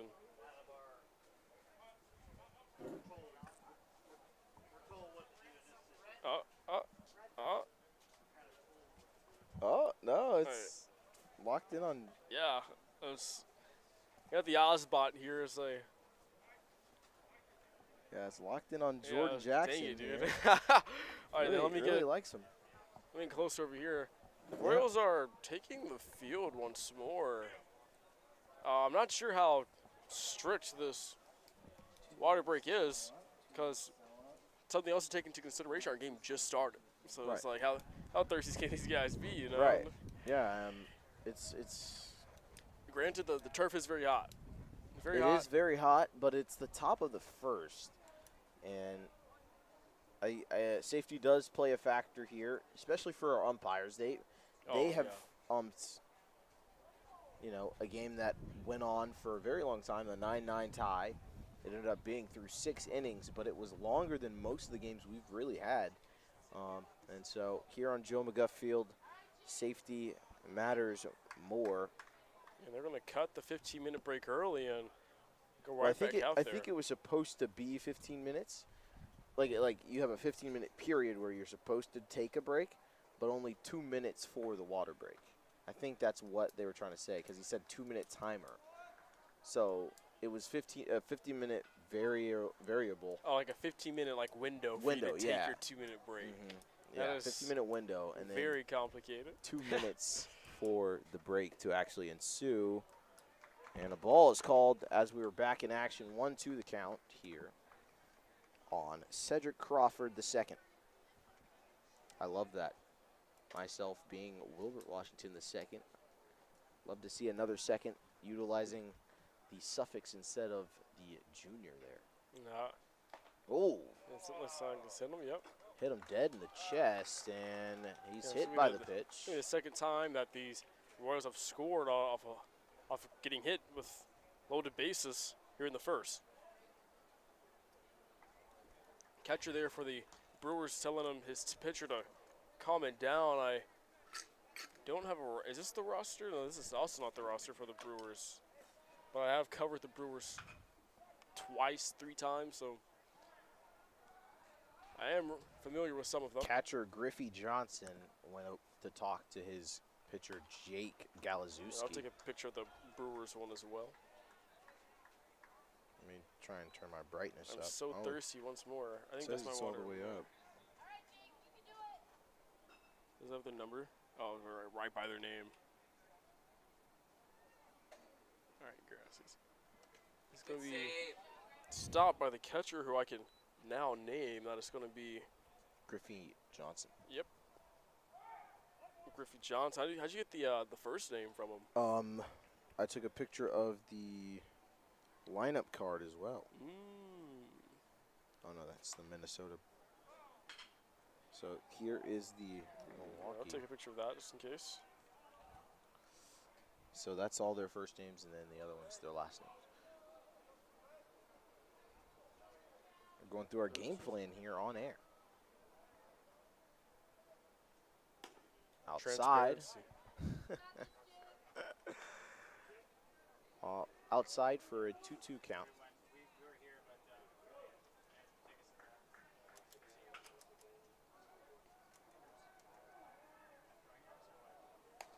Way over.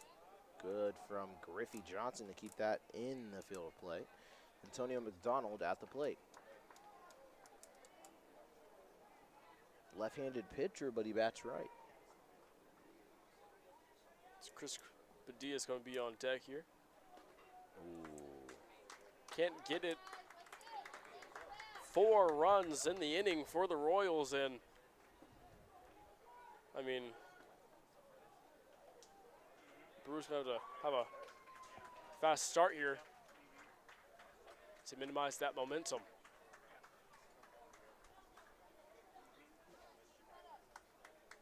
See, the pitcher is going to be Jeter Bowes. He was pitching in that. Oh, yeah, because he was pitching that first game. It's all coming back to me.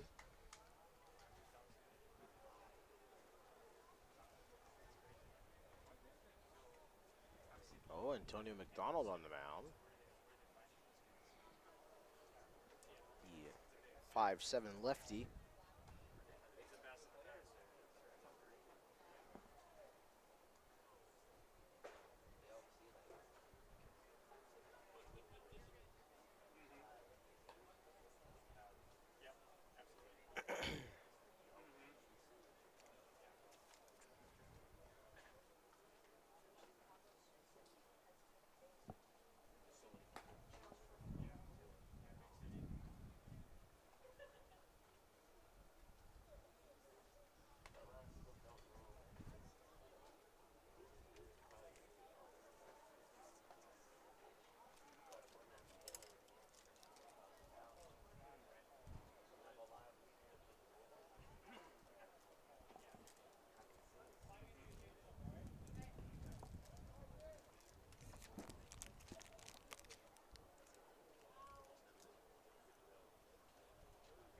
Caught that.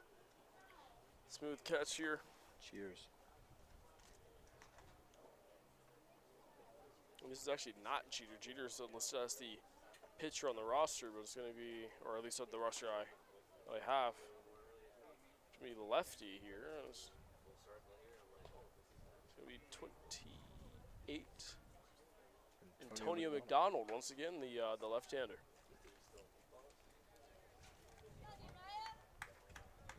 Sure. Oh, Liquid IV. Me and Will were just talking about this. We're gonna be trying Liquid IV here for the first time. I'm going to try in between innings. I'll put the camera on me and do it live. Almost like a mukbang.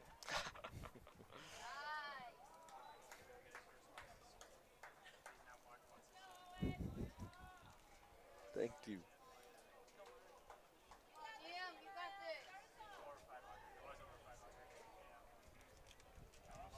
I'm gonna pour it in.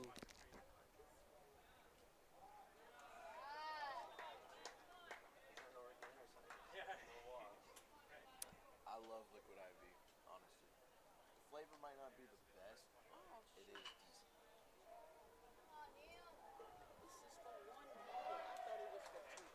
Why did you think that?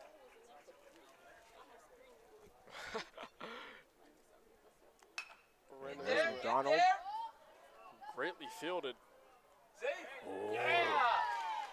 Can't get there, and I spoke about this earlier about how on that left side of the plate, on the left side of the field, is just a lot harder to make those plays, to make those long throws. A lot longer distance, and it was nearly a great play from the shortstop of the Royals there. Yeah, fielded cleanly as well. Yeah, McDonald with the option to use that left-handed move to first base. Now, when I was running back in my baseball days, and was a left-handed pitcher, I'm eager to get to second base because I'm not trying to get. I was quite subjectable to that move. So see if the Brewers try to do that here. Hey, here it comes. Lock in here.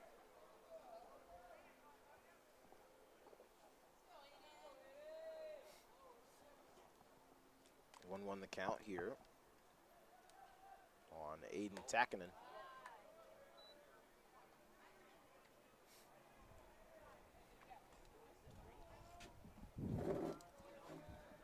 Can you move the laptop like just ever so slightly into the shade? It's on the ground. No one charging. Trying to prevent the laptop here from blowing up. It's going to be ball 3 here. Ooh, it is hot. Ah, dang it. I got it in my backpack. All right. Grasses. It's going to be number 1 here for the Brewers. Takinen. Inside and way inside for ball 4. He'll take his Aiden base. Takinen here. All right. It's going to reach first base here. Runners on 2 and runners on 2nd and 1st here for Griffey. Griffey Johnson. Thank you. At the plate. Here's the first pitch for McDonald. It's in for strike That was one. kind of hanging in there a little bit. Nobody gone, but Griffey Johnson quickly behind in the count 1-0. Next pitch for McDonald. Outside for ball 1. Have you had this firecracker flavor? Yeah. That's the exact flavor that we have here at the Urban Youth Academy. You said that Avila Oh, Life. yeah. That's what we stream on, is the Urban Edge Network. And so with the Urban Youth Academy being where we're hosting this event, it's hard not to get that mixed up, as I was streaming on the Urban Edge for 3 months of that baseball season. McDonald, did he hit Johnson? No, he didn't. Well, No it was just contact. inside there, 2 inside. It's going to be 3-1 for Griffey Johnson.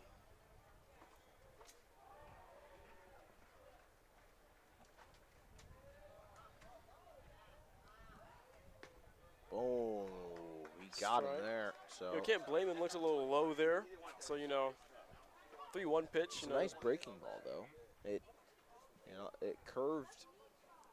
It curved inside and low. I'm very scared for this liquid IV. It's just taunting me on the table right now. Well, you gotta shake it up as much as you can. Oh, Oh my, that's beautiful swing. greatly hit. Another reference I'll be make a lot. That perfect in MLB The Show. Sometimes you can square up the ball perfectly, perfect timing, and just go straight to the center fielder. And that's exactly what happened there in the bottom of the first here. First out for Milwaukee. They find themselves with 2 men on base. Antonio McDonald on the mound. Looking to get his job done. Well, they might have Does he gotten tag him there. out? Yep. He does! Brewers out at 3rd. Took a nice skip and bounce, and they tagged him out for out number 2. Call was a ball, so it's a 1-0 count with 2 away now.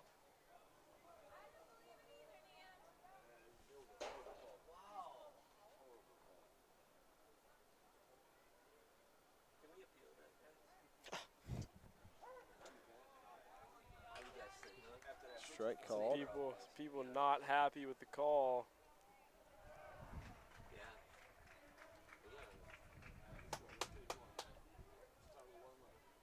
It was a great play from both players. They're gonna go. But the catcher this time,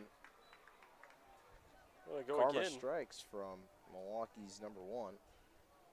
Milwaukee's ace, that is.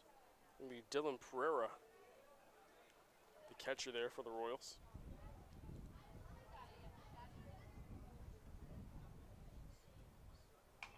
Grounded and to the pitcher. And that, and it's gonna it be went out over. of play. Yeah. You could almost tell McDonald was trying too hard not to mess that up, and then he ended up messing it up after all. In his head a little too much there.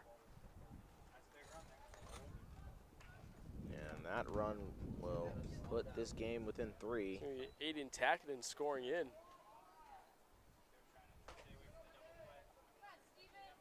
Hey, make that hurt. Keep it going here. Stevie Vasquez at the plate now.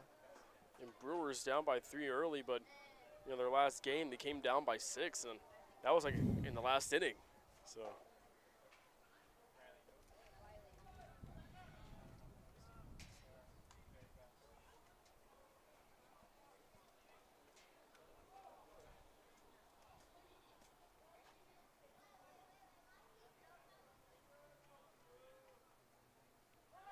Runner and Pereira with the throw. Pereira definitely a strong catcher here, making 2 great throws. Looking like Salvi out there. Definitely Salvi adjacent. And here's RJ. I recognize him from that bat, and he's on deck here.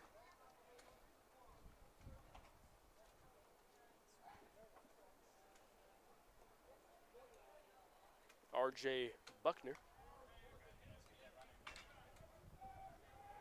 It's going to be their shortstop, Simon Vasquez. Stevie. I think it's Stevie Vasquez. Steven? Stevie. It's an N, though. It ends with an N. I thought it was Simon. Maybe it is. Is it Steven? It's Steven? Steven. I've been Yeah. saying Simon for 2 days. 2 days. But it's going to be Steven. Steven Vasquez.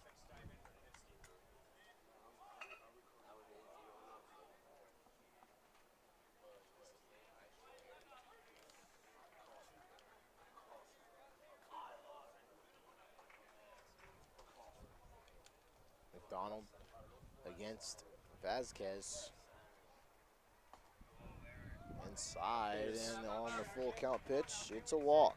That was a very confusing for me with the umpire. He kind of like pointed as if it was a strike, but it's going to be RJ Buckner here.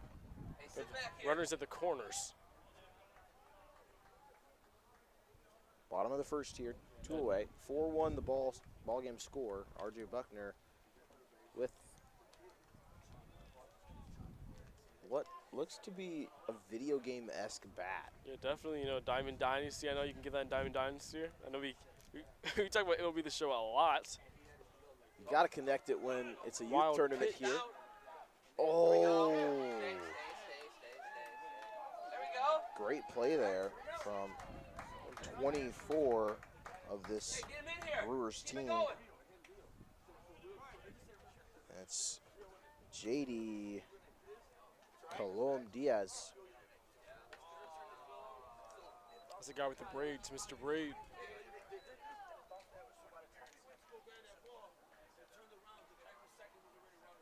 So it was a strike called on That's Buckner. Steven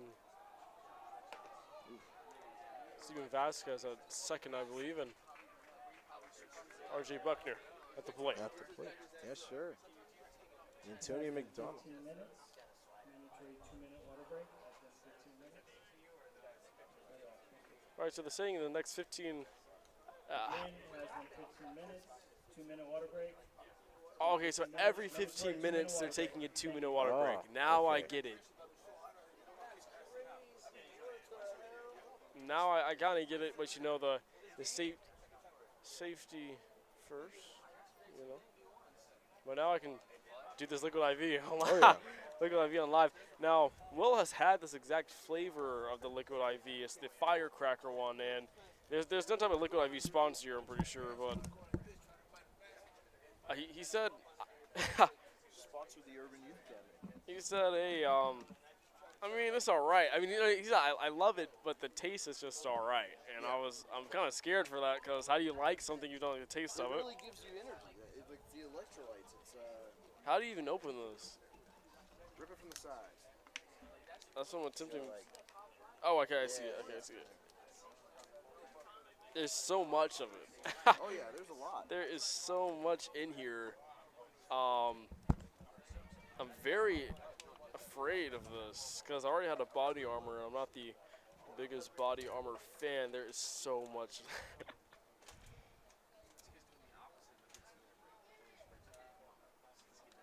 All right, so I guess we're taking the water break with them. Oh, yeah. Oh for my sure. day, that went everything. Oh That my totally went goodness. everywhere. Nobody noticed except for me. So I mean, it's still okay. I think because it's so much powder, it's not even closing properly. But let's open it. Yeah, usually I take a sip before Okay. I shake it up. It's probably not gonna taste great if you didn't shake it up too much, but Okay, it wasn't shaking up all the way. It tasted all right. yeah. It tasted all right. Like.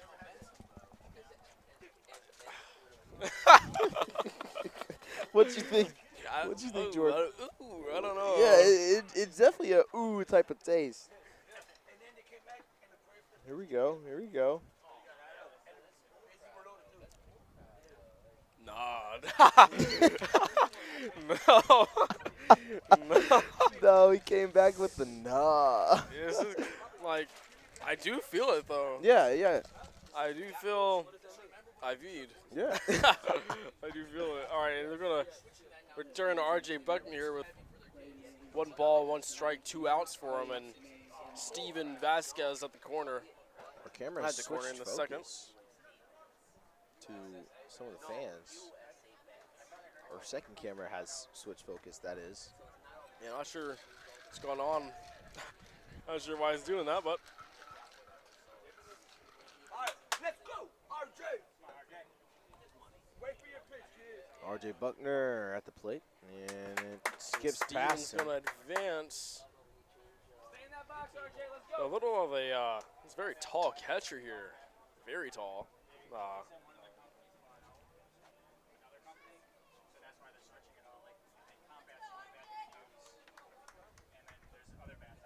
So score is 4-2 here.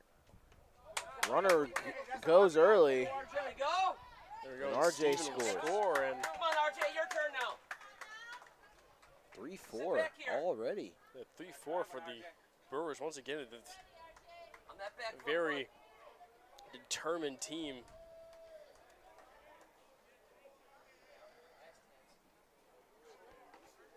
And I just refocused the camera on me. And RJ Buckner is going to be a long pop up there and to the right fielder. And we're going to try the side, but the Brewers will score.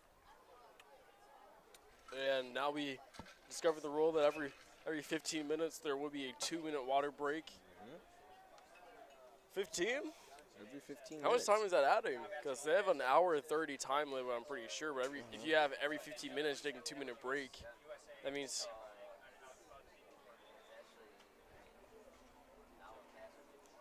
you're adding about 8 minutes to the game. I think. Wait.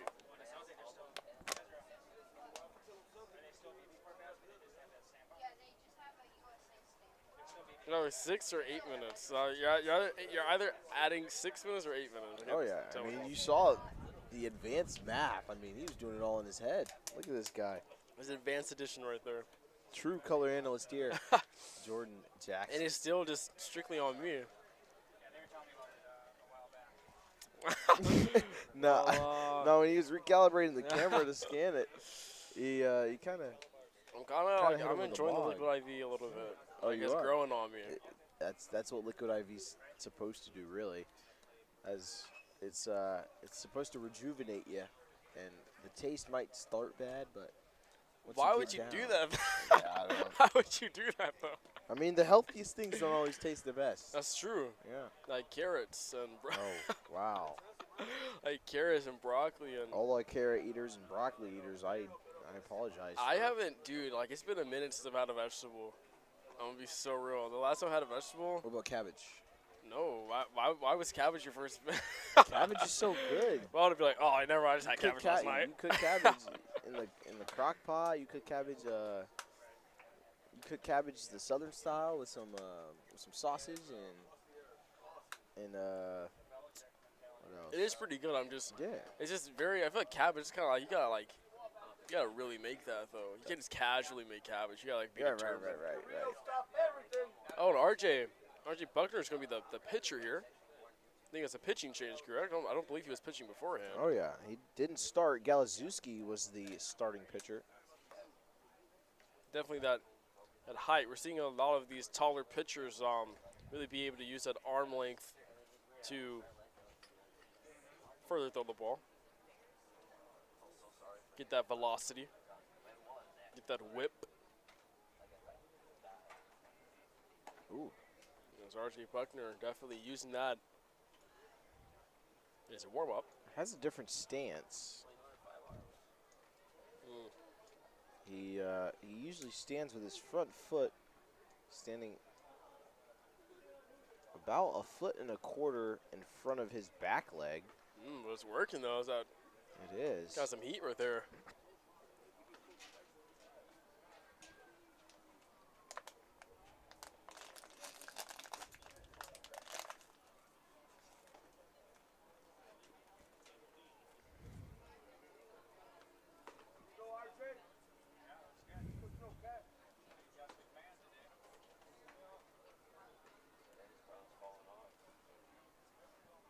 And starting it off for the Royals, 30 is going to be Chris Padilla.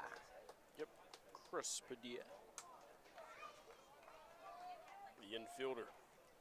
Sounds almost like he's. Oh, they're the heights here. Yeah. Sounds how- almost like he's a crispy quesadilla. Chris Padilla. Nice stance here. Time called and.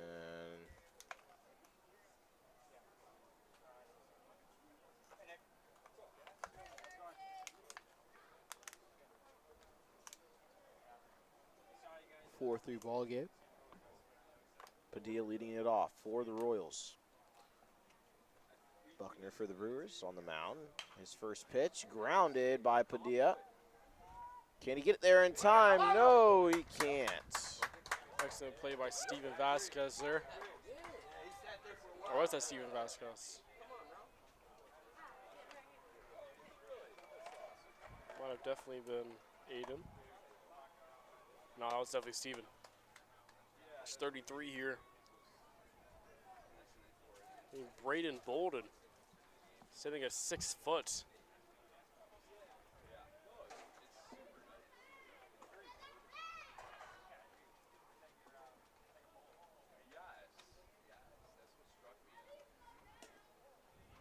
Oh, I missed low.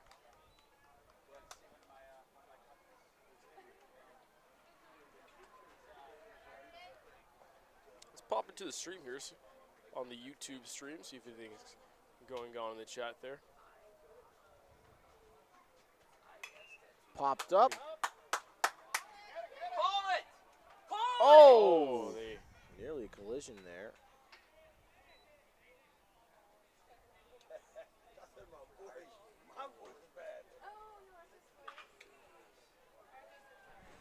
A collision there, but they do get the out. 2 outs now. Here in the top of the second. Good job, RJ.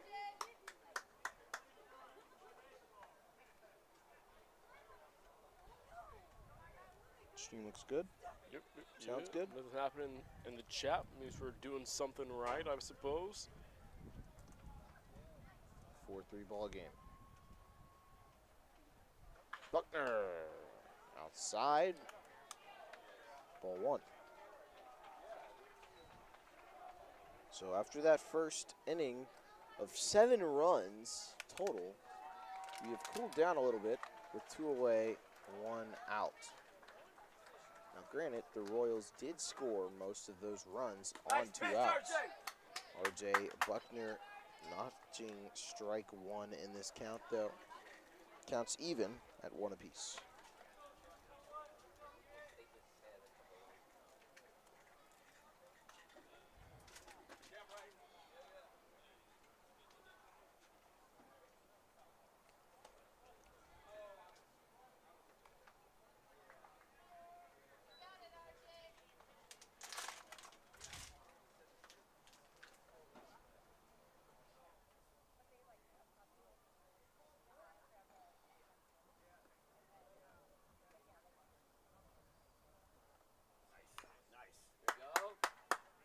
Forces the swing and it's fouled. 2-2. Chopped that and fouled. Didn't really go anywhere. 2-2 with 2 away. Nobody on base. The pitch from Buckner.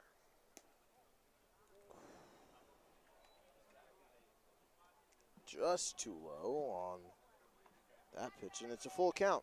3 balls, 2 strikes, 2 away. Here. You know, although they're missing some very well-placed pitches here by R.J. Buckner. Yeah.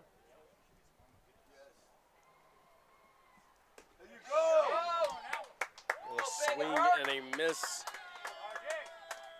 R.J. Buckner having a great pitching performance there, allowing no runs in the 3rd inning, or even any runners. Yeah, they're in the top of the 2nd. No hits allowed for R.J. Buckner. And so the side is retired. Royals with the lead, and they make a pitching substitution.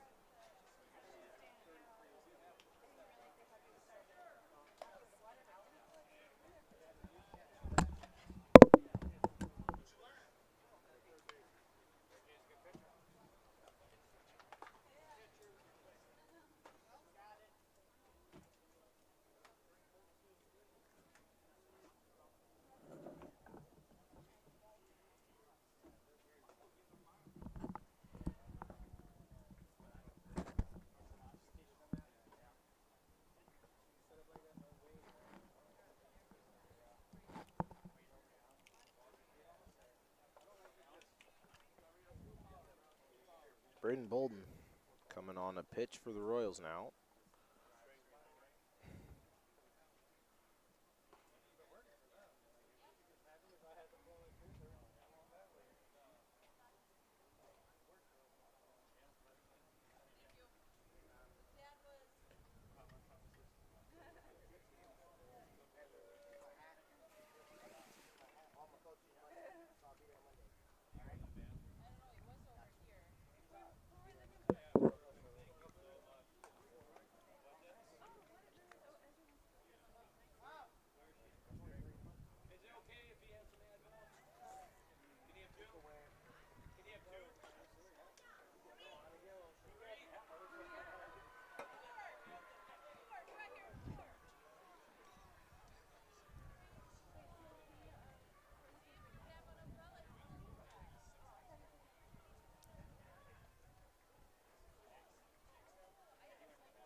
You know his last name? Wall. Connor Wall at the plate now for the Brewers. He came in to replace Galazewski, who was the pitcher, but he's playing at first base, as Buckner was in the previous spot. Called ball on Connor Wall. 1-1 the count. Here in the bottom of the 1st, he's leading off, and he grounds it over to 3rd. The throw pulls him off the bag. So a runner on to lead off the bottom of the 2nd for the Brewers.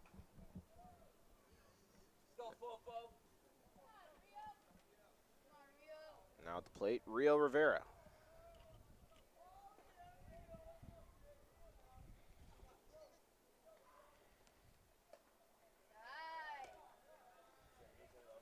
I gotta go check in on the stream. I gotta go make sure everything's working all right. I do not know why the Ozbot or the camera up here was just strictly on me, but Loves Jordan Jackson. I mean, who wouldn't, you know? And Braden Bolden down in a 2-0 count here against Rio Rivera. Rivera. Ooh. Looked high, but called ball, or called strike, 2-1.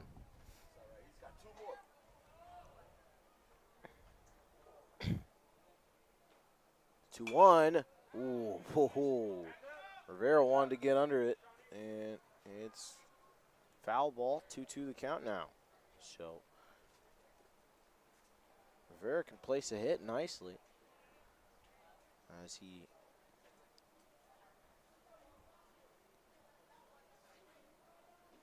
Put it in play. runner will go. It's Connor Wall, and it's dropped just before Lund could get there. So Connor Wall advances to second. The first out of the inning.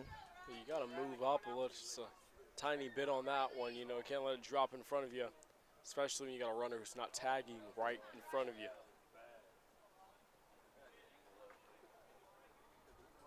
I hate this wind so much.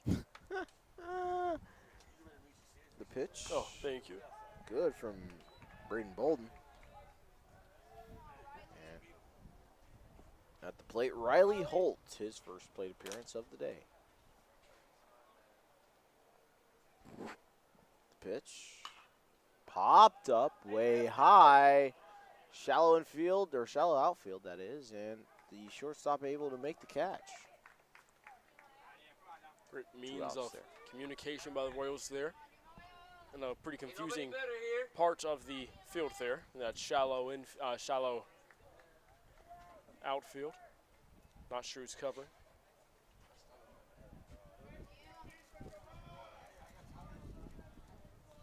Bolden's first pitch. Nice pitch there. Nice breaking ball. Yeah, he kind of laid it in there, and Nehemiah Ropslick just left it in the center of the zone.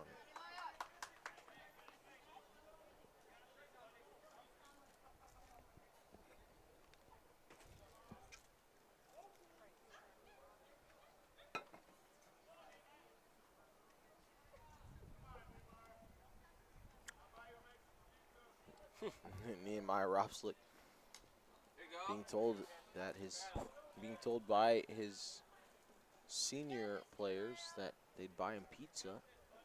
A Mexican pizza like that. Mexican pizza, yeah. If he can notch a hit here. But he's down 0-2 with 2 away.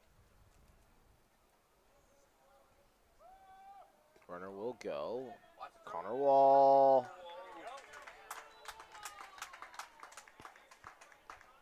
We switch catchers here. The Royals is going to be number 10 here. It's going to be. It's probably not 10. I just can't see it. See, because the catcher.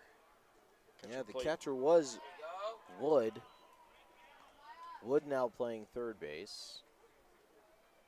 And they go from catcher to third base. Definitely one of the stronger arms on the team, as that'll be hit by pitch and gonna be runners on the corners.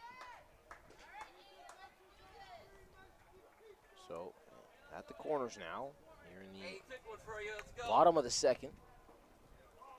It'll bring up Aiden Takinen. And he looks to attack here. Connor Wall in third. Nehemiah Ropslick on first. Ropslick will run. They're going to allow him to run. 2 runners on scoring position, down by 1 here for the Brewers. Mason Todd, the catcher, behind home plate now. And a good pitch from Braden Bolden.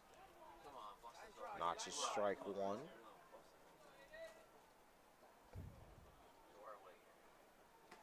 Swing and a miss, strike 2 on Aiden Takinen.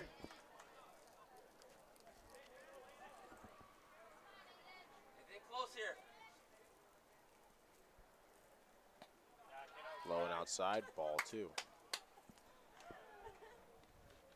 Hey, put it in play here. See what happens. Let's go.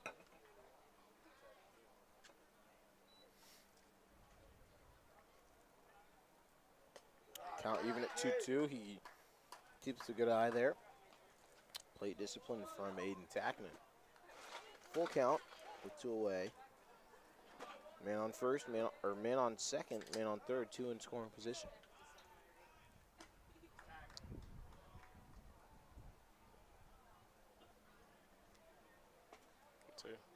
There's a pitch on the ball. Ball on the field. Ball on the field. Which halted the pitch. I was thinking of all my sentences at one time there. So a full count with 2 away, 4-3 ball game. 2 runners in scoring position for Milwaukee. Braden Bolden with the full count. Pitch, swing and a miss. Oh, attacking, and he wanted it, attacked it, and paid the price I on hate the to swing see and a that miss. there with 2 runners in scoring position down by 1, but Yeah. it still is relatively early in this game. It'll be the top of the 3rd. Yeah, left 2 runners on base there. So the Royals get to hit now in the top side of the 3rd inning when we return. I believe they're taking their, no, maybe not. Someone I told them to take their 2 minutes, and they are still on the field, so. Oh, they are.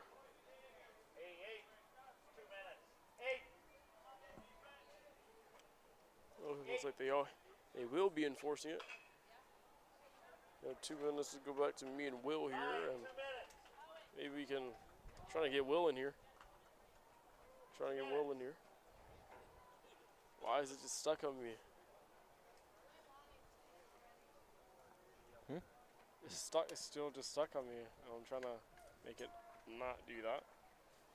Oh dang! Now Oh. it's protesting. It's protesting against us. Oh, it's just turned blue, so now I'm assuming that it has tracked me. Ah, there we go. Finally. The tables are turning now. Oh, nope. It's back on Jordan. I mean, you know. He likes the hat. I mean, it's like it more. It's like it more than the hat. It's like it more than the hat. Look at this dude. Curtis the Milkman on IG. Curtis Milkman on IG, yes, and Will. WillMWash.ii. Yeah, I wasn't gonna remember that. Instagram for I wasn't me. gonna remember that. But, Myself. So, but good game shaping here. Most definitely. Only 1 game, 1 run differential here. And let me move a little bit over here if it'll follow me. There we go. Yeah. Oh. We're just having fun here. I know. I'm trying to tell it to come back over here. I'm just going to assume you're in frame. I can't really see because the glare. Kinda? Yeah. Yeah? Oh. Ah. Kinda. I mean, RJ Buckner is still going to be the pitcher here, and he's been having a pretty good pitching performance. So take a look at him, and pretty solid defense behind him. Definitely solid infield, very notable infield. So I'm going to throw this water bottle away real quick.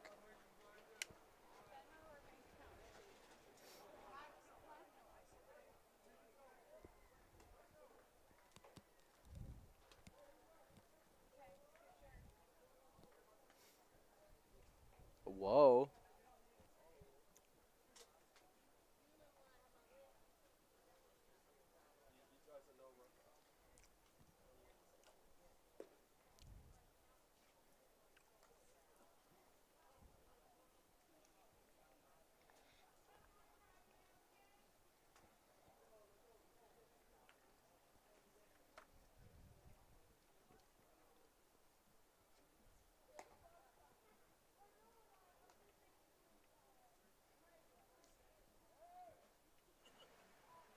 I've returned for my water bottle adventures here. As I believe this is Wood coming up for the Royals. Owen Wood, that is. And he swapped to third base after playing catcher.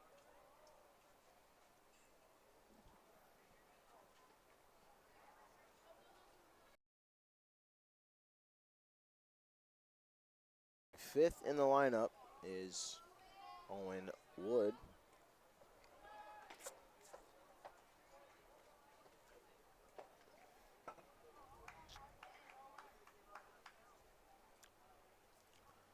He's batting lefty. First pitch. In the dirt, ball 1.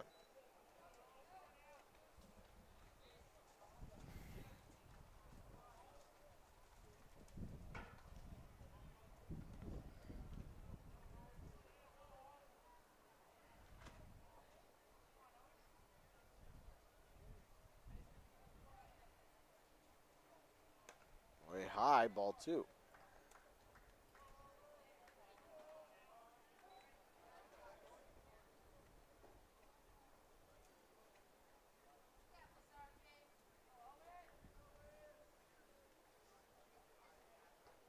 RJ trying to get back into the count here.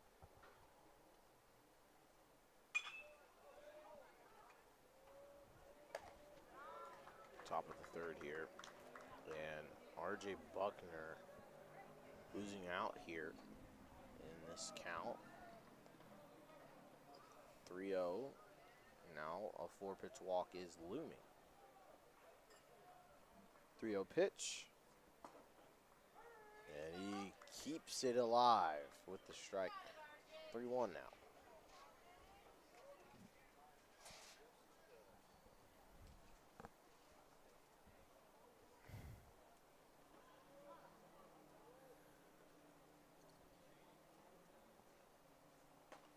Swing and a miss, strike 2.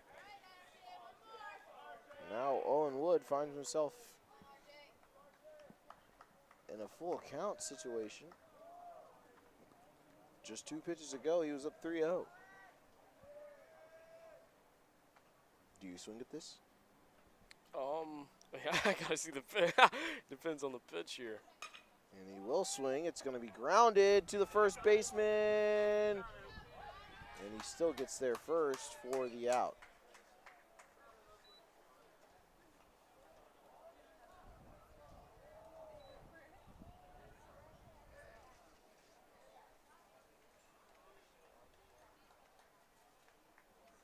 One away here in the top of the 3rd.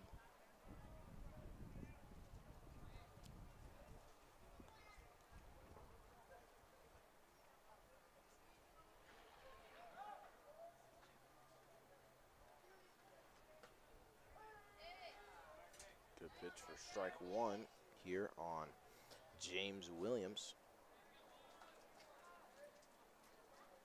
Resembling the same name as the great composer for Star Wars and Indiana Jones. Oh no, that's John Williams. Never mind. I was wrong.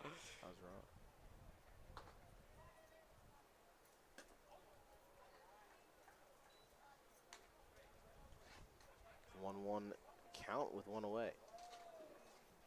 Glad I corrected myself, or else all the adults on stream would have gotten you. Yeah, would have tried to correct me in the chat, eh? Here's Buckner. 1-1 count with 1 away. Ooh, high and inside. Ball 2.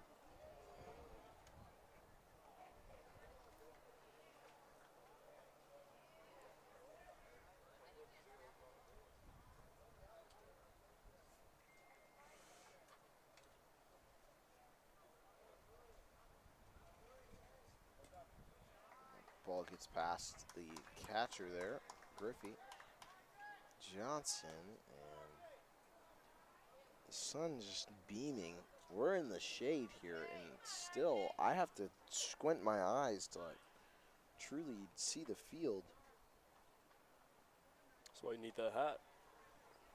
That's right. Or I just need to put my shades back on. Oh yeah, could definitely be a solution.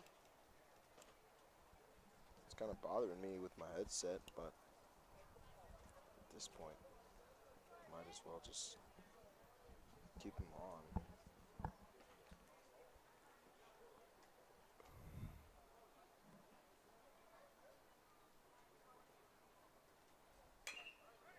Grounded to 3rd, Rio Rivera throws, and in time for the 2nd out of the inning.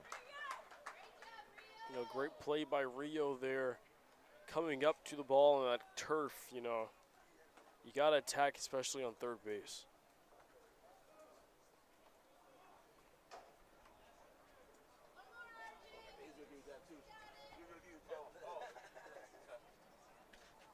Now here's Jeremiah Butler.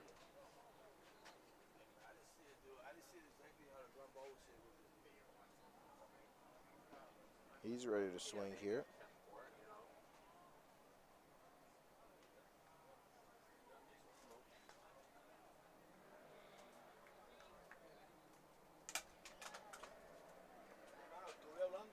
Jeremiah Butler awaits Buckner's pitch. Here is the pitch from Buckner. Inside, or outside, and low for ball 2. 2-0 with 2 away.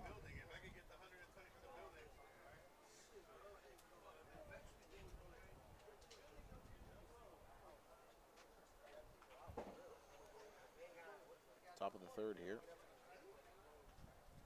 The Royals preserving their 1-run lead.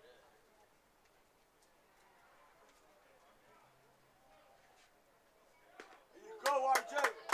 Good strike from RJ Buckner.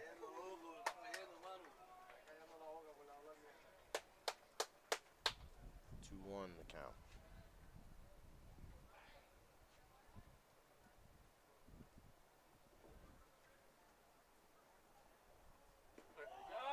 Nice spot! Side. Nice spot, RJ! Ball 3.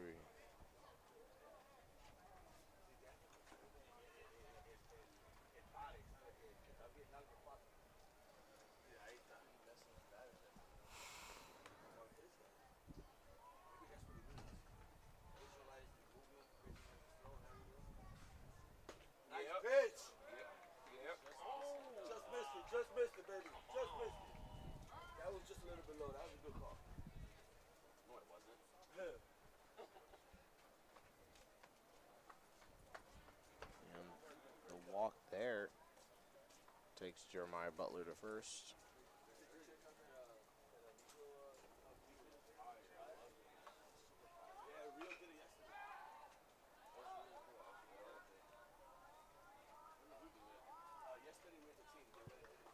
When they got here first.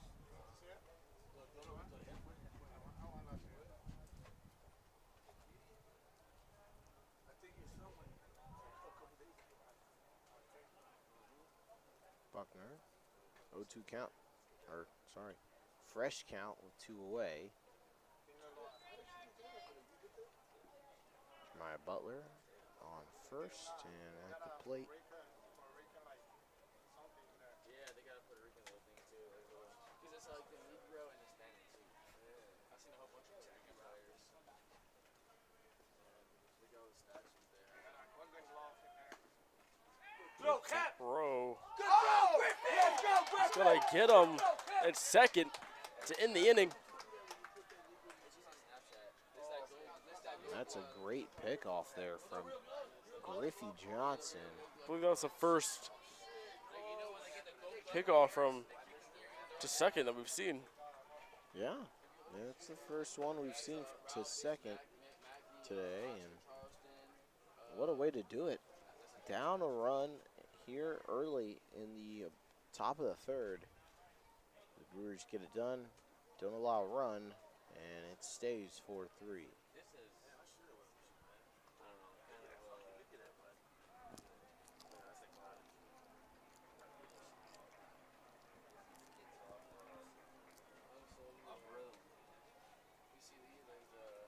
That's Satchel Paige. That's cool. Satchel Paige. The guy's name. Never heard of Satchel Paige? What? I'm sorry, guys. That's what I'm saying, man. man. I should have said yeah. Papa Bell.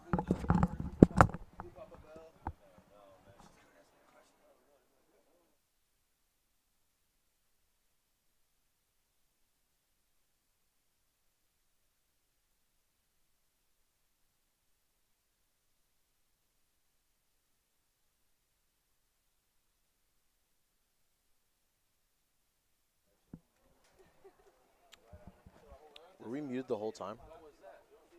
Oh. I muted you while you were taking it off. Oh.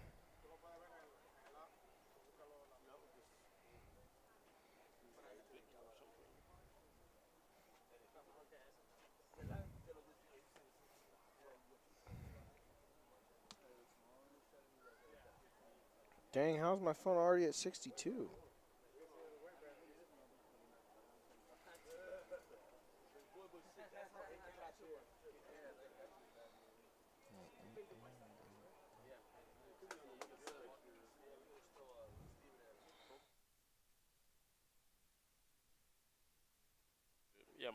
Mine was still muted, but I just started talking. It looks like we're could be on another break here as both teams are just not on the field.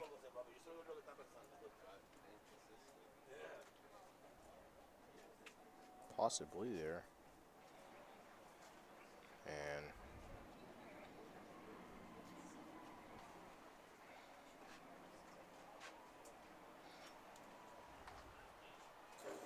yeah, we are taking another break.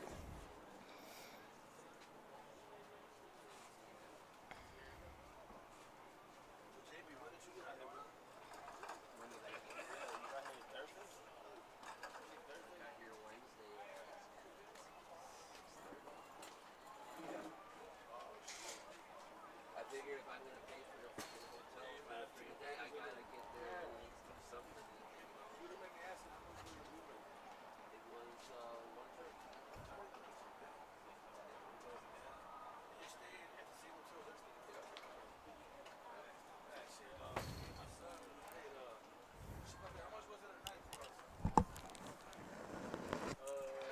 Wait, 87 or 92? Where?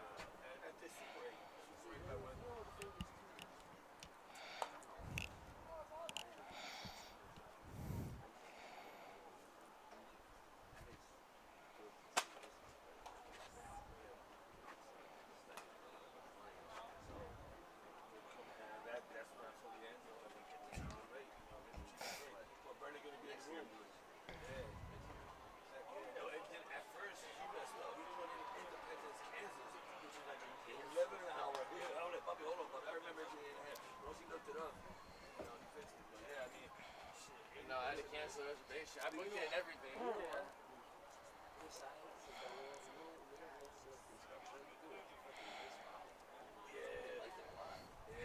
That's going to be Wasn't there a little traffic when we first started driving?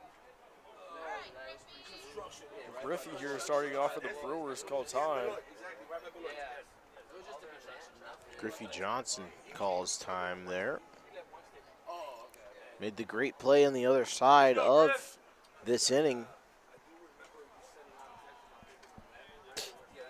to end it with the pickoff attempt, or with the pickoff success.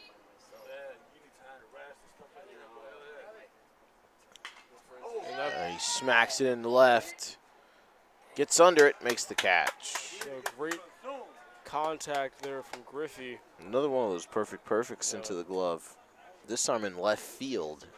We've seen a lot of them in center, but you just heard the pop off the bat, and you knew it was a good hit. Great contact.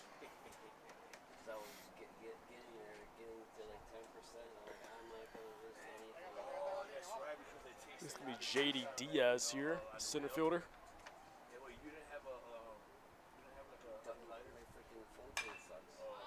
Going to be popped up. Center fielder comes in, makes the play. It's been great communication there by the Royals. Another shallow hit pop up to the outfield, and center fielder will come get it. I believe that's Padilla back there. And jogging gingerly is James Williams, the right fielder for the Royals. When he jogged back to his position in right field, I don't know if he was meaning to do it or if he was genuinely just gingerly jogging, but he was having a limp with every step he took. Back here on the count, it's 2-0 with 2 away.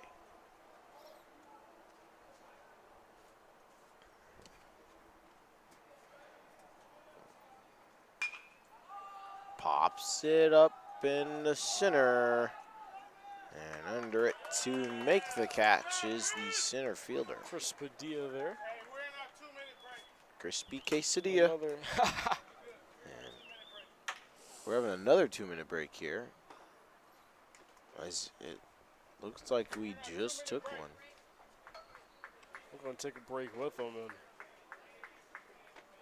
I put my head down for a minute. The liquid IV is not working for me. Oh, you lost your energy? The liquid Yeah, I IV lost. power is. Yeah, I lost mine too.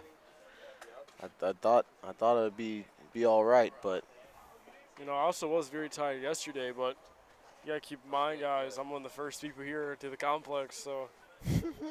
yep. And I was here at 7:30 this morning, Yeah, so we've been for we've been here for a minute. Like, this is the third game we've called. Yeah. Do you have another game after this, or is this the last one? Oh, that game at 4. Yeah, the game at 4. I think I'll be on that, and yeah, so.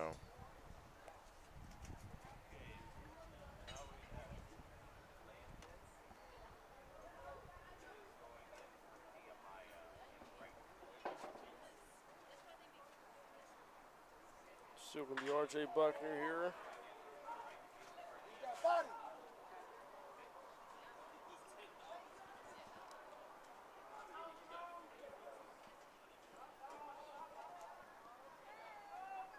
Boom.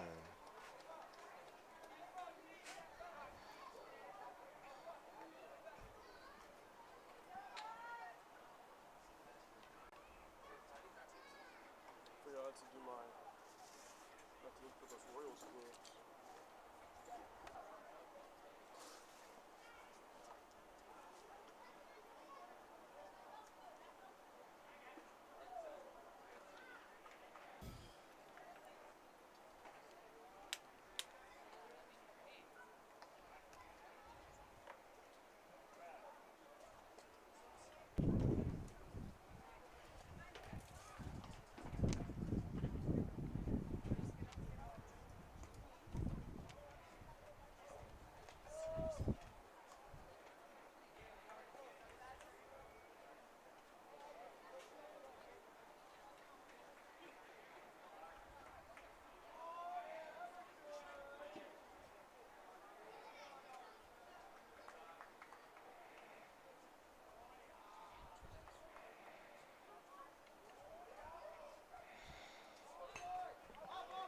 Popped up in foul territory, but into the glove of the catcher. Griffey Johnson for out number 1. Heads up, 20. That's the captain.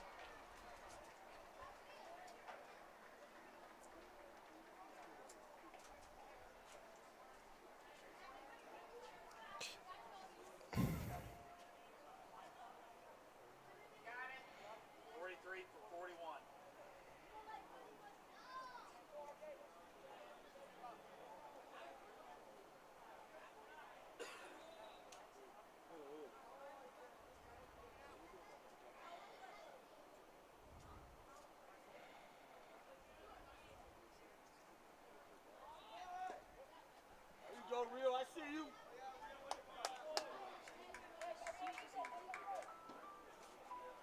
Come on, RJ. All right, RJ, you got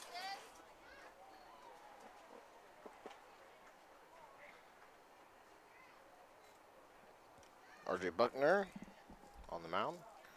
1-0 count with 1 away.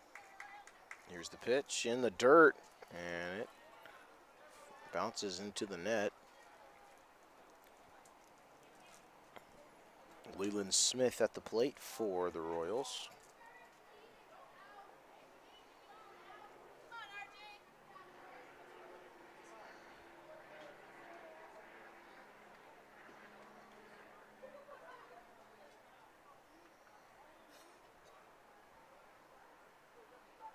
Two-0 count. 1 away. Leaves it in the zone for Smith, and Smith doesn't take.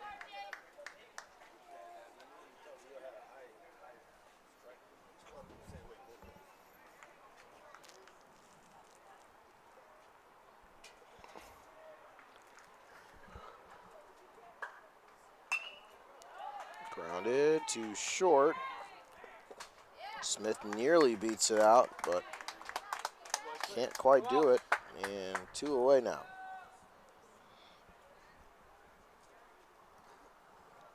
Just gonna bring up Mason Todd. for the Royals. And Royals haven't been able to do much since that score before back in the first. Neither team also have scored since that first inning. Can someone break the 2-inning deadlock here?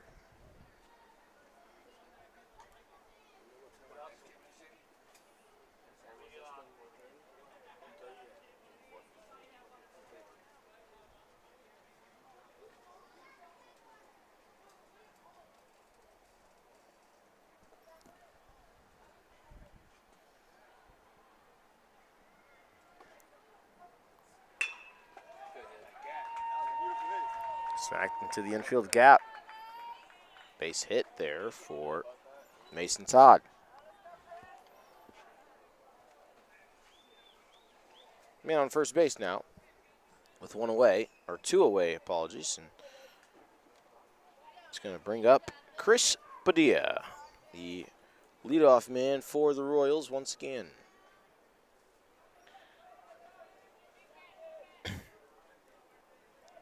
Padilla bats leftly, throws with his right.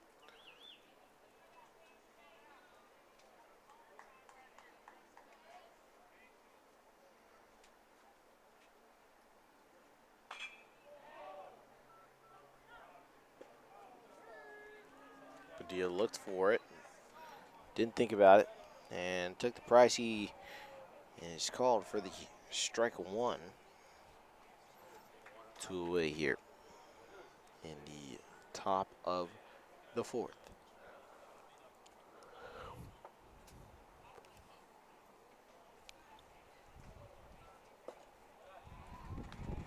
Good eye there from Padilla, as he'll take ball one. Counts even.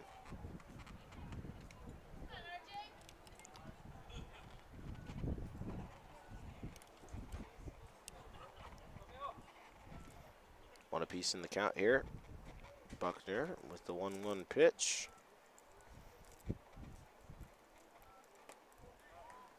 Way outside and high for ball two.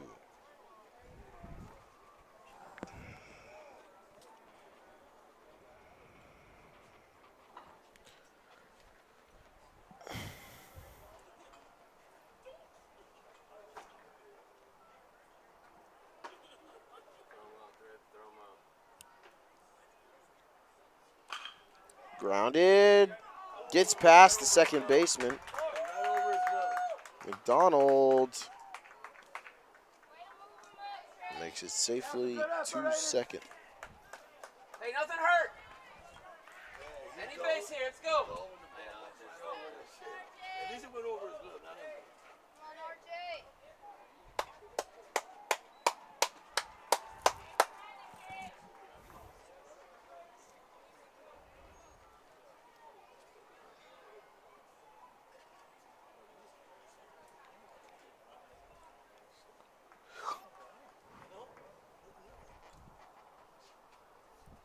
Nice pitch. Oh, that pitch. Inside. Ball one. Braden Bolden. He's at home plate, hitting for the Royals. Check the runner. Check the runner. He's not watching. The coaches are going to catch on to that. Nothing.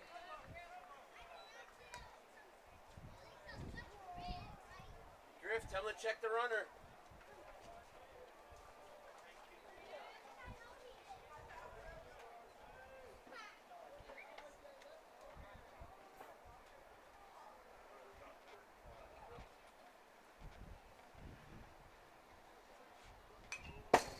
Fouled off behind home plate.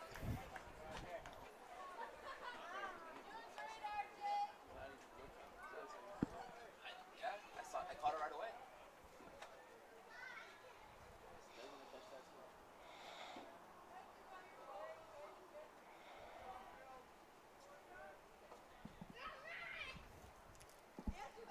Two-0 count with two away. sailing into right. Oh, it's called foul.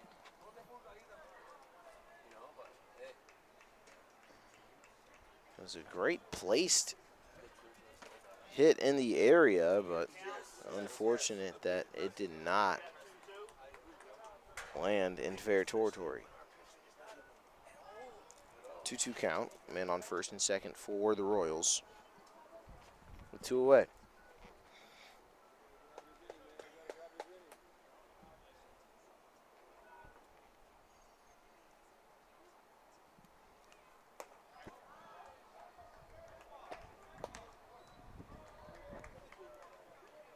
Full count here on Braden Bolden.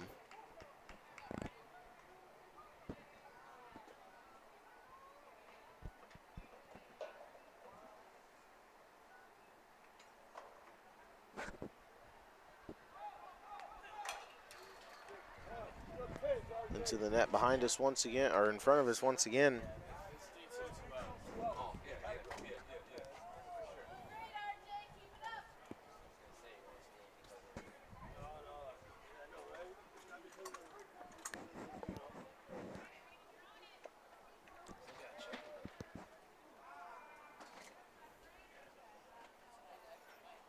Here's the full count pitch from Buckner. Runners go. It's a battle here for sure, and a full count with 2 away. Braden Bolden and RJ Buckner having a true battle for the ages.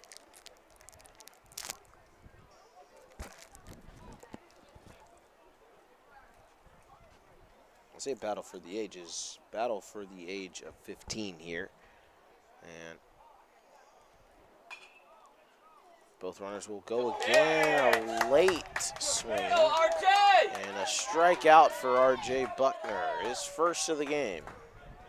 Comes in the most crucial moment where he needed it for his team.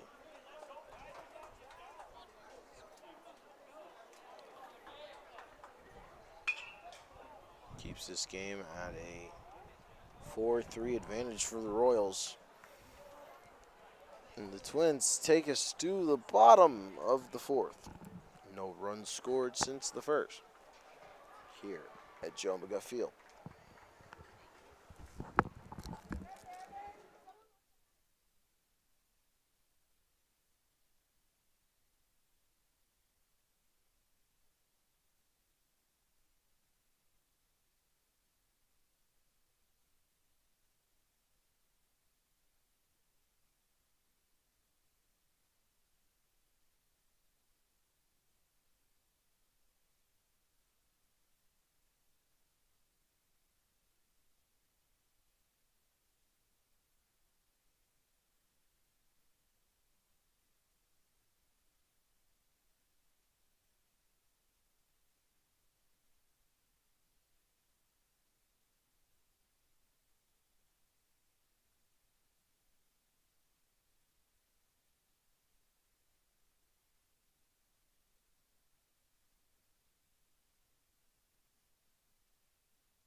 Hey, help yourself here. Back here, Braden Bolden on the mound now for the Royals. RJ Buckner was trying to swing, get started early on the first pitch. Take strike 1 instead.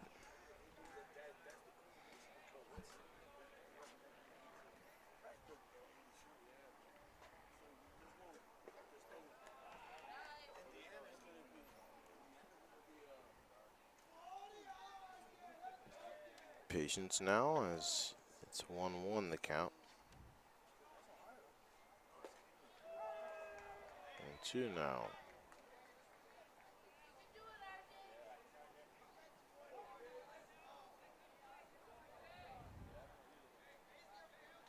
Braden Bolden. Swing and a miss, struck him out.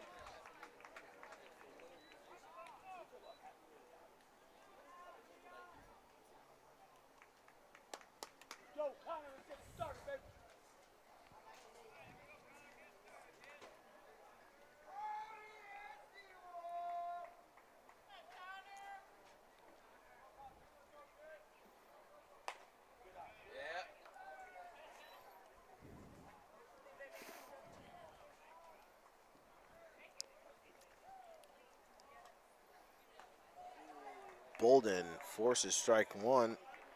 Swing and a miss.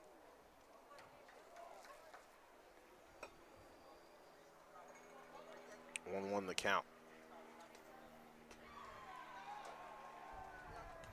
2-1 now after that high ball comes in.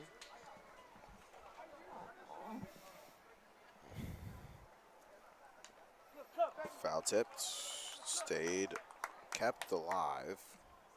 Hey, stay in there. Connor Wall at the plate.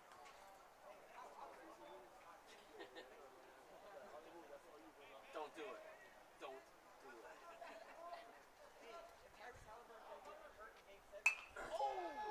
Get down. Let's go. Drops for Wall, and it's a base hit. The ace after Burris, not Burris.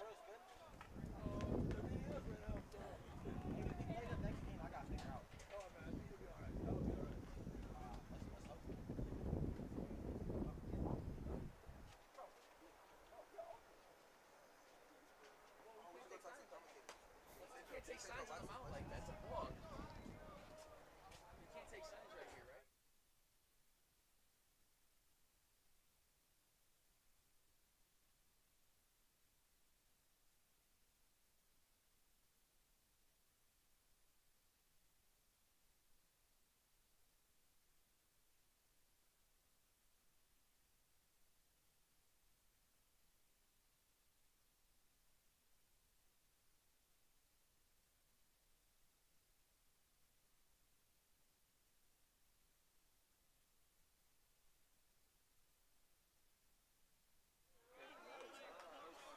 You're joined by Daryl Rice of the Indy. What's your guys' mascot? What's your guys' mascot? We don't have a mascot. We're from Just Indy? Indy, Nike. Ooh, and Rio gets to second. Connor Wall advances to third. So we got Daryl Rice and Anthony Jenkins from Indy RBI. And they getting silly over here. What y'all got to say? Say good morning, Milwaukee. Come on. Classic 15-year-old response from some high school baseball players. Anthony Jenkins on the ground now. Bolden, the pitch right down the pipe on Holt. Riley Holt struck out here. So 2 strikeouts in this inning coming from Braden Bolden. Man on second and third here for the Brewers. And 13 of the Brewers here at the plate. Get there. Rounds. And the Brewers tie the game. Put the ball in play here. Let's go. Man on the corners now for the Brewers. Hey, let's go, Aiden. Let's go right now. 2 away. And all to play for now. 4-4 is the score.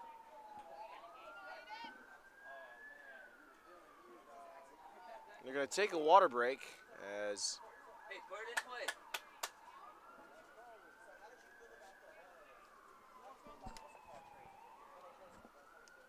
Hey, good swing, Aiden Rio. Takinen down in the count with 2 away. Bro, it's not a double, it's not good.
secondary at third.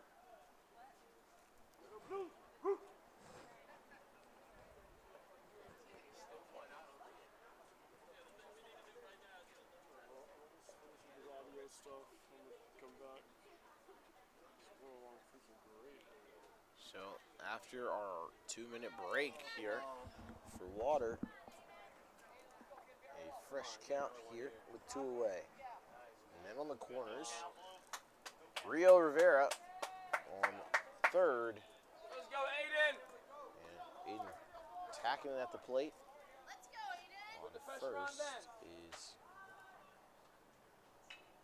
13 of the Brewers. It's a bunt. They tag Rio Rivera for the final out.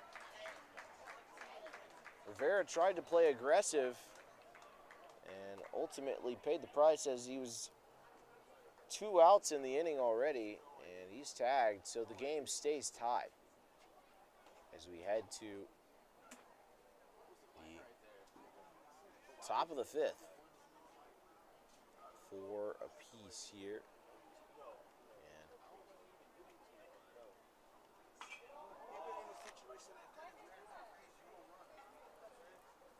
So after Milwaukee was able to tie it up from down 7 in the last inning of their game yesterday, they now tie it up after being down 4-0 in the top of the first. After the top of the first, they tried to come back all in that first inning and were within 1. And now in that 4th, they finally equalize.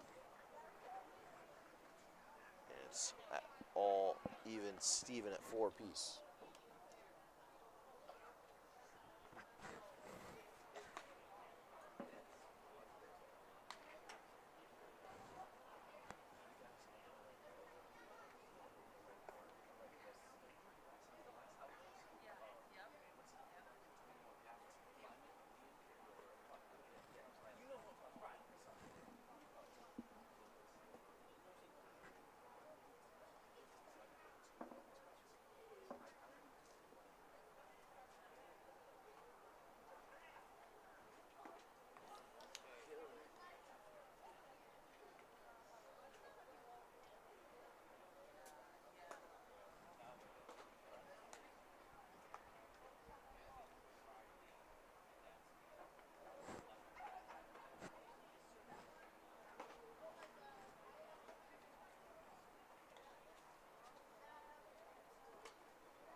Keep dealing, RJ.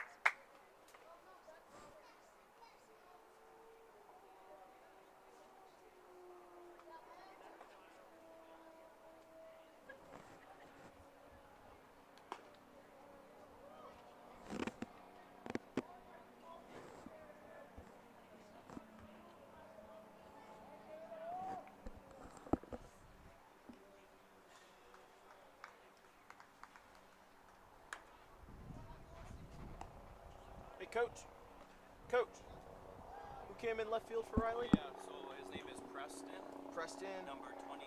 Yes. What's his last name? Korzinski or something. Korzinski. Something like that. I'm sorry, maybe she It's all good. I'm probably not saying it right. It's all good. I can get it. Alright, thanks a lot. Yes, sir.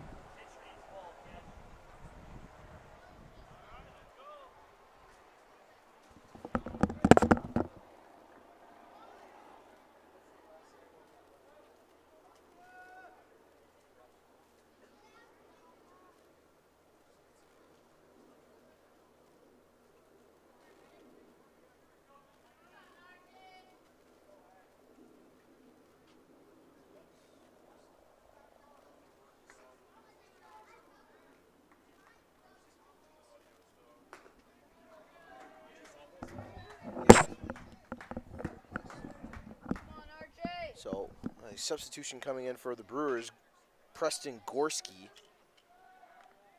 is going to come in for Riley Holt in left field.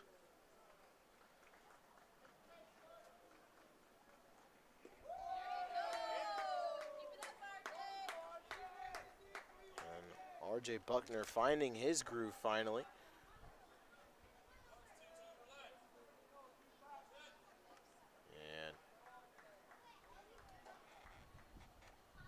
told by his team to relax is the batter at the plate. As the ball goes way over there this time.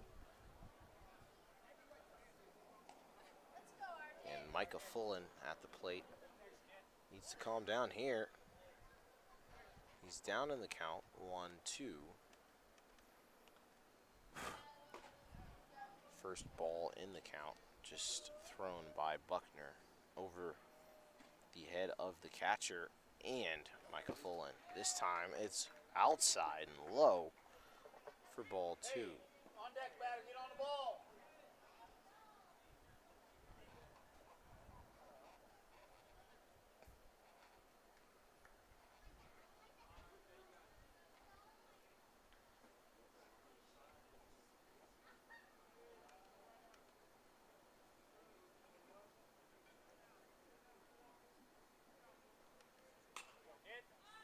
Call it. Call it. In the air, and it drops before the catcher can reach it.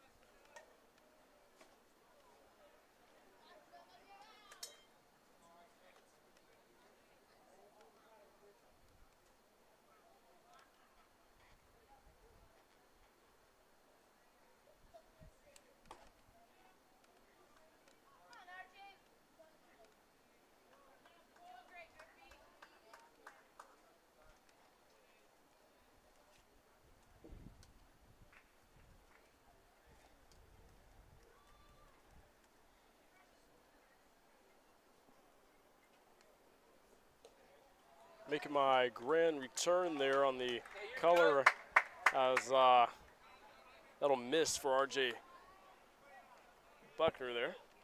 Full count, it is on Micah Fullen.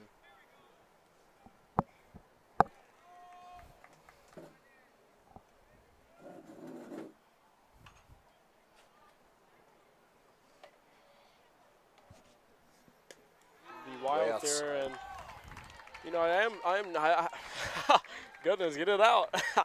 But I've still been present here, and I've been to at least about 10 degrees, and you know we're under the tent here, and we're pretty hot ourselves, so I can't even imagine what RJ is going through out there.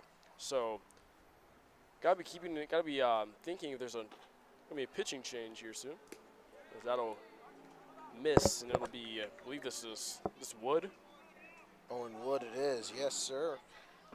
Batting lefty once again. And I've been disappearing due to my main purpose here being the filmer. Just been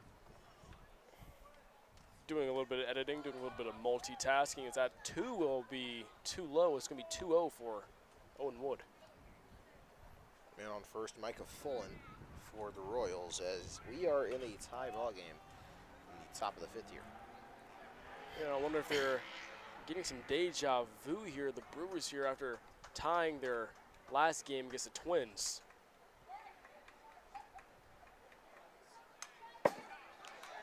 Definitely hoping to exceed the lead here, as they were not able to finish the job at the end of their game. Going to try to keep the offense steady here. A little bit of a late swing from Owen Wood there. Brings it to 2-1. Nobody gone. Micah Fullen, the leadoff man, able to get walked and reach first. So he stands on first with a little bit of a lead. Owen Wood gonna ground it. He's going to throw the ball, a little bit of a risky throw there. But he gets it in. Yeah, great scoop by Steven, the shortstop. Steven Vasquez.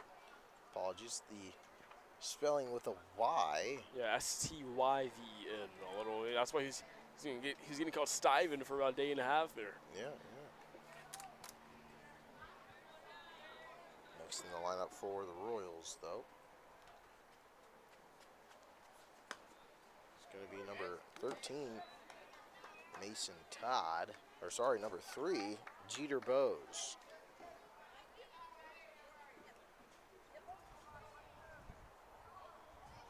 Bowes' mom standing on the left side of home plate, behind home plate, that is, behind the net, as she cannot be in the field of play. But she's recording her son in his Third AB of the day. Jeter Bose. It's a 1-1 count.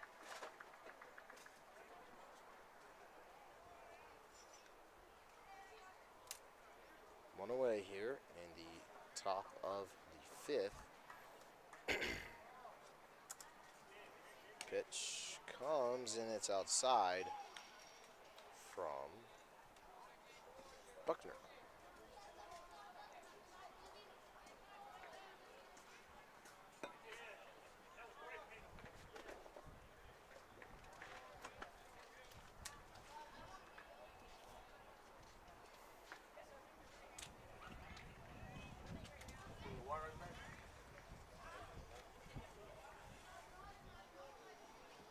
It's Buckner, 2-1 pitch. Delivers, fouled behind home plate.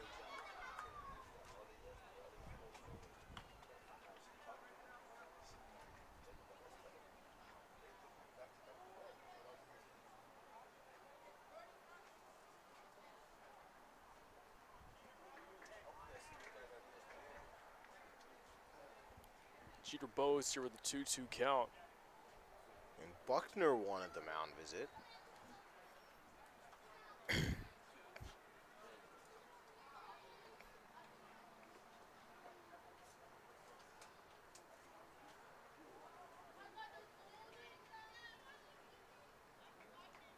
Buckner looking to close out this inning. 2 balls, 2 strikes in the count, 1 away. Jeter Bose at the plate. Fullen on second here. After Owen Wood tried to ground it and get on base. Mason Fullen advanced. Oh, whoa, the throw. Wow, throw. Looks like there won't be any damage there. As 22, that's going to be Micah Fullen. It's going to stay there.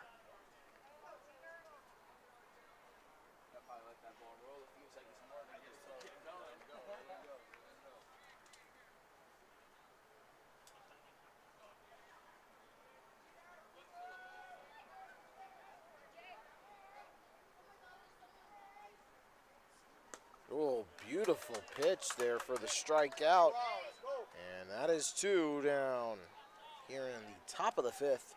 R.J. Buckner back in the strikeout column.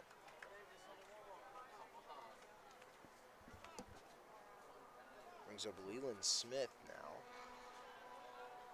Jeremiah Butler.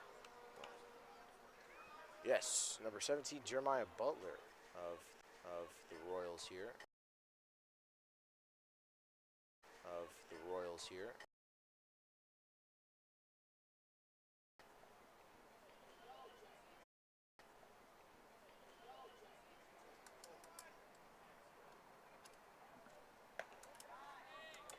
Butler takes a high ball 1.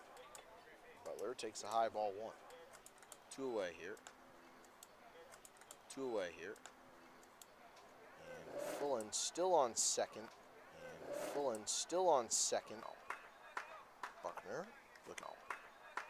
Buckner looking for a comeback. He'll probably want a swing here. Out of Butler. Butler known to play conservative. Just take the walk. And when we return in 2 minutes, we have our water break starting now.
Substitutions here for the Brewers.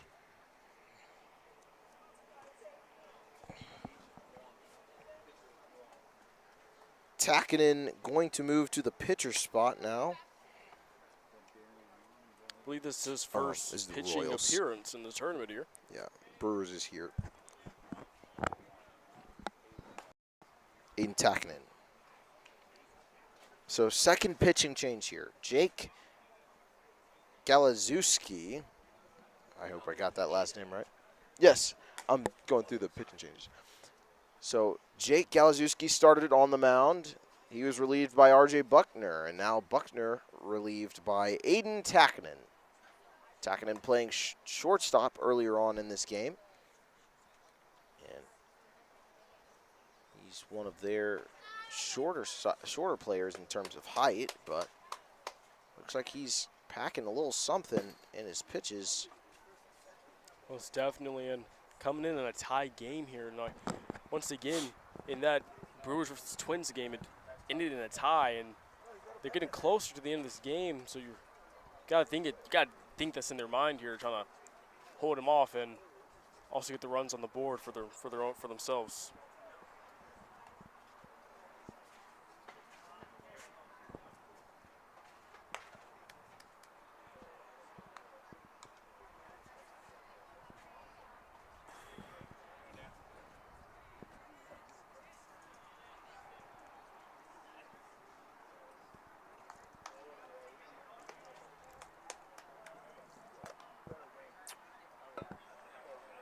Out of water again. Is that the IV water? Yeah. No, it's just growing on me so much. It's too good to resist, so I drink it all in like, well, I guess that was an hour. It's been an hour since I poured it in, eh? So here's Aiden Takinen, first pitch here. And it's going to be grounded, but foul. Third base coach there trying to field it. So Thatcher Denton finds himself down 0-1 in the count with 2 away. He's got a man on first and second. It's Fullen on second. He probably won't look to steal here. Hasn't really been an aggressive base runner. But if they are in a 2-strike situation, he probably will hunker down and run. Ooh, Denton misread that. And so it's an 0-2 count here on Thatcher Denton. A lot of pieces moved around for the Brewers here. And Denton right at Vasquez. Steven Vasquez gets it in his glove to retrieve the final out. Clean play there. Just right to the shortstop. Brewers here definitely trying to break away from this tie game, and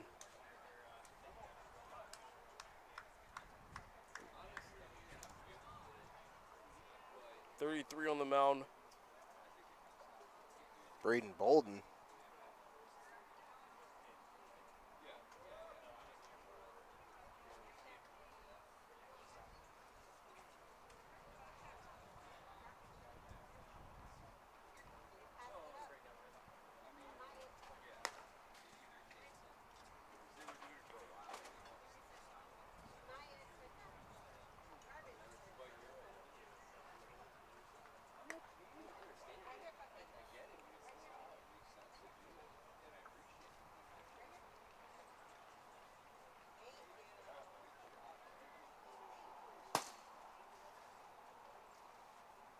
What up, man? What you got going on? Two more months in. And then, I was in Ray's house now, just down there raggedy turf. Oh, were you? Yeah. I was on that hot. I got most of them. Y'all tripping on. Was it right? Yeah, we missed. My partner had crack. I said, I know this church is down. Yeah, that sure is. You know how this field is.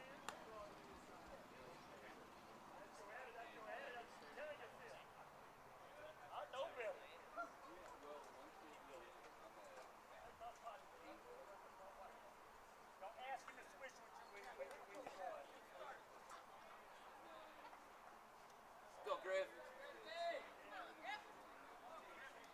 Griff ear.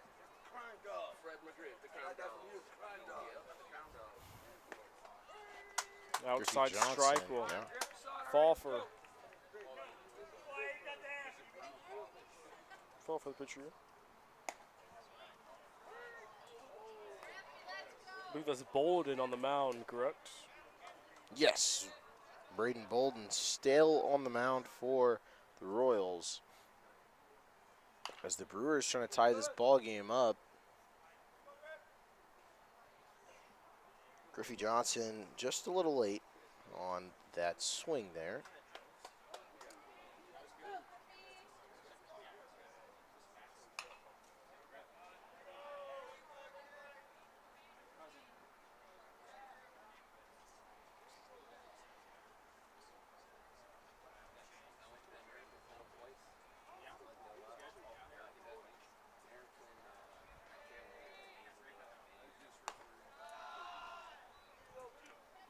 Good eye from Johnson.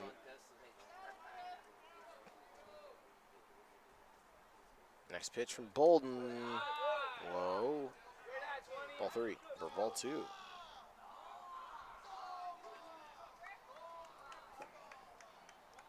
Count even, 2 apiece. Braden. Bolden with another inside pitch and another ball. Full count. Bolden trying to retire. Griffey Johnson.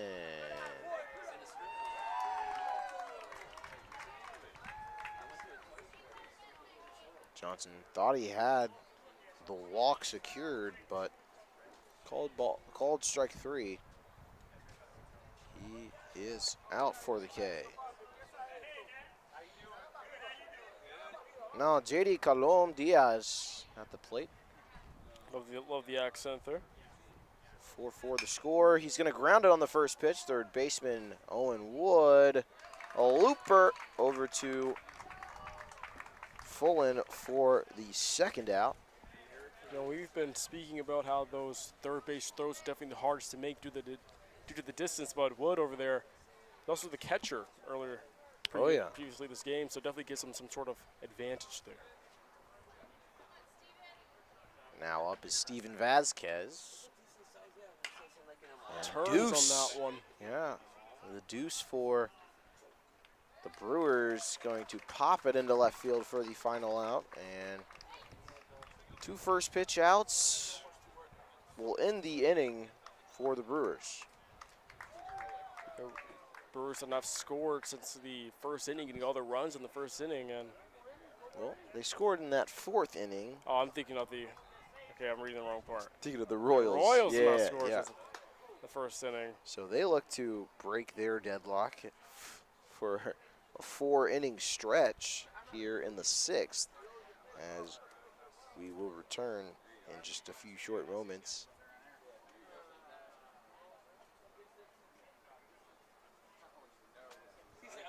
Players needing their water as we head to the top of the 6th. Tie ball game, 4-4.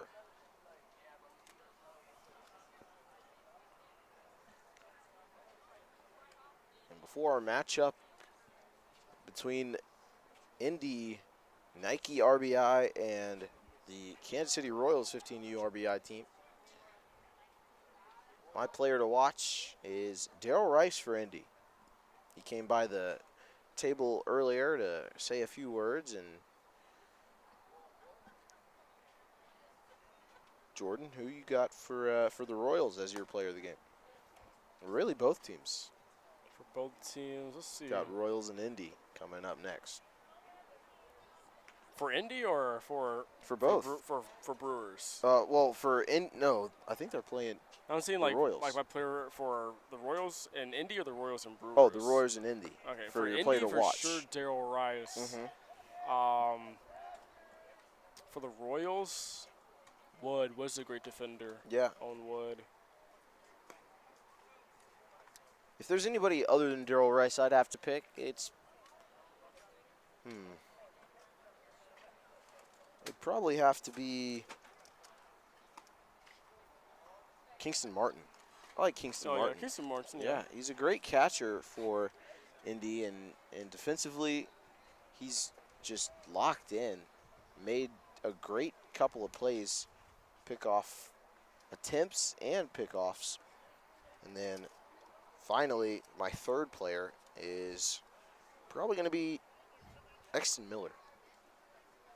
Exton Miller, he did pitch in that last game, and he started out not so hot, and then he warmed up a little bit and then cooled down once again before he was relieved. But Exton Miller for sure has to be one of my top guys for Indy. Coach Hampton surely has to hype his team up in order for them to solidify themselves a number 2 spot. Well, thank you. And It's going to be a high ball there to 1-0. Leland Smith steps into the box. 1-0 count with Aiden Takinen at the mound. And breaking ball there, and Leland Smith just watched it go in. Watched it sail in. Didn't really think too much about it. He is a very patient batter as our scoreboard's gone out. Yeah, the Royals have not gotten a run since the first inning, scoring all 4 runs in the first. So Brewers being quite explosive defensively here after the second inning. 1-2 count here on Leland Smith. He swing and a miss. He was a little early. And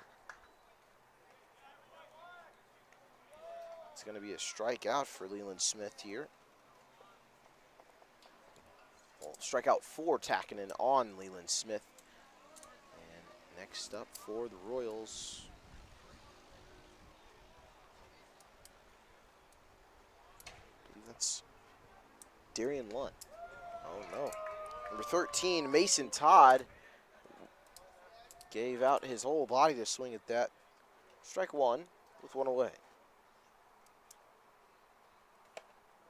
So the 1 strikeout for Takinen.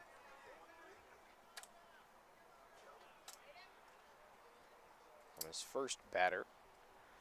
Now Darian Lunt.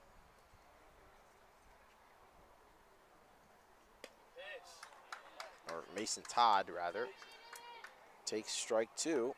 1-2 the count with 1 away.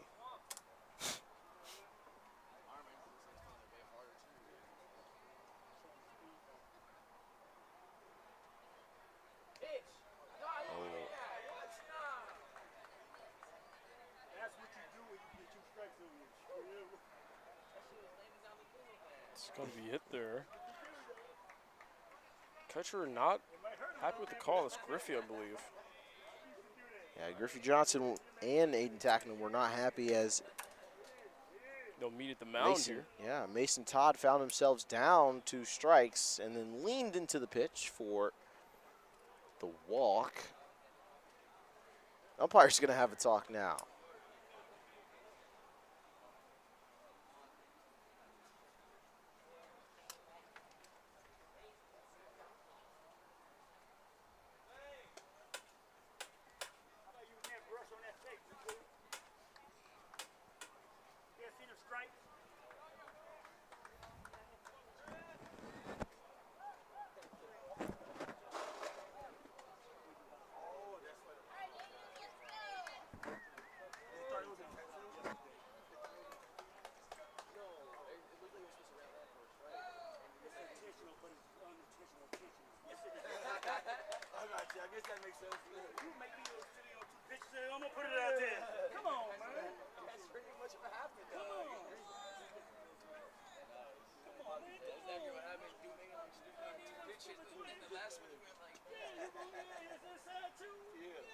Padilla takes an outside ball 1 after taking strike 1 on the first pitch. And on first, it's the pinch runner for the courtesy runner there. Excellent breaking pitch there by Tanigan. Chris Padilla now down 1-2 in the count. with one away. Attacking in the pitch. Outside and low. Ball 2. Good eye from Chris Padilla. Staying in it. And now evening the count. Patience is a virtue. Should he use it here, or will it be in the zone? He used it and left it, and it was an outside, ball 3. Full count now. Oh, I know. I'm excited.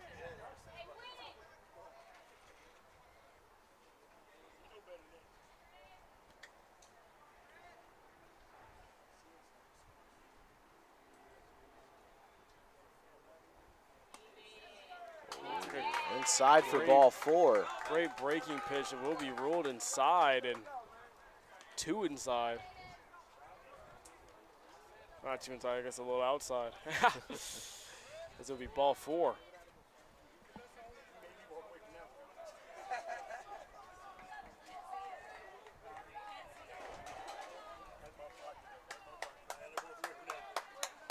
It's going to be 1 out here for the Royals. This time, call strike.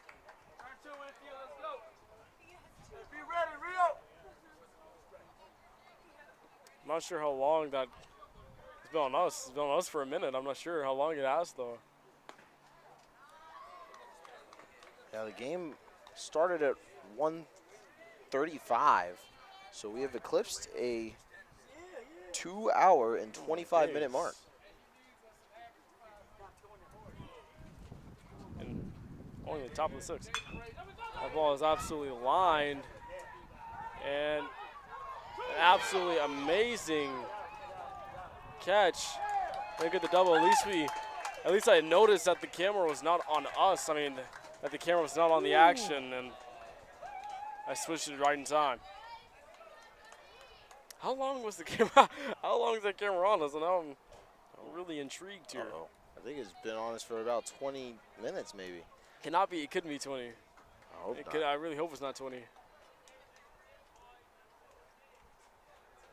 No, I can't bless the people. I can't bless people with my face for 20 minutes, you know, for free, you know. Ooh, oh, wow. I can't. For free. Wow. We Okay. gotta put the paywall. Crazy work that. That's going to be it's going to do for the top of the 6th. Still tie game here for the Royals and the Brewers.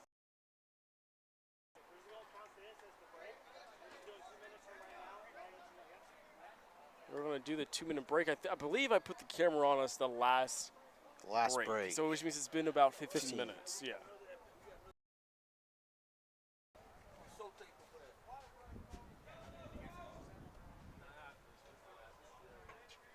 So they're going to take a break here. I'm not even going to risk. I'm not going to risk it again. I'm not going to risk it here.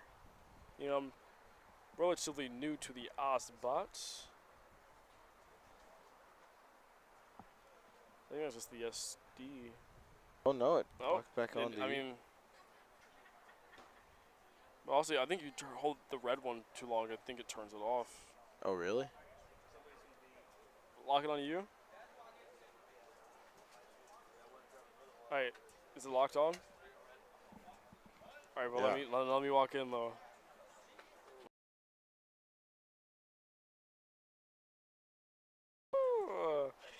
Give me like some people got it, some people don't. Wow. A little bit of fun here. And It was definitely under our little canopy. yeah, 2-hour game. You know, you gotta find Yeah. tie game. 3:53 here. So this game about to be elapsing the 2-hour and 20-minute mark. This game started early, correct? 5 after it was the scheduled start. That must have been the one before this. Yeah, the one before us, I think, started early and went late. So, Wait, no. Yeah. Yeah.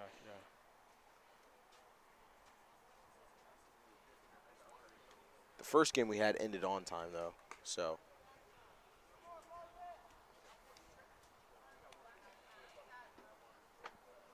Don't forget that on July 29th, the Kansas City Current are hosting Racing Louisville. So make sure if you are in Kansas City, you pop out to that game. Kansas City, because I'm from here, but I currently live in Alabama, and anytime I see anything Kansas City related, I run up to them like, "Oh, are you from Kansas? Oh, yeah, me too." And they're usually just like, "Oh no, I just like the Chiefs" or something like that. And, Bruh. but being in Kansas City now, because I leave the field and then maybe we'll get something to eat. I see someone in the Kansas City shirt because obviously they live here, and I'm like, "Yo!" Oh yeah, oh yeah. Welcome back to Kansas City, brother. Thank you. It's gonna be strike one. Also, Dixieland Delight is not about Alabama; it's about Tennessee. What? Dixieland Delight, the song, it's about Tennessee. I don't even know what that is. What? Well, if you were an Alabama fan, I guess you would know, but Yeah, I don't really pay attention to you don't pay attention to college? I really don't. But maybe 1-2 here.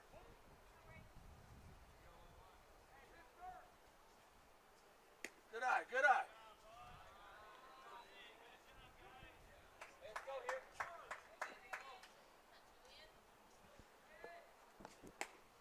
Swing and a miss. Strike 3 there on the Brewers, number 11.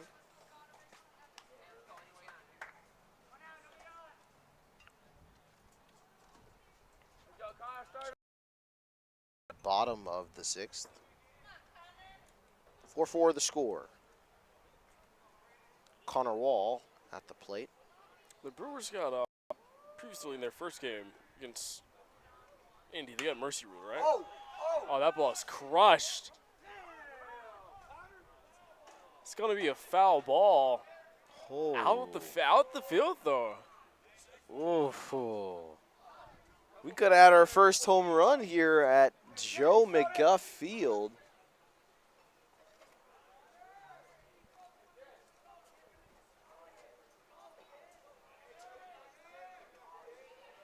But yeah, they got mercy rule in their first game, right? Milwaukee did? No. Or was that 6-3? That was 6-3. That was 6-3 game, yes. Okay. Indy won that 6-3. Because I feel like the Brewers, like they're always like just right there. And I'm kind of hoping for them to push through it this game. And also the Royals, they started out slow.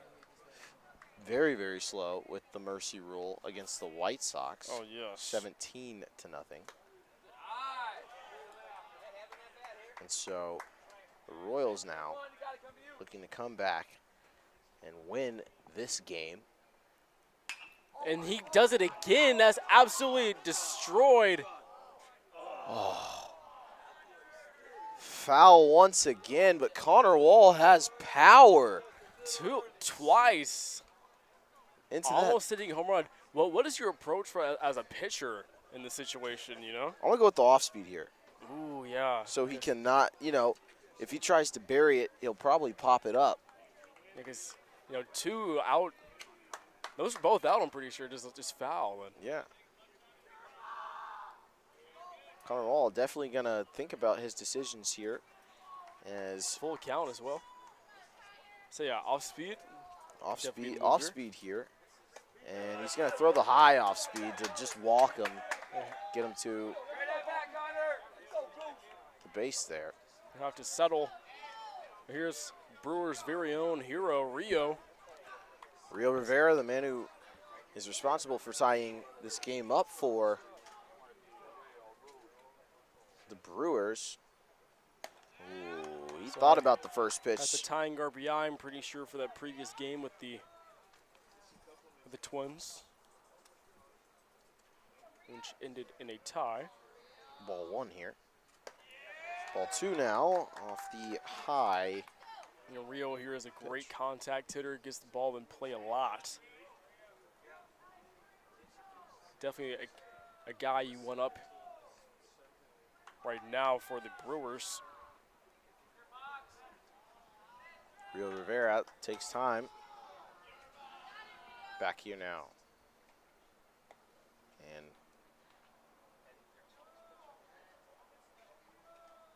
Bolden electing for a ball change. Rio Rivera. Stop, it gets past him. Connor Wall stays 2 to bring his guys home. Yeah, the lead taking run, as you say, on second. They could take it 2 with Rio Rivera, who is at first. Gorski looks in, a pitch right down the pipe. So 0-1 the count with 1 away. 4-4 ball game. All tied up here in the bottom of the 6th. Runner goes, Connor Wall. It's fouled behind us and into the roof of the Urban Youth Academy.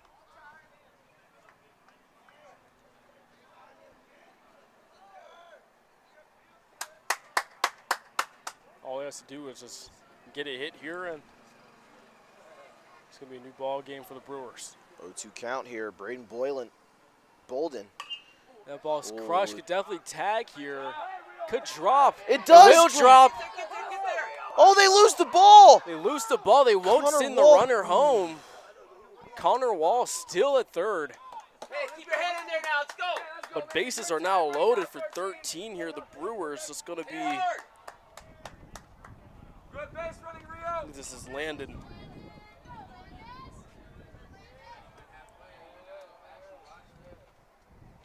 It is Landon. What's the last name for Landon here? I'm not sure there. I only got the starting lineup last names for the. It's like everyone will take a little breather here. Yeah, we're gonna take another break. Oh, go ahead. 2-minute break. I'm guessing though that 50 minutes has passed. Once more, and let's get this on us, or I guess let's get this on me. Oh, let me say, let me stand closer to you. Hold on, before I switch, let me stand closer. All right, and that's in the middle. That's in the middle. It doesn't know where to go. But so bases loaded here for the Brewers, I'm pretty sure, and Landon Gordon is up to bat, 1 out. If you're Landon, I mean, are you more focused on just getting the ball in play, or are you trying to get more people and you're just trying to? Well, Milwaukee defensively did this in the first inning. Threw 2 men home on walks. So I think they want to return that favor and take the lead as they have a deadlock here at 4 apiece in the bottom of the 6th. I think they want to play patient, and Landon, I forgot his last name. Gordon. Landon Gordon is probably going to be patient here and just wait his turn. If the right pitch comes, he'll probably swing at it. But honestly, I think he's going to stay honest and let himself get that walk. And what would you tell Landon? What would you tell Landon as a former player yourself? I'm pretty sure you found yourself in a similar position here. Yeah, I mean, I've had situations where I played it aggressive and struck out. So Yeah. I just say wait for your pitch.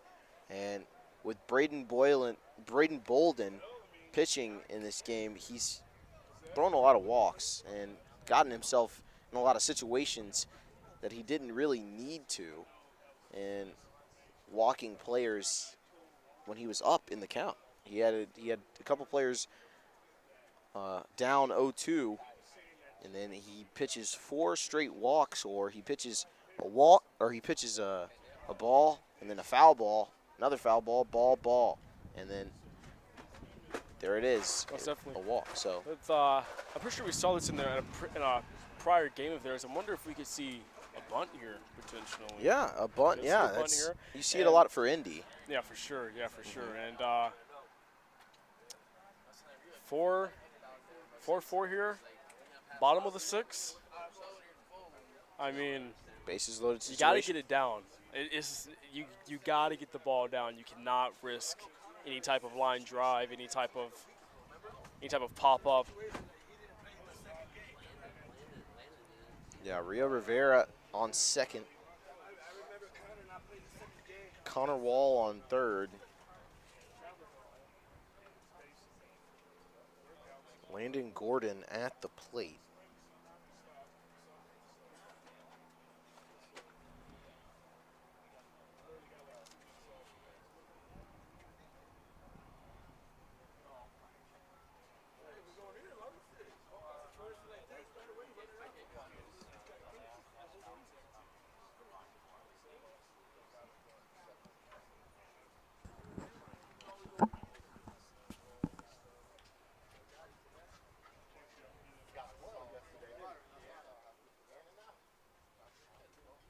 know number 11? He just came in for Julian Casio or something like that. Julian Casio. Yeah, I think that's his last name, Casio. Do you know Julian's last name? No.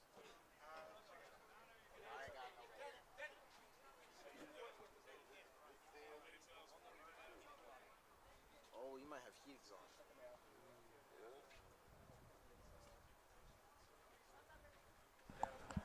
So Connor Wall has been replaced. His name should be right on there. Julian, we're figuring out that last name for him. Speaking of Julian, we got Julian Garcia, I believe his last name is, filling in for me for this next game. Oh yeah. Ocasio. He's Ocasio? Ocasio. Ocasio. Okay. So Julian Ocasio is going to fill in for Connor Wall at third. I believe Connor Wall just was a little dehydrated or had some heat exhaustion, so he goes into the medical trainer's room just behind us. Bases loaded situation, and as you say, Julio Garcia going to fill in for you next game as you finish your edit. oh yes, finishing that reel for Youth Academy. Braden Bolden on the mound. Swing and a miss. Strike one Big there. swing, definitely trying to clear the bases there. Yeah. Landon Gordon at the plate. Bases loaded with one away. Ooh, fouls it off. Definitely taking a Hey, protect here. attacking angle at this. Attacking approach to this at bat. Get more, Julian.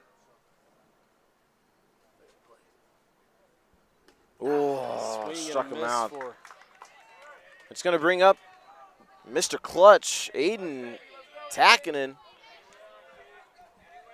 Pitched 2 innings so far. No runs, so the 5th straight run that the Milwaukee Brewers went without allowing a run. Haven't allowed one since the first. It's 4-4 with 2 away. Bases loaded. First pitch in the dirt from Braden Bolden. Be ready, Julian. Be ready. Attacking it at the plate. Oh, Big attacking in. big swing there. Attacking in, trying to be attack in for a base hit. Good eye there from him that time, and it's 2-1 with 2 away. Bases loaded here. The Brewers have found themselves in a similar position with the Twins, but once again they were not able to exceed the tie and in a tie here. And you know this has been our longest game of the day, so we would hate to see it end in a tie. And that ball is in the gap. Tacking in. The go-ahead run was scored. That's Julian.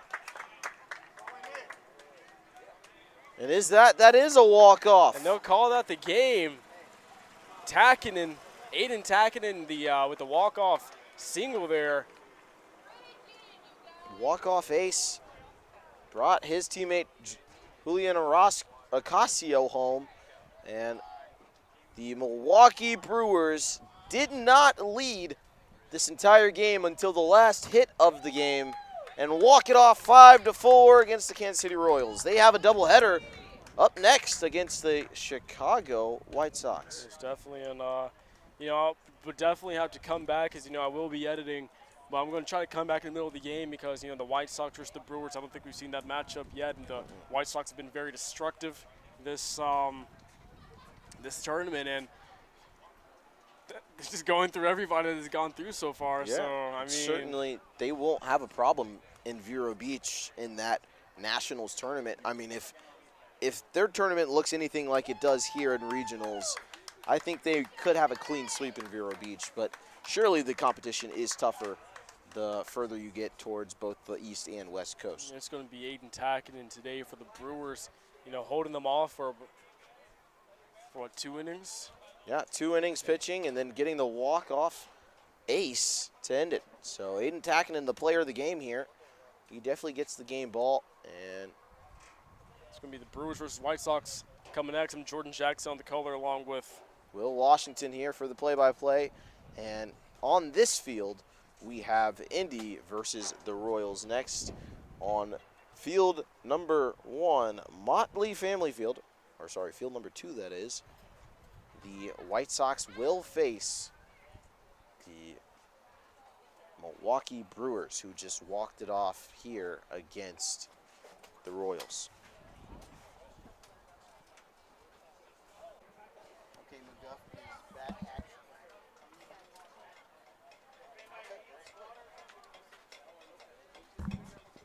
You all good? You're 18, man. If you call a heat advisory, go for it. I got you. Call the heat advisory. I have to do that because I'm the head strength and conditioning coach for JUCO. I have that power now where I can call it. Now, am I going to the heat advisory? Probably, because I'm in Texas and it's brutal. Yeah, I know Texas. Yeah. But it was what? It was Monday. It was rain, pouring rain. Really? And I'm at the fields, and it's turf fields, but one of the freaking players who calls me. Practice starts in 30 minutes. I know for him, it's like a 40-minute drive for him to get to practice. He's calling me like, Coach, it's raining where I'm at. I'm like, okay. He's like, you're going to cancel practice. Like, did you get a text yet? I was like, no. He's like, you need to be here. If you leave right now, you're going to be 10 minutes late. You're going to owe me some extra conditioning, rain or not. You got to be here. He shows up super late.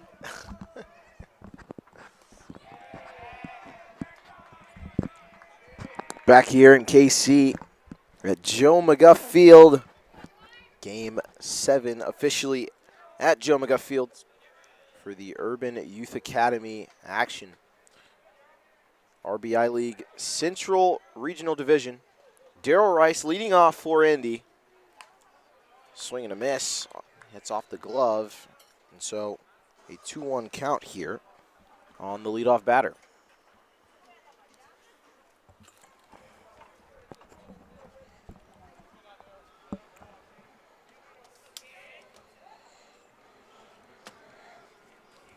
The Royals, if you are just joining, lost narrowly a 5-4 game via a walk-off single from the Milwaukee Brewers. Darrell Rice, a leadoff triple to start this game. A leadoff triple for Darrell Rice, as Indy needs as many runs as they can get so they can clinch a number 2 seed here, as the Chicago White Sox 15U team will play the Milwaukee Brewers. And depending on how that result can go, depends on how Indy will fit in the picture as number 2 or 3 seed. Owen Wood on the mound. Sliding in is Darrell Rice, and he scores.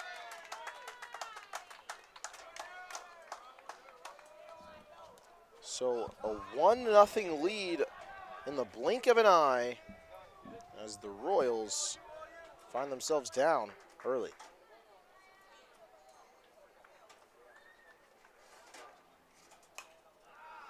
Popped up by Gavin Jones, and it'll be a foul ball.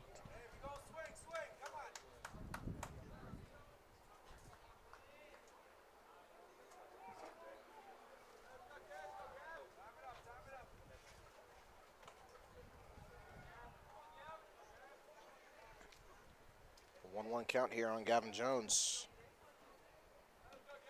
Delivery from Owen Wood. Swing and a miss. Strike 2. 1-2 the count.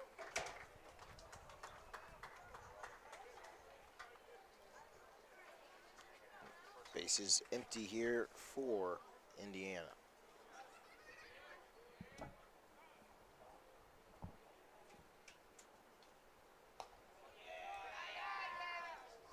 Just too high. Are you streaming?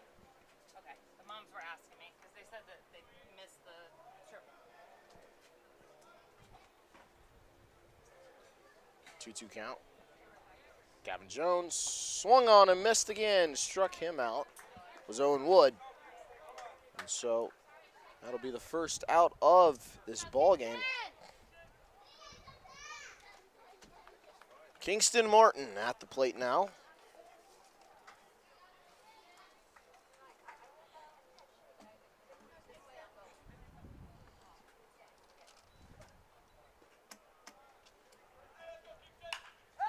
Gonna smack it into center field. Center fielder running back in, making the grab. So Martin's progress halted as he turned one. Braylon Adams, the second, going to step up, Andre Adams, the second, gonna step up to the plate. Have his first hack at Owen Wood.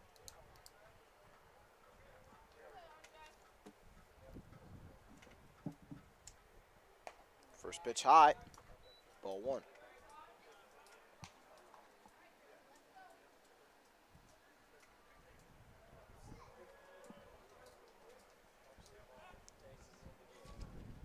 Two outs here, 1-0 count. Good eye there from Andre Adams. Top of the first here, 1-0 lead as a leadoff triple sent Darrell Rice home, or sent Darrell Rice to third, and it was followed by a passed ball from Owen Wood that landed Darrell Rice diving home for the first score. Andre Adams at the plate now. First pitch from Wood, or 2-0 pitch from Wood, and for the first strike.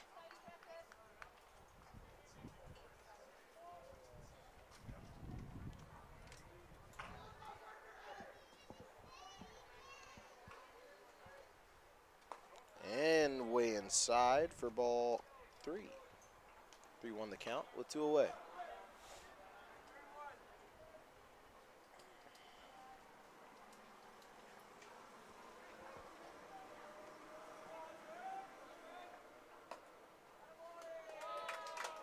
And he'll take his base, as it's the first walk of the day in this ball game. Carter Johnson now up for Indy.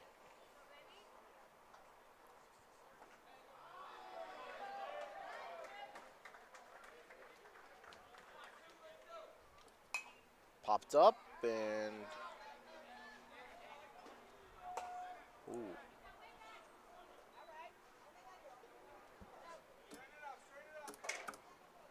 In the public area, it drops.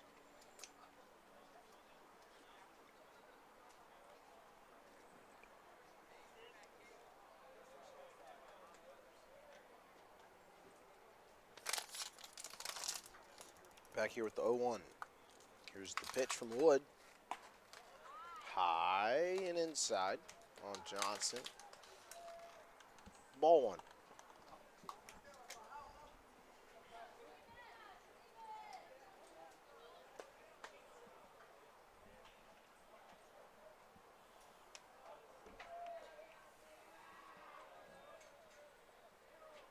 One count with 2 away. Runner will go, swing and a miss. It was tipped, actually, by Johnson, and the runner will advance. Oh, no, sorry. It was the foul tip, so the runner has to go back. 1-2 the count with 2 away.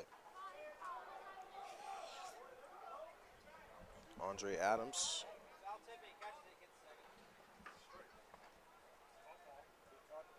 Oh, yeah, caught ball. It is a true strike, so you will head to second.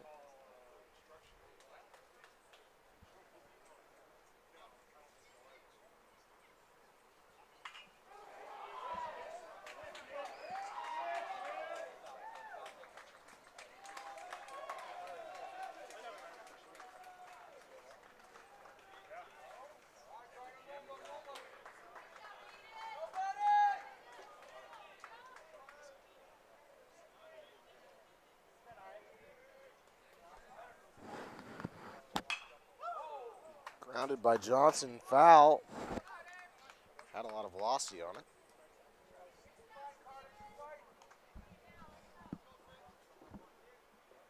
So it's still 1-2 here on CJ. CJ 6. That is his number. He's rocking this weekend. Here's the 1-2 from Owen Wood. Outside. Great patience there from Carter Johnson.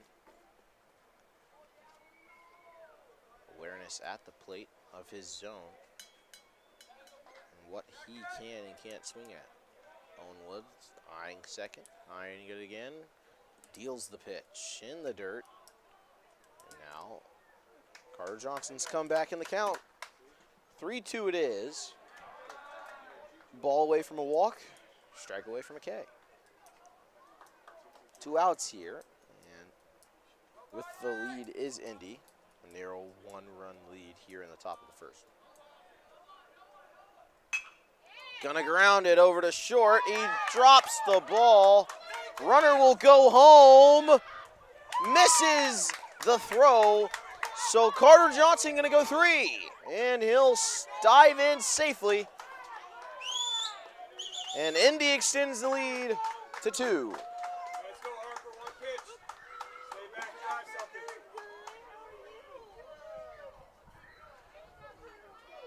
2-1 the score, or 2-0 the score.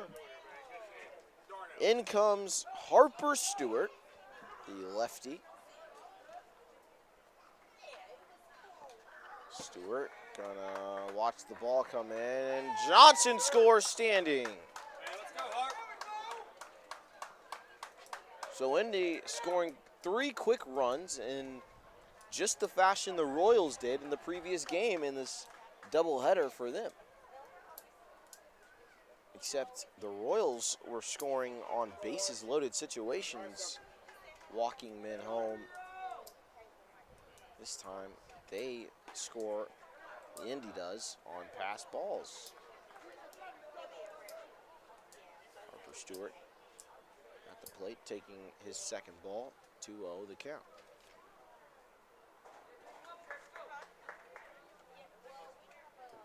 Owen Wood, the next pitch is popped up and out of play.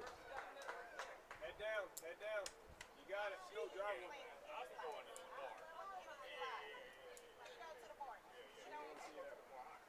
Let's go, Hart.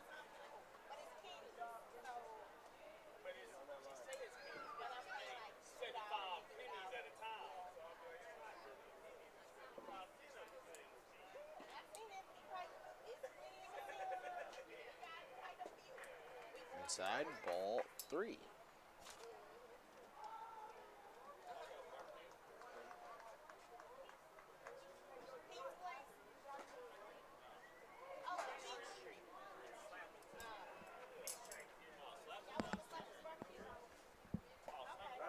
Hey, good at me. And that's going to be a walk.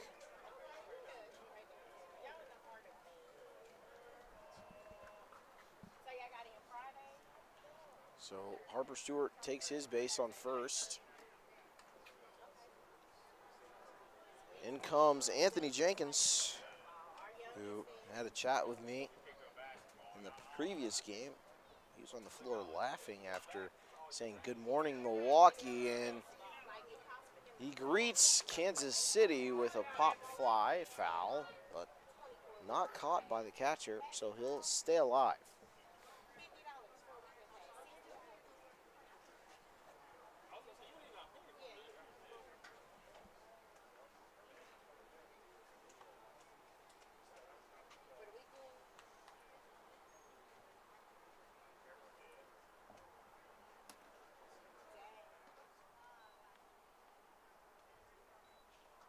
Rio the score, 0-1 the count, 2 outs in the inning. Top of the first frame. Harper Stewart on first, he's gonna run. He's gonna be grounded by Jenkins, and Stewart's gonna have to go back to first. Good acceleration from Harper Stewart. He was gonna get there in time. had Jenkins not swung. 0-2 the count with 2 away. Harper gonna run again. This time he'll get there safely. So no trouble there.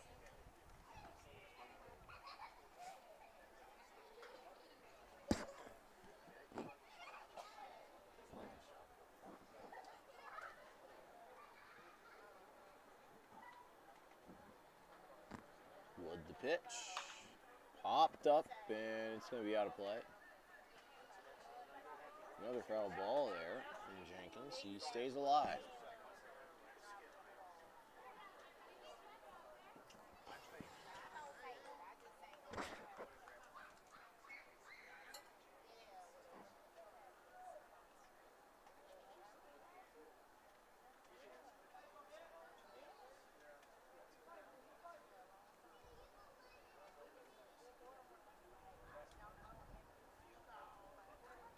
Ooh, he's going to hit Jenkins on the 1-2 pitch.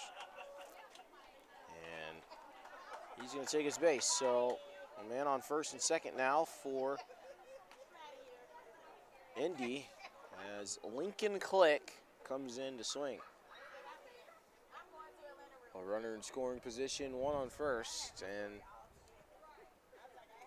Lincoln Click, who's had some batting struggles here in KC, at the plate, looking to really just clean up his batting average. As Harper Stewart's going to run, so is Jenkins. Stewart slides in. Jenkins gets to second standing.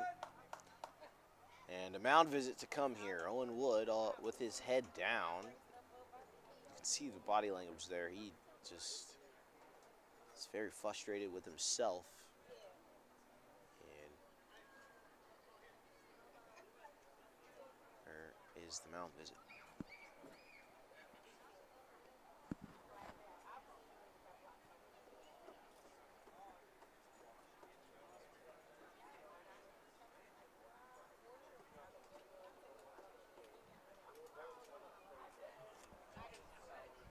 You can, yeah.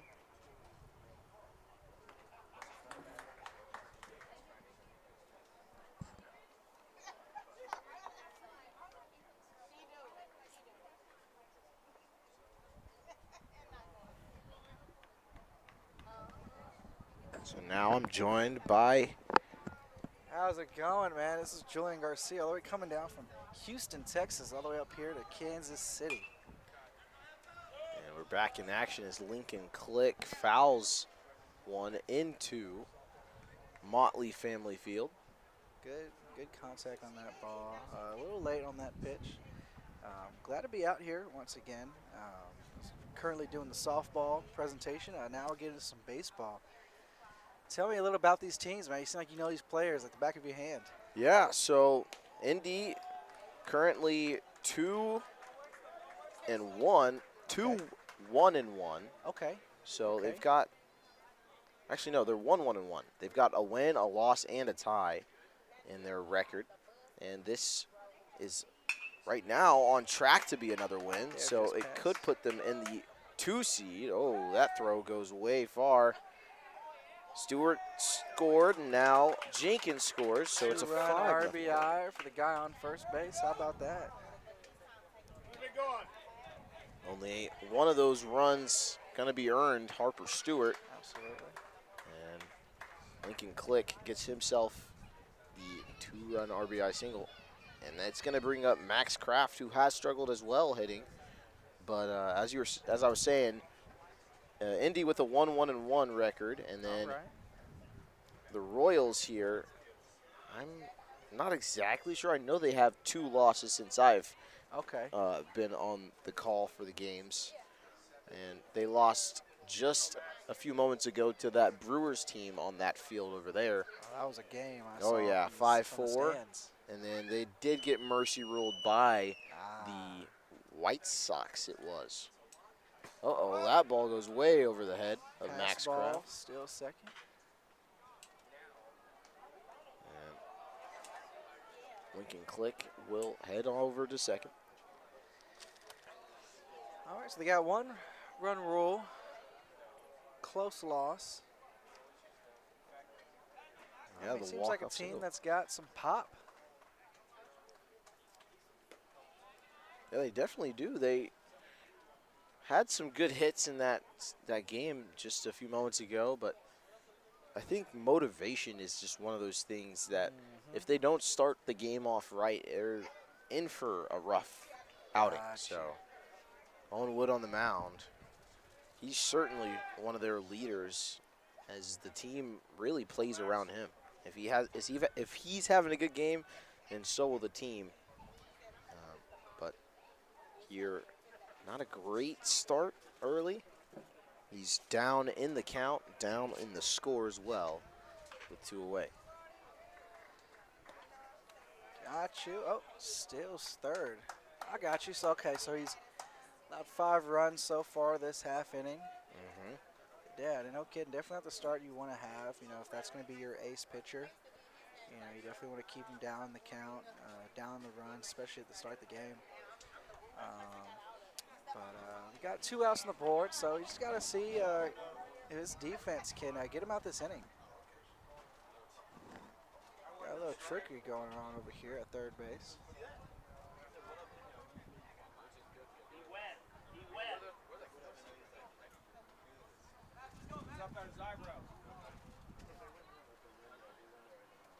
Not sure what the call was there.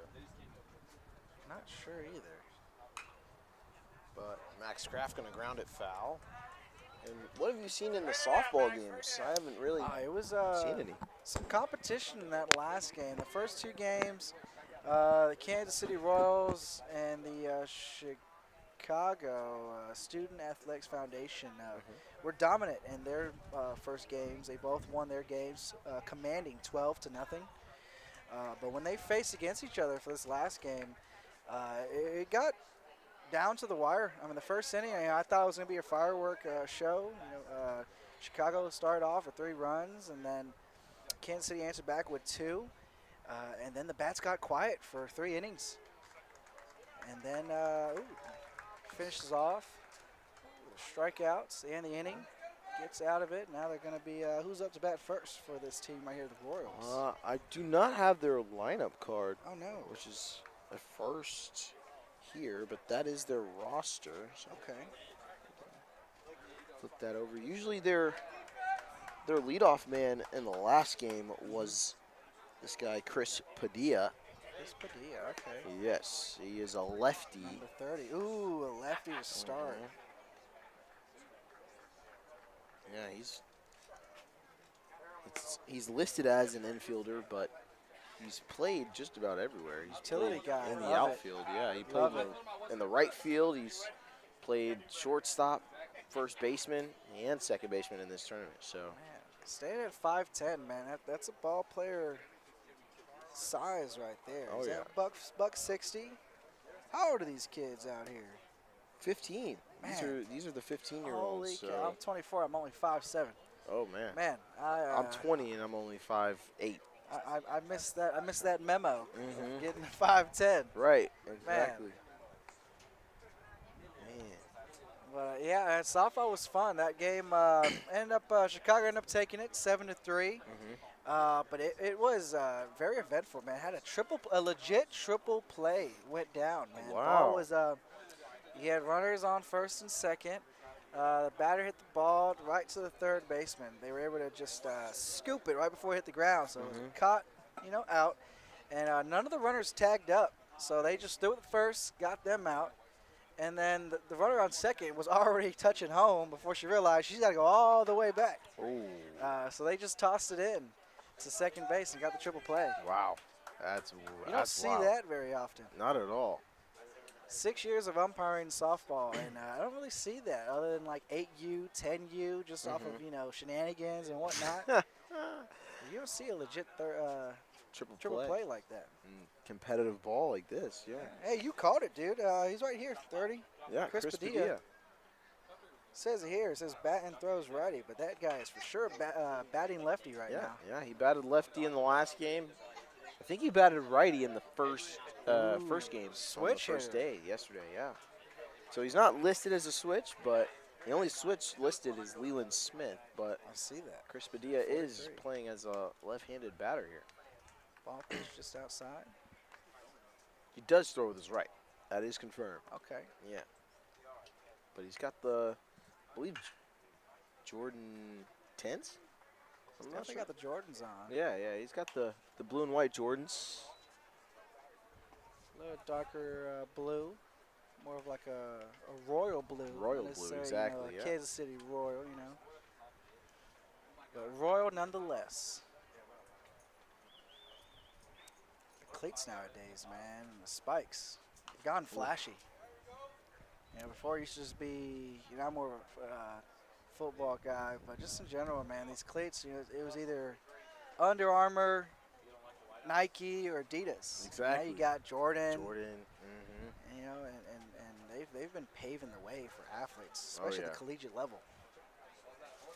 1-2 count here on Padilla. He's been hesitating in this first AB as Braylon Winter strikes him out. Something you don't really see is a strikeout looking for Chris Padilla. But Wow. It was a beautiful pitch. You saw the hesitation out of him. He was expecting to stay high, but it just came right down, right there in the strike zone for a called strike 3. Unfortunate for the guy, but plenty of ball game left, fortunately, for these guys. yeah. Now, Braden Bolden, who did allow that last walk-off run for the Brewers. He was playing so well for 3 innings, no runs allowed, and Wow. then the Brewers just come back and steal the game 5-4. I So saw that, man. They started loading up the bases. They started getting a little antsy at the end. oh yeah, Holy Braylon. cow, 6 foot, 200 pounds. Even. That's a ball player I've ever seen one. Oh yeah. Man, where do they make these kids? I don't even know. Kansas City, we just love to feed our kids barbecue. So Hey, I was late to that party. I was introduced to Kansas City Style Barbecue 4 years ago. I've never looked back. oh yeah. Like I said, born and raised Texan. We got great brisket. We smoke a lot of meats, but those ribs, oh yeah. oh my goodness. And Oh, the yeah. barbecue sauce. It's going to be grounded by Bolden. Throw in time over to first for the second out of the inning. So this Indy team looking to make quick work of the Royals in the first inning. Big shout out to this catcher, number 16. Yeah. That's pro level awareness right there. When a ball is getting hit and the play is going to first base, him trailing down the line with the batter just to cover him in case he gets past the first baseman. That's pro level awareness right there. Oh, yeah. Great coaching right there. Love seeing stuff like that, especially at this level at 15U. Oh yeah. Ooh, Max Miller Rips it out Oh. the park, hits a pole. hits the foul net pole. The That's other field. Oh yeah. Pinpoint accuracy, if you will. No kidding.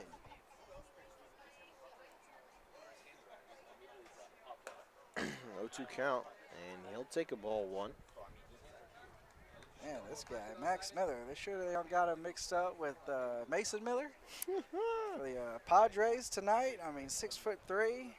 175.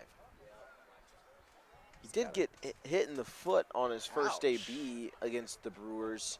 He was the 3rd man up, and he fouled the ball into his foot. And then on the very next instance, he got himself a single, but he was just hurt on that play, and so Ball up. Well, it's good to see him back out there. Oh, yeah. Definitely doesn't seem like Oh, it's yeah. bothering him anymore. So let's see how he runs. I've had a couple. I've coached freshman high school ball down at Cypress, Texas, and I've had a couple guys over 6 foot tall, but they run like baby giraffes. Fresh out the womb. Oh, just, yeah, just so yeah. awkward running Yeah. at first base. It's always funny, but eventually they grow into their frames. Gonna ground it over to Adams, or Jones. And he's not able to beat out the throw.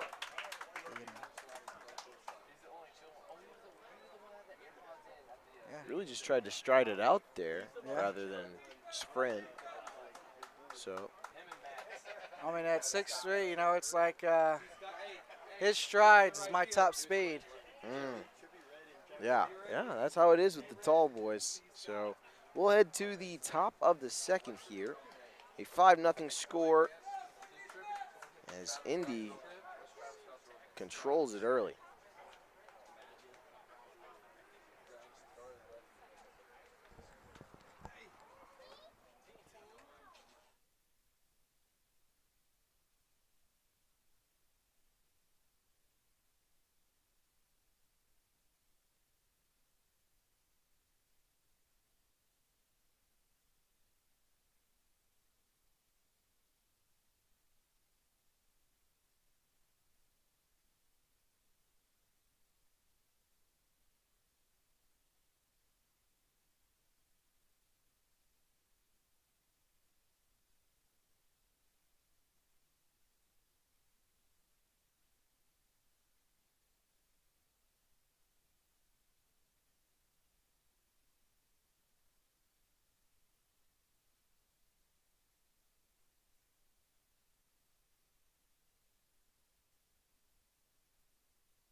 They're picking it up on the broadcast. Appreciate everybody. Back here at Joe McGuff Field with Darrell Rice, the leadoff man, back at the plate. Led this game off with a triple in his first AV. What can you do here? I watched that, man. It was nice. Came in sliding head first into home. Oh yeah. He's a Slid very risky daredevil, this guy. And after I was on the broadcast talking about him wearing his black sleeves, his black long sleeves in this hot weather, man, he said, "Man, it's good luck if I don't wear it, I strike out. I'll have a bad game." So I backed off. I said, "All right." Baseball is the most superstitious sport out there. Oh yeah, it sure is. No matter what, I mean, guys they gotta have lucky socks, lucky shoes, like you said, lucky sleeves. He's gotta have it. Otherwise, like you said, he might just strike out. So let's see if he can keep it up. You say you start off with a triple. Let's see if we can get another one here. Can he go for a cycle? Might go for a He'll walk for now. But I think he got hit in the helmet by that pitch, and looked like it. Definitely close. So he'll take his base at first and then bring up Gavin Jones. All right.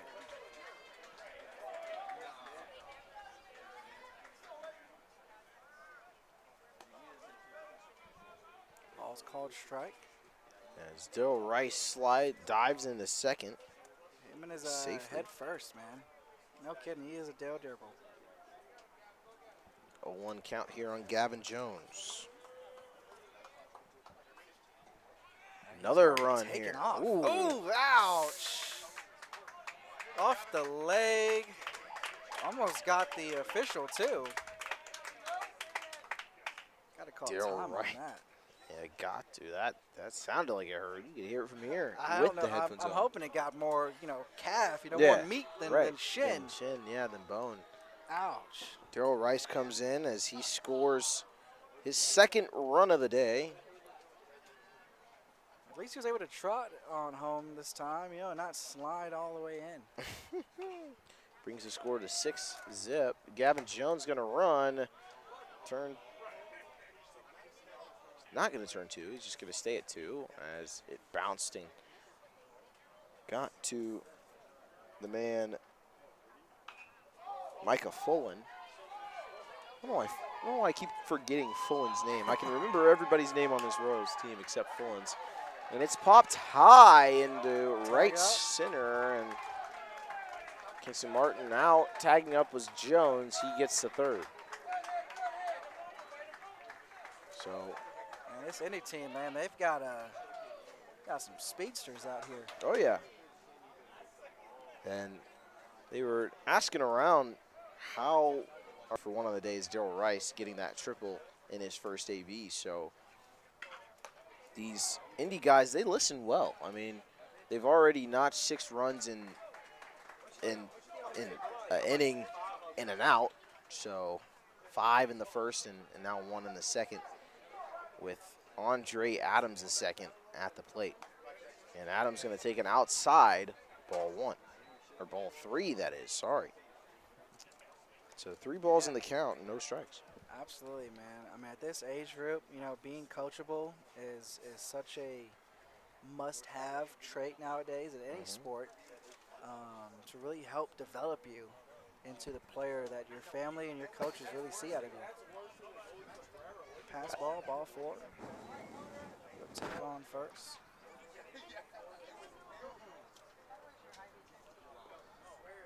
So man on first and third, the corners now. It's Andre Adams at first and Gavin Jones at third. Carter Johnson at the plate, trying extend this lead even more. Runner will go as the strike is called on Carter Johnson. Andre Adams standing jog into second. 2 runners in scoring position now for Indy. You ever did that at the high school level? Oh, here comes pass ball. Man, this backstop has been treated like a backboard. Oh, yeah. Good assist for the catcher to pick it up right where he's left at. As I was saying, you ever tried this out in high school or collegiate level where you got a runners on the corner, you're anticipating him stealing second, right? To try to draw the catcher to throw it to second, which advances the runner home. Have you ever seen this, or have you ever done this at your level of play, where they catcher calls a sign and he throws it to the shortstop right there, just to see how the third base runner reacts, see if he tries to take home? I don't think I've seen that before. Really? No, at the NAIA collegiate level, I have not seen it thrown to the shortstop, I don't believe. Yeah, they try to, so they almost like fake, the pickoff going to second. Like so they'll throw it to the cutoff guy, shortstop. They let the guy running from first come in a second. They let him take second, but they try to get that third base runner to see, oh, he's throwing it, let me take off. But again, you throw it to the cutoff guy who's shorter distance, so he just throws it right back at the catcher, and they almost catch him slipping, coming home. So bases will load up here as the Royals did not try that tactic. It's very common down there at Houston level. But, hey, in this case. Texas baseball, they play smarter baseball, I'm sure, than really they do here.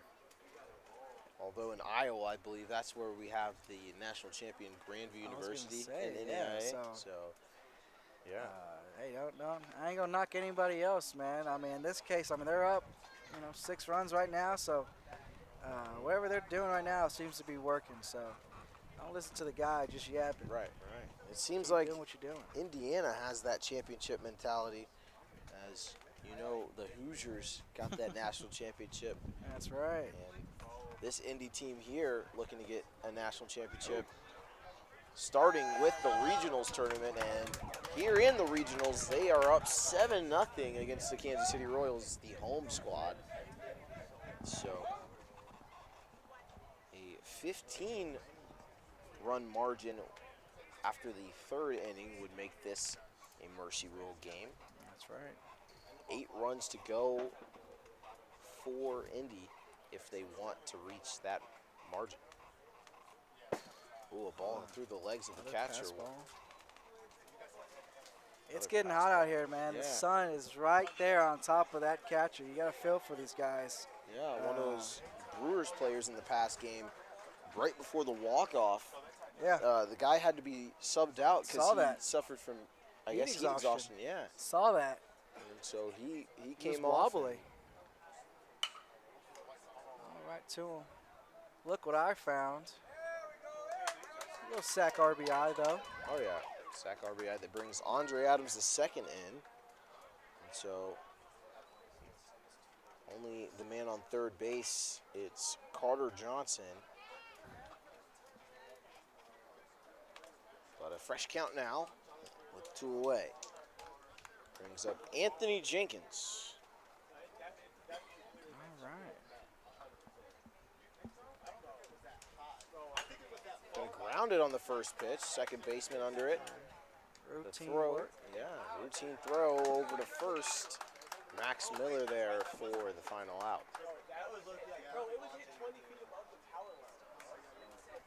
8-0 the score now. They just need 7 more. Get to 15. We'll see what Kansas City Royals can do this bottom half. Hopefully they can get some life.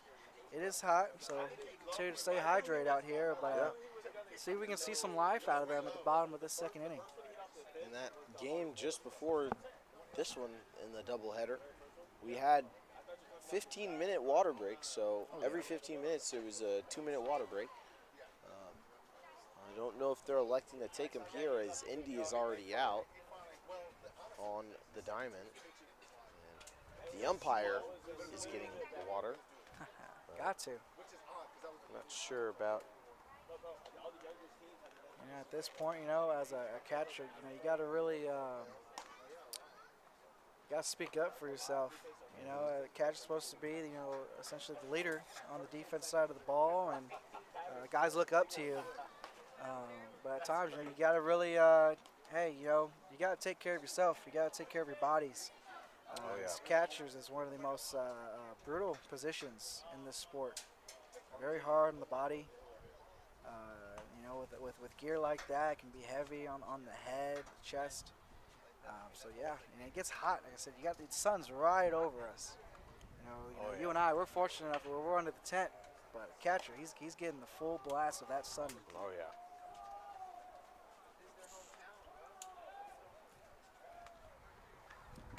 Hopefully they get a water break soon.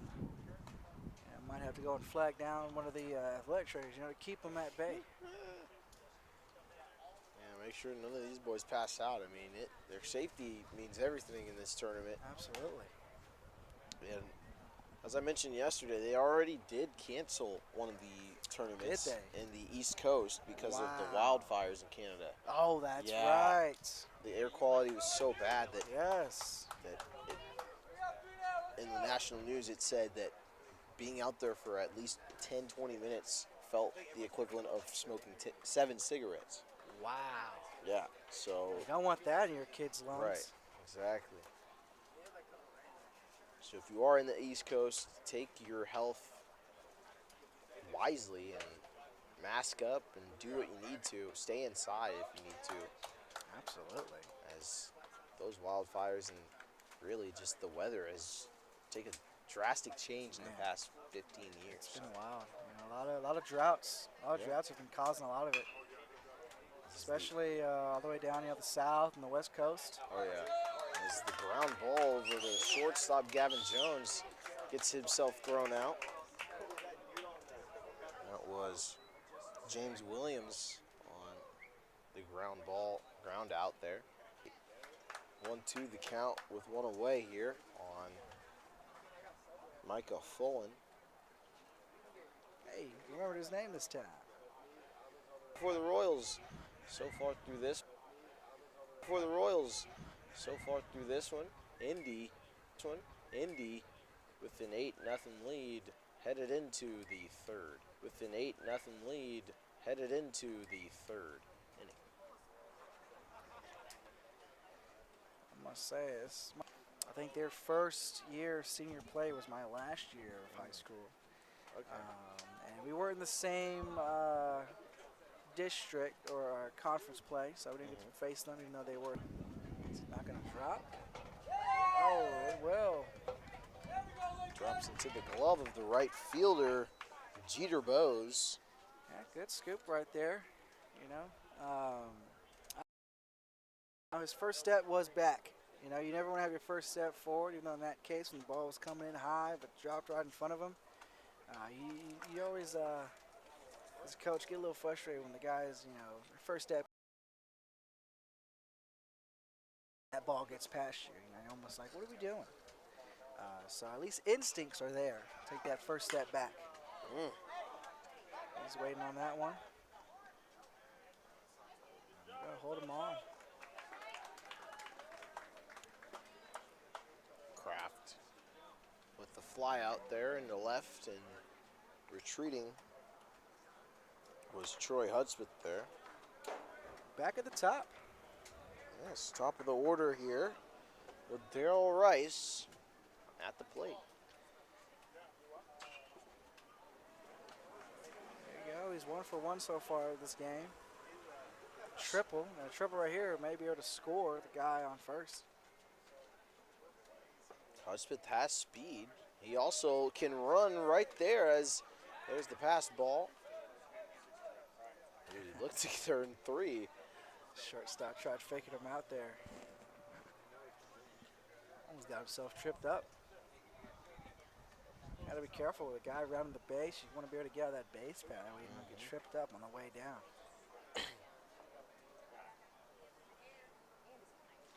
James Williams, the pitch. Delivered along the outside edge. Very good placement right there. Yeah. Not a lot of glove movement by the catcher. Great placement by the pitcher. Even count now, 1-1 with one away. Hudspeth looked to run. Checked up and retreated back to second. Gavin Jones on deck for Indy.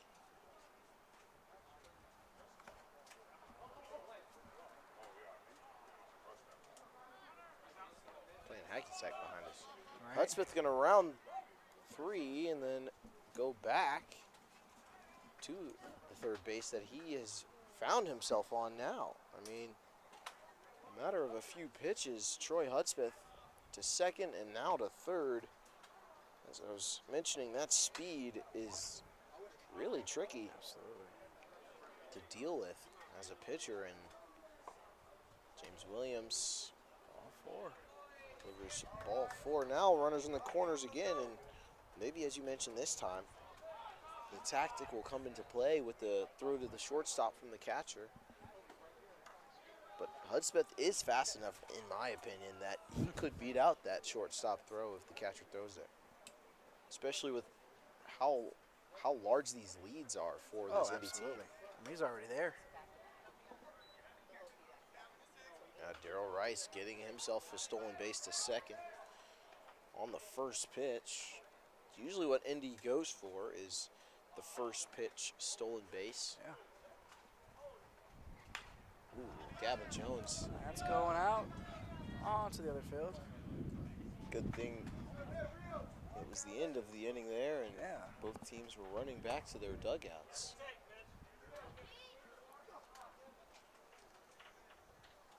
So talk to me a little about this, man. So what came about with the Tennessee Vols, the color scheme that you like? My parents and all my family are from Chattanooga, Tennessee. Chattanooga. And as Dale Rice's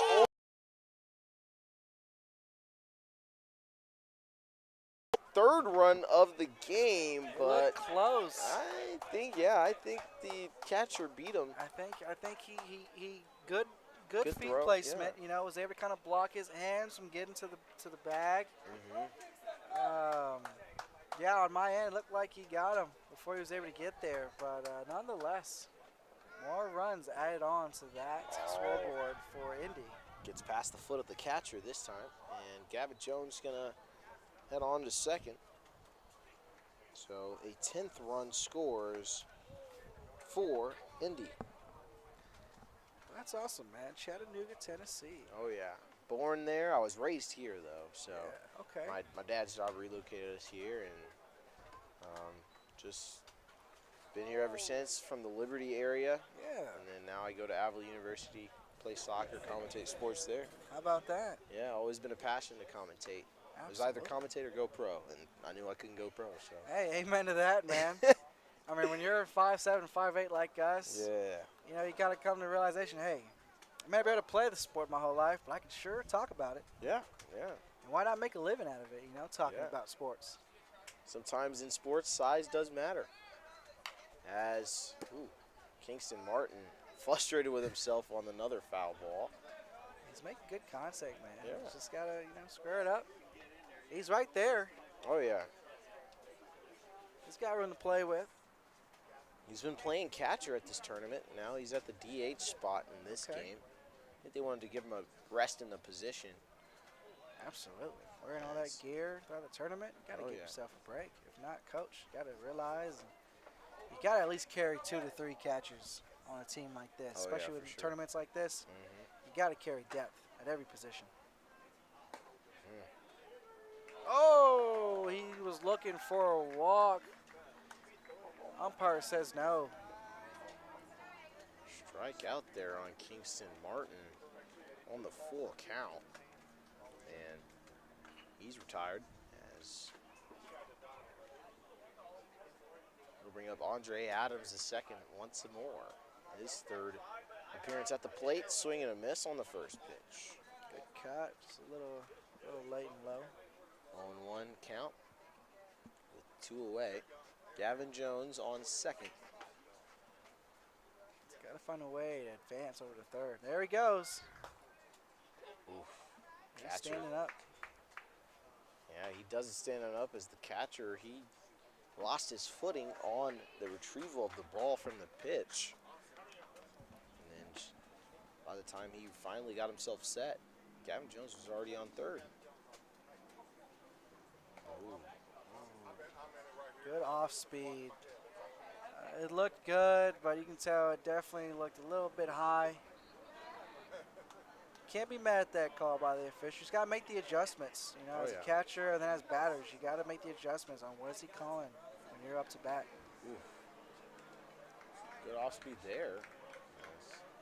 It's in for a 2-2 count now, even up. It's perfectly illustrated. You know, you didn't get the first time. Don't give up on it. Try again. Tried to bring more velocity there, but not much control on the pitch. Lost it a bit. Full count now.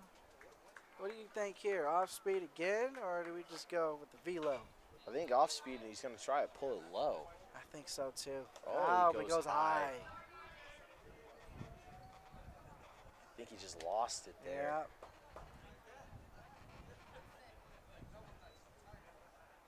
Now may or may not be a good time for a little water break, you know? Yeah. Sun shifting a bit. Gotta relax your pitcher and catcher. Athletic trainer in the past game, he was really adamant about that 15-minute water break. Yeah.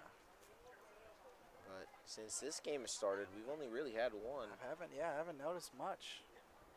I mean, I don't blame the boys for playing. You know, this is their last game of the day. They're going to give it their all. But oh, yeah. Oh. And that's ripped. caught. Good rip from Carter Johnson there. Just drops it in the glove of the left fielder for the Royals. Man, we got some good sounding swings out of these bats today. Oh, yeah. Just it's got a good sized field, man. It's gonna take a lot more oomph behind those swings to really drive it over there to the fence. And to get it over the fence. Have you had any home runs so far this weekend? I have not seen a home run yet. I have not either. I've had a couple close. Yeah, we nearly saw a home run from the Brewers team. Okay. Connor Wall, he came in to pinch hit. Wow, And how about that? on back-to-back pitches, he smacked them foul. One was in the bullpen over there, and then the other one was like just past the bullpen. Wow, and that's a foul. bummer. Yeah. Was he a righty? Yeah, he was a righty and pulled it. Yeah, man. pulled it just too far. On back-to-back pitches. How did he finish that at bat? I think he hit it into a gap. Okay. I forget if it was a grounder or if it was a Line drive, maybe? line drive. Yeah. Well, that's good. You know, you always, when you, got him. Trying to field his teammate. When you pitch. Another one? Yeah, he threw the ball and it hit Got his team him. in the ankle. Jeez, back to back. Trying to help each other out here.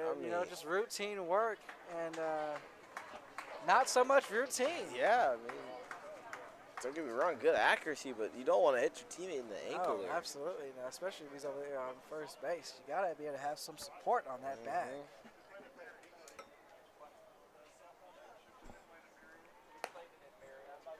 Yeah, coincidentally enough, man, my parents, they actually flew out to, I don't know what part, but they went to Tennessee for this weekend. Okay. Don't know why, don't know where. I don't know, they're like, just having a time, mother's in education, so yeah, this is really her last week before she's got to, gear up for the school year again. So shout out to all the school teachers out there. Yeah, shout out. Ooh, good Look what play I found. from Andre Adams. Oh. All right, Harp, let's go, bud. Must have been that ankle. It must have been. He's got those pandas on. I see.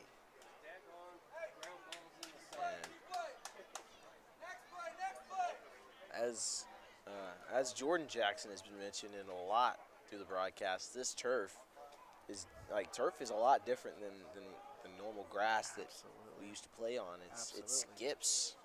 It's a lot quicker on the roll. Yeah. It bounces. I mean, yeah, it skips like water. Oh, another. It was on the transfer? Yes. I call him out. Yeah, out at second, but Fielder's man at choice. first is safe. Not certain they would have been able to turn two there, but they got the lead runner. Yeah. Smart play there. Yeah, man, turf. I mean, it skips, like a rock on water. And at times, it's almost like it picks up speed the more it bounces. Yeah. So you got to really, especially as an infielder, you got to really have some type of fearless mentality and just take that ball and be able to charge it head on. Braylon Adams on the That's mound. ripped into the gap. It is ripped there by Mason Todd. Good base hit. Absolutely. Gets an ace and advances his runner to second.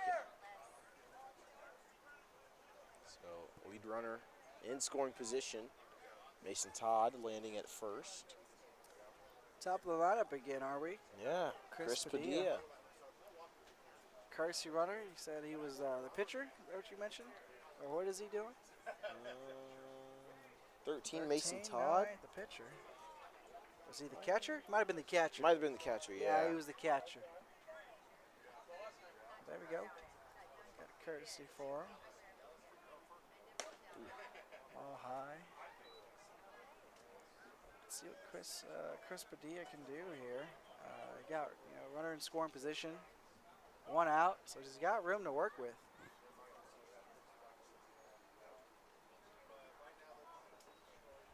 The 1-0, smacked in a center. It's gonna get past him. Center fielder, like he played a little shallow there. That's going to get 2 in. Yes, it is. And as I was saying, Chris Padilla, he's got that power. Absolutely had it. And he smacked it way over the center fielder. He misjudged it completely. And with 1 away, the Royals notched their first 2 runs of the game via Chris Padilla, 2-run RBI triple. Or no, double. Double. Double, yes. Good backup by the right fielder, going over and helping out the center fielder, track that ball and get it in before he could make it a triple. It almost was a triple. It didn't look like he was going to round it. Yeah. But again, right fielder came in clutch right there and cut it off. 1 count on the man who was pitching last game, Breeden Bolden. Ooh, off speed. Quickly It looked finds pretty. him down. Yeah. Quickly finds him down 0-2 with 1 away.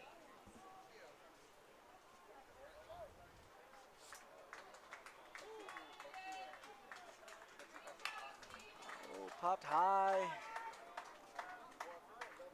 And caught. Well done from Max Kraft. And that reminds me, there was a basketball player on the Avila team. He had an NIL deal with Kraft Mac and Cheese. No kidding. Yeah, his name is Geo Mac. That was a Geo Kraft Mac and Cheese 3-pointer. That's Max sick. Kraft could get a Kraft Mac and Cheese NIL deal if he takes his talents to college. So. How about that? And NILs. Oh yeah. I mean, dare I say, it's been a long time coming. Yeah. You know, athletes, you know, being able to profit off of their name, image, likeness, you know, collegiate level. You know, some may say, you know, Johnny Football Manziel was able to pave the way for that movement. Pave the way, oh yeah, for sure. Profiting off of his self, betting on himself, and you know, not literally during the games, but you know, doing signing sessions, you know, getting some bread wherever he could. Ooh. That's Hall of Fame. You can't let that go by you. But yeah, long time coming, and you know, I'm glad to see the athletes finally getting compensated for what they've been doing all this time. Just outside. Don't ever actually bet on yourself, athletes, because that is illegal. That is illegal. I know a couple guys have bet against themselves, funny enough, right, at the NBA level, and they have been caught. Yeah. It does not work out well. It's going to get right over the shortstop's head. A rally brewing here for the Royals with 2 away. Max Miller going to bring Chris Padilla home with the RBI single. Now it's bad. You got James Williams. This is the man who is pitching, James Williams, and he swung like a pitcher there. Swung like a 2010s pitcher. You know, just before we started allowing DHs throughout the MLB. He had not the best cut. Let's see if he makes an adjustment. The ball was just outside.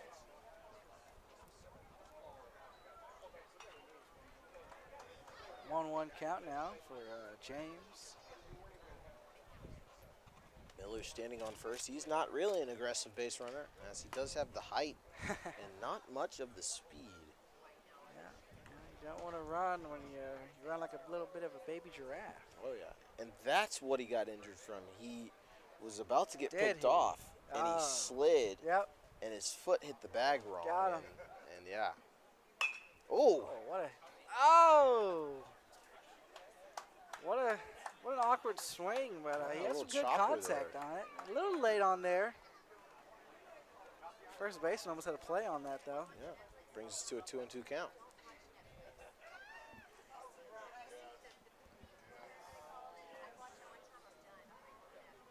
So the Royals exposing some holes in this Indy defense.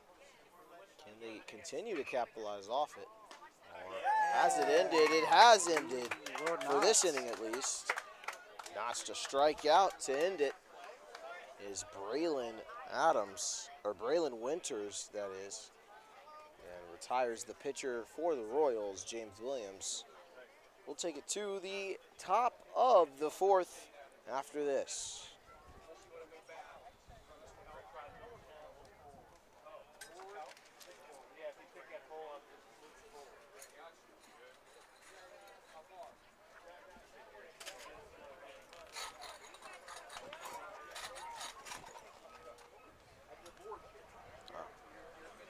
Don't really move us much. Move it back, baby. Move the tent back? Yeah, or you try to get out of the sun. Yeah. Does that move it back? So probably move the table. Well, let's be careful, all these wires. Yeah. Let's be. Well, we're trying to see if we move it back, are we going to trip anything up?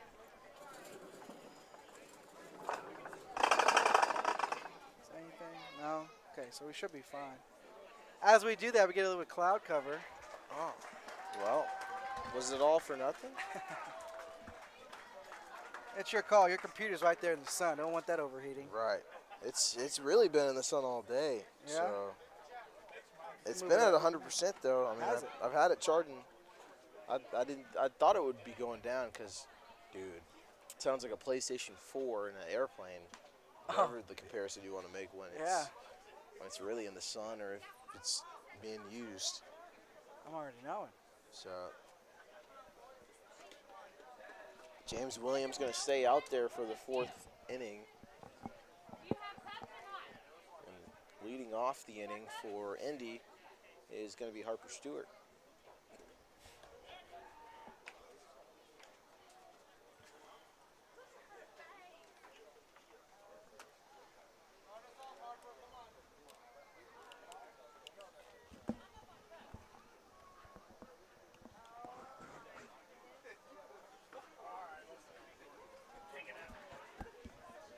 How about that, a lefty?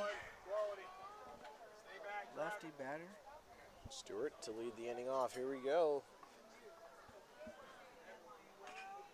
Let's see if they Lefty can first add some baseman. more to this lead.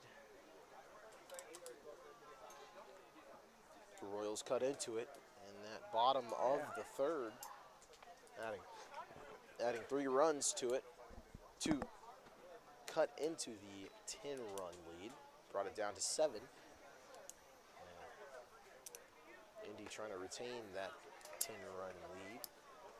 And really, you thought at first that Indy would make this a mercy rule game. They were on the brink of really just getting past the just the 10 and the double digits, but the Royals locked their defense in and started out with the out on Harper Stewart. Pandas were not on his side that at bat. And we got Baby Giraffe over there playing first base. It's gonna be hard to beat that. Amen.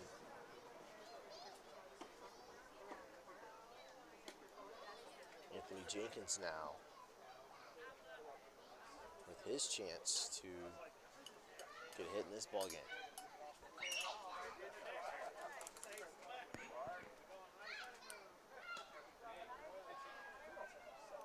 Jenkins 1 for 2 on the day. 1-0 the count. Or sorry, 2-0 the count. 2 balls, no strikes, and 1 away. Oh. The next ball gets away from the catcher and into the backstop, the net.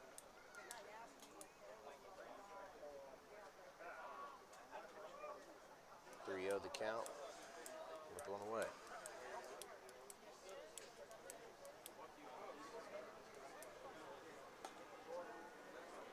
Strike 1 called on Anthony Jenkins. Still hitters count. 3 balls and 1 strike.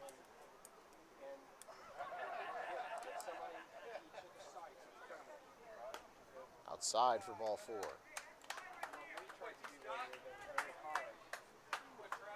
Good patience on his plate appearance, you know.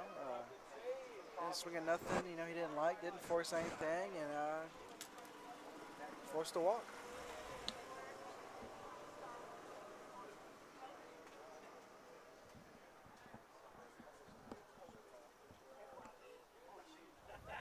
He's gone. Jenkins going to run. He's going to slide, and he's safe. Stolen base easily for Anthony Jenkins. Didn't even need to slide, really. No. As the throw pulled the second baseman off the bag. Lincoln Click, the catcher in the game for... He's going again. Get him this time. Oh, can he stay on? Oh, he said he came off. Well, I don't know if it looked like the third baseman couldn't reach him as he like slid around, and then Jenkins tapped the bag, but I didn't see any touch on Jenkins at all. So And I'm uncertain if he ever got off the bag. So right. I'm trying to see, what did he call there? Did he call him tagged out, or did he came off the bag and was tagged? Nonetheless, another close play. 2 outs now for Indy, so they're a little quiet, you know. Yeah.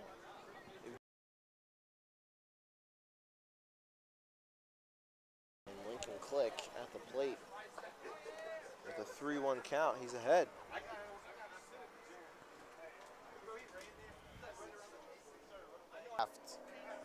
Where in his last AB, he popped out into left. Oh, you weren't kidding, you know, with a name like that. Kraft with a K. Imagine that having an NIL deal with Kraft mac and cheese. Right. All the mac and cheese you could eat. Some would say that's an athlete's dream right there. I mean, a super carb load. And Click runs into second standing. Throw some ground beef in that. You got a little hamburger helper. Ooh. That's taking me back. Yeah. Some pepper flakes on that. Add some spice to it. Oh, That's Kraft hit. gets under Is it. it going to drop? No, it's not. Oh. He caught it. Well, I mean, there was, I guess, 4 outs now. in Well, that yeah. play. Yeah, because they already had the 2. So And there's then- no reason for him to tag up. You know, 2 outs, you just got to run like a bat on fire. So we'll head to the bottom of the 4th now. Royals down 7. And Indy can't extend on that 7-run lead. Find themselves up 10-3 now. Let's see if the Royals can keep it up.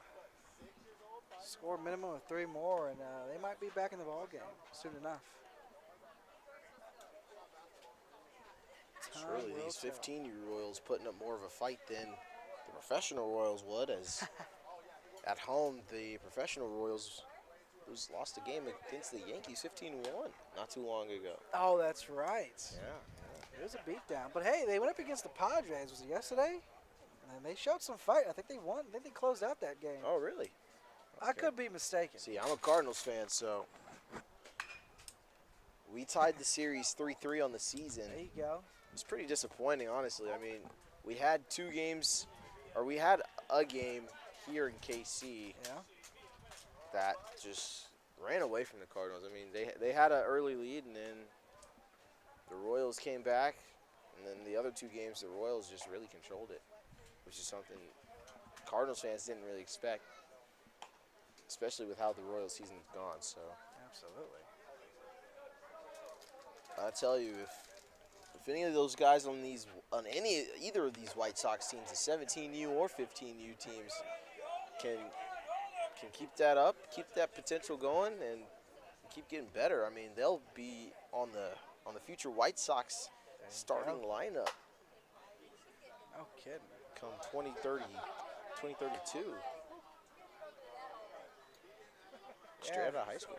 Down in Houston, the Astros are hosting the Rangers to close out their in-state rivalry matchup for this weekend. I believe it's today, if not tomorrow.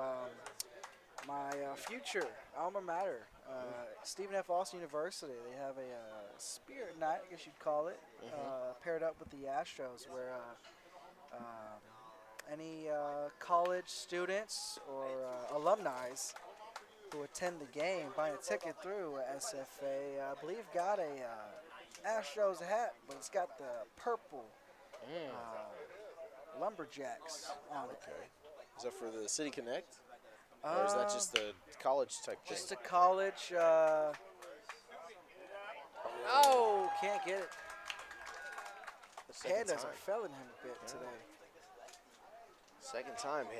Harper Stewart has misjudged the ball there on first and allowed the error. Yeah, it's baseball caps, I believe, is a theme this year. They did the same thing with the Rangers a couple weeks ago when the Astros went to wherever in Texas. Some people say it's Fort Worth, Dallas area. That was Fort Worth. Yeah. But yeah, they got baseball caps in the purple colorway, but with the MLB teams letters. So you got a purple Rangers hat a couple weeks ago. Now you're getting a purple Astros cap this weekend. Recent years, it's been a jersey. Is that it's so? Really cool. Okay. Full-on jersey. I believe it has the pinstripes in black, and then it has Astros in purple. Nice. I don't know if it says Lumberjacks on the back. That's ripped, but it's going to fall right into the center field's lap. First out of the inning for Indy defensively. Yeah, a bit bummed I'm not able, to be there in Houston to see some of my future alumni. But I would have rather preferred the jersey. Okay. Caps are okay. I'm a big cap guy myself, but Astros jersey with the purple on it would have been nice.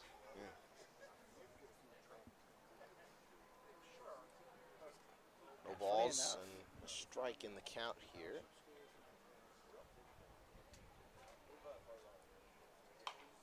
Popped up by McDonald. Did it go over? Can't tell. Might have been. I think that just went right in play on that in front of that backstop net. 2 strikes on him now. McDonald, who throws left-handed, he was a pitcher for the Royals earlier today. Started the game against Milwaukee and had really a rough outing, and he struck out here. And you don't really see his pants style anymore, where it's cuffed underneath the heel of the cleat. Yeah.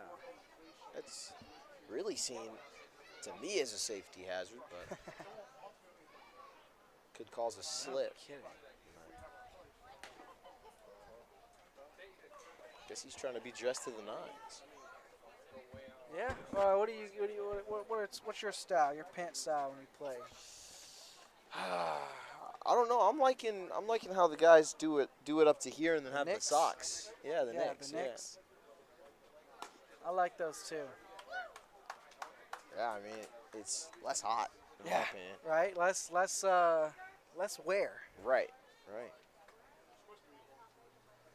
I'm right there with you, man. I prefer to wear the Knicks.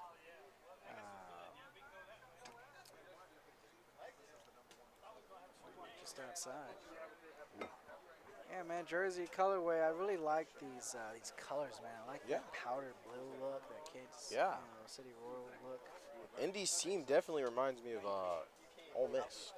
Ole Miss, huh? I was gonna say theirs, with that powder blue and red reminds me a little bit about the Houston Oilers. Just a little tad bit. Houston Oilers, yeah. I do like that Ole Miss comparison, though. We're keeping it strictly baseball and collegiate theme. Absolutely, I see it. I see it way more as Ole Miss than I do Oilers. Oilers are now considered the Tennessee Titans, so being from Houston, we do hold a grudge a little bit. Yeah, I've heard the Texas grudge that they hold on Houston. Got him. Drop their strike out.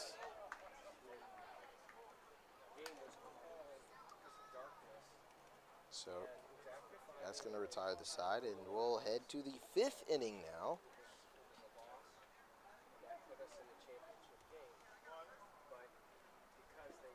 (10-3) the score, and it's been a game. Yeah. It started out hot.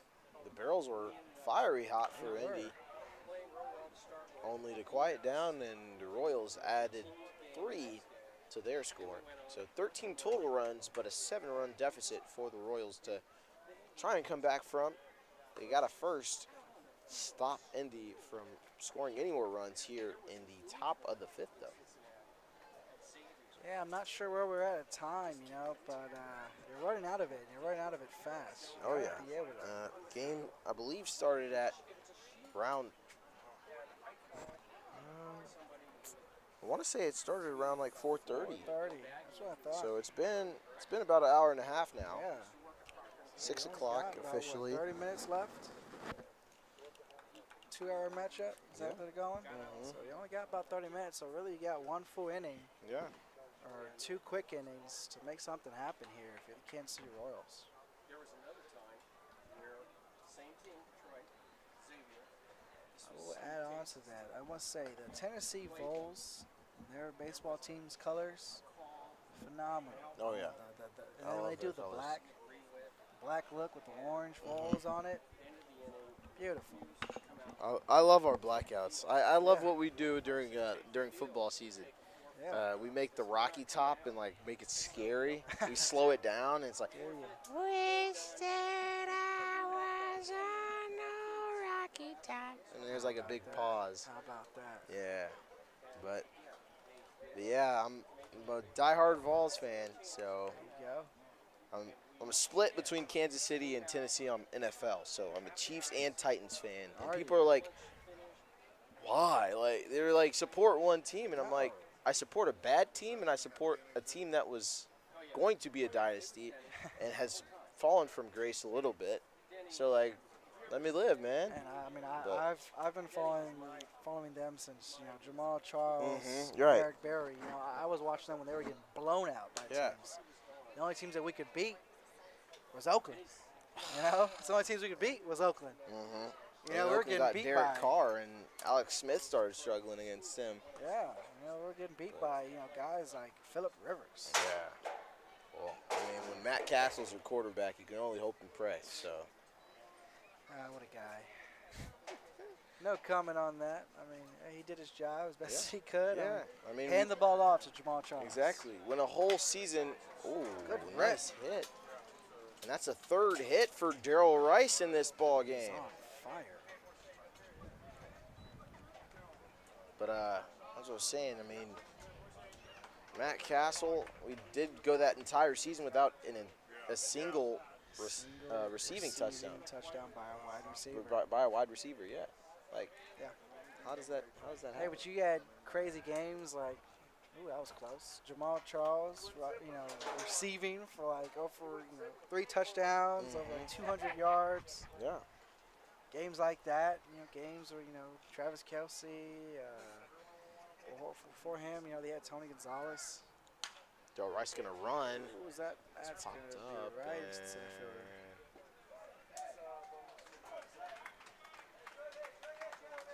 Yeah, man, Alex Smith. You had guys like Kendrick West, Spencer Ware. Kendrick West, yeah. On the backfield to support Jamal Charles, and then when he left, we had that 1-2 punch combo with Ware and West. There goes Rice again. And then there was Dexter McCluster. Dexter had that short McCluster, DeAnthony Thomas. Uh-oh, is he all right? Uh-oh. Darrell Rice, a little slow to get up there. He gets some turf in his eyes. What's going on? Yeah, I might have got turf in his eyes. Looks like it. I don't know if he's wearing contacts or not, but man, when you get turf in your eyes, you try to get it out, accidentally, kind of poke at your contact, it blinds you for a good minute. And as much as people or coaches and athletic trainers hate when football players wear, there he goes again, head first. As much as they hate when athletes wear visors on their face masks, it's like, well, if I don't wear it, I'm getting turf in my face. Right. And more importantly, I'm getting it in my eyes. It messes you up.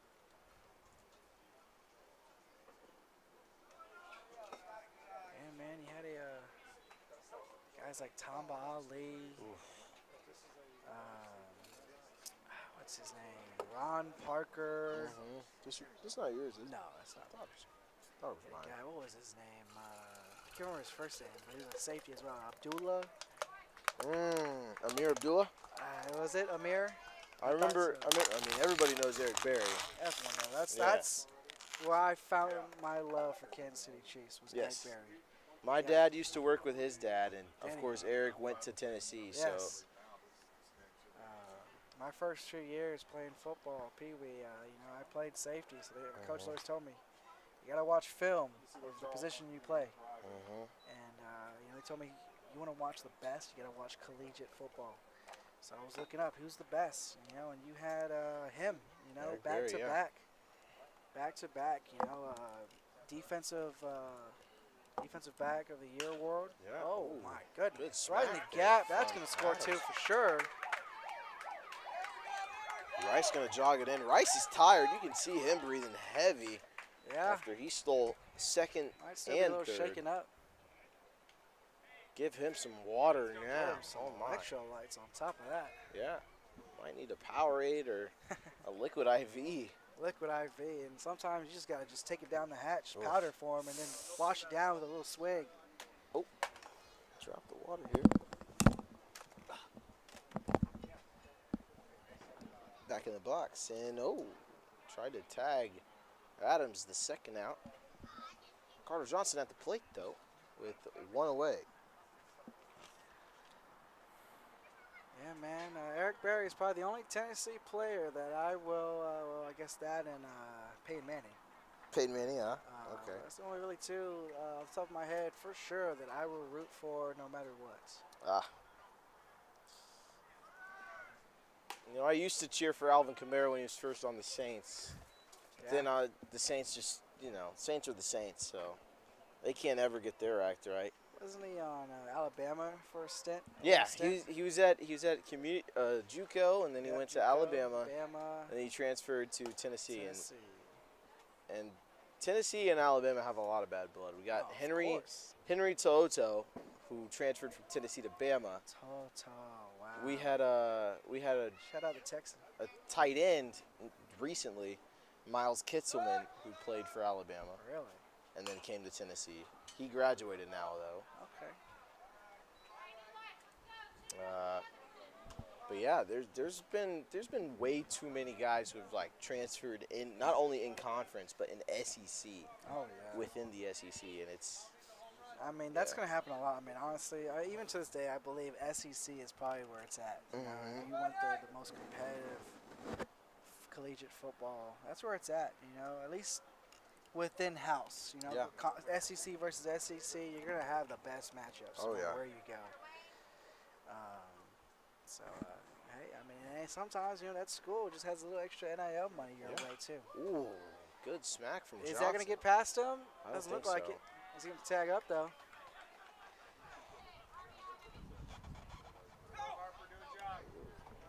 Who told him to go? I hope that wasn't one of the coaches. Yeah, no, I think it was a parent. I think so, too. Yeah. But there's a reason why the coach told him to get down. Yeah. That ball was coming in hot. Now the man who started the inning off, Harper Stewart at the plate.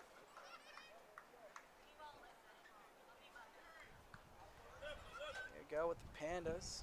See if we can shake something up here. Low, ball 1. Or no, Harper Stewart started the last inning off. He started out inning 4 with the Pandas and in that left-handed batter's box. James Williams has played the whole game. 1-1 the count here on Harper Stewart. Oh, a good slice, shots. I guess. And Sack RBI. Can he get there? oh!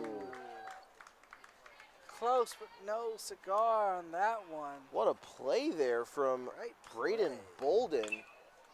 What a play. Handing it with the hand, no glove needed, as he hands it off the ground, and then the throw over to first for that final out. And I think the runner may have made it in time. It was just the flare earned the style points for the out. And man, shout out to that number 12 for picking up a pitcher over there. You know, he was over on third base, and number 12 came out with his stuff ready in hand. Oh yeah. So now leading Indy is 12-3,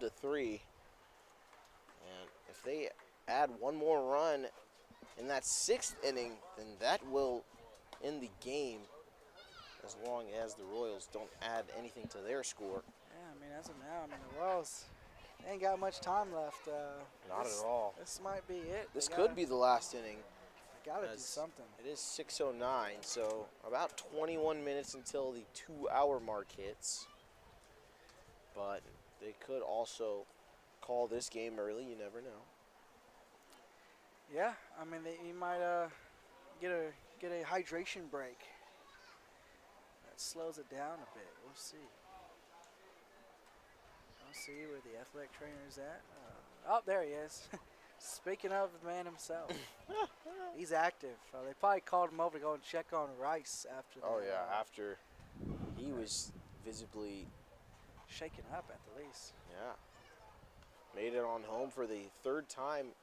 Actually, I believe the 4th time this game, because he's made it on base. Walked once. He's walked once and 3 for 3. Yeah. He's having himself a day, you know. Reward yourself with a nice ice bath or something. Ice bath or something to get home. I mean, in Kansas City, we've got shaved ice options, frozen yogurt, and more. Yeah. Got some good frozen yogurt. It's called Fifth and Emery. Fifth and Emery. I might have to stop by. It used to be called Yogurtini, but they made it more for the family. Absolutely. Of the owners, and so they called it Fifth and Emery. Scoop. Gavin Jones. This time Harper Stewart makes the play from Gavin Jones. Oh, and then the return throw to Gavin Jones. Tried making it cool, and I think we'll just stick to the routine stuff. I mean, great throw by the shortstop, though, right there. You know, made it easy for Stewart to just kind of lean out just a little bit and get that ball first out of the inning. And here's Padilla. Carter Johnson already backing up as the last time Padilla was up to bat. He smacked it straight past Carter Johnson and 2 runs scored. And this time, it goes again. Oh, it's going to drop right in front of Rice. Nothing you can really do there. I mean, it was a shallow hit just past the infield and right there in front of the outfield. Light contact there just to get past the second baseman, and too shallow for Darrell Rice to run to. Even though he's got speed, it just took that first bounce before Darrell Rice could retrieve the ball. We're cutting some slack too. I mean, he's had himself a day offensively. Yeah, and he may be gassed. Yeah, for sure. You saw him after that last run, stole second and third. Ooh. Ouch. Got him in the belly, hopefully. More belly than ribs, maybe a little more back. And Braylon Winters hits Braden Bolden on the pitch there. Only one pitch it took to get Bolden over to first.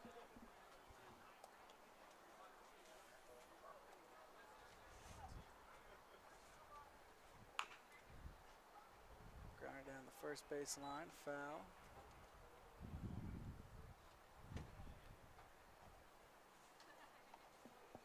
Yeah, got me a little 34 ounce, I don't know what do you call those, tumblers, similar to what you got, you're getting. Yeah. And man, I found it at Goodwill, man. Ooh, really? Back home in Houston. Chiefs theme, dude. Chiefs theme all around. Another foul ball. From Max Miller there. Yeah, Baby man. Giraffe. Yeah, Baby Giraffe, there you go. He's running. He was on his high horse there. Didn't look that awkward. He looked like he was going to gun it. Yeah, surely he's shaking off that ankle injury he had from when he nearly got picked off and then ended up hurting his ankle on the slide on the bag. So, ooh. Did he call that? Strike? The umpire showed a hammer. Okay. 1-2 is the count.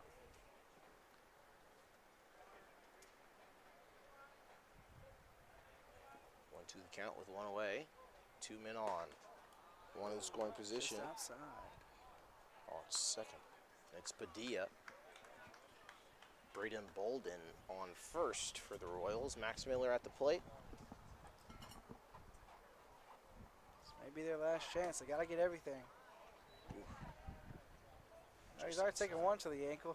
Yeah. I don't blame him for getting out of that one. But he could have been able to load the bases with a hit by pitch here. Full count now. Surely a breaking ball. Surely a breaking ball. Oh, he sits.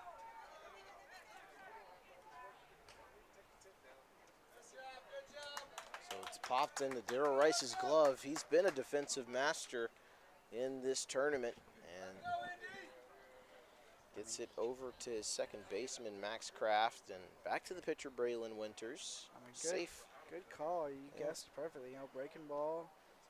Just unfortunate. He pulled it a bit, and like you said, just landed right into Rice's glove. Ooh.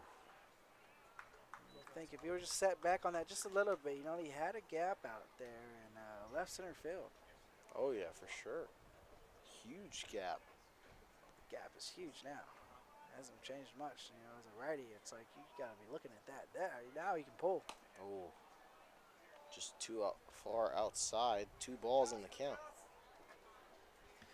But yeah, man, the past 3 years, being a high school educator, all the students always ask me, oh, you're a Chiefs fan, this and that. They hardly believe it. Then when I start naming players off rip, they're like, I don't even know who that guy is. And I'm like, well, there you go. What? They don't know Chiefs players? No, of course not, dude. If it's not Mahomes or Kelsey, that's it. I mean, I think I can name 5 players from nearly every team. I probably couldn't name 5 players from the Broncos because I dislike them that much. Really? How so? There's too many Broncos fans in KC that just really when if and when the Broncos win, they just flaunt it in your face, and it's like, okay. How about that? And then you can just say, well, that's why you had the most boring and worst AFC Championship game in history against the New England Patriots. So. Yeah, man. I mean, I'm on hate watch on Bo Nix. I'm on fraud watch on who's that? Drake May. Same, yeah. Drake May. Ooh, foul tip. Full count now. Yeah, Drake May, Bo Nix. I'm not impressed. Honestly, I'm the same thing since he's been drafted as Mr. Irrelevant, Brock Purdy. Really? I mean, when you have a team like that, when you have, George Kittle, Christian McCaffrey, Debo in his prime. Debo in his prime. Swing and a miss, strikeout. Brandon Ayuk in his little prime as well. Uh-huh. When you have one of the best defensive units, Bosa, Fred Warner, Dre Greenlaw. They had Taloni Ufanga, the safety before he left. I mean, you had an elite defensive core. Yeah. Dre Greenlaw, he made his own mistake in the Super Bowl. Don't get me wrong. And that's something that I use as an example with my athletes. As a strength and conditioning coach at the JUCO level, I make sure they understand that, hey, you can't be doing that. You can't be sitting on your bottom. Even he was already sitting down for 5-10 minutes, and then he goes out and he's ready, and he's just pressing that pressure back and forth on his Achilles. Yeah. And as soon as he tries to take off, it pops. So ankle, foot, Achilles mobility, calves. It's really the calves. Achilles is attached to your calves. If you're not working on that, if you're not getting any type of pogos, plyometrics. Oh yeah, Coach C. Yeah, my strength and conditioning coach, he has us doing pogos a lot. Pogos, dude. Yeah. I know so many different forms of pogos that you can do. A skips, B skips, C skips, or you can include it. Some type of toe taps, skips, there's so many different variations of pogos that not only strengthen, but just develop. The entire area, and to prevent stuff like that. So I use that as an example. I feel sorry for the guy. But hey, as a Chiefs fan, I was like, hey, we capitalized on that one. Yeah. Fortunately, unfortunately for him. Yeah. Yeah, man. You got a team like that, as loaded as that team was. Brock Purdy mean, just not being able to do nothing You with could it. put me back there, and I'll look like Brock. I'll look like Mr. Irrelevant. I mean, he is. That is what they said. He's a game manager, and he's not a game changer. So, ball comes to us. I believe that's Jeter Bowes. Is that number 3? Yes, it is. Jeter Bowes on the mound now for the Royals. First name like Jeter. He's got to have some swag to him. And yesterday, during the Royals game, his first ever pitching coach was on stats watching him play, and his mom behind home plate taking a picture of him now. Yeah, there you go.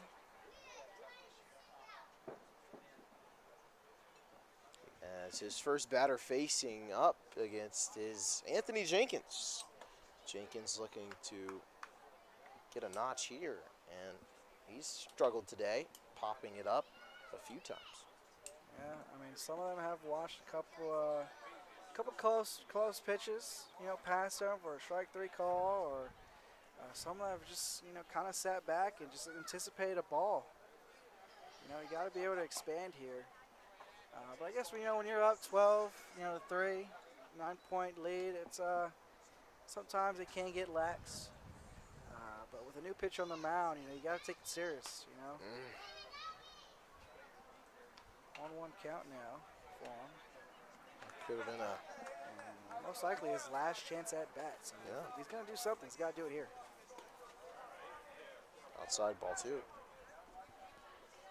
2 on the count here on Anthony Jenkins. He's got the red gloves, a red sliding mitt. Oh, good cut. Is it dropping?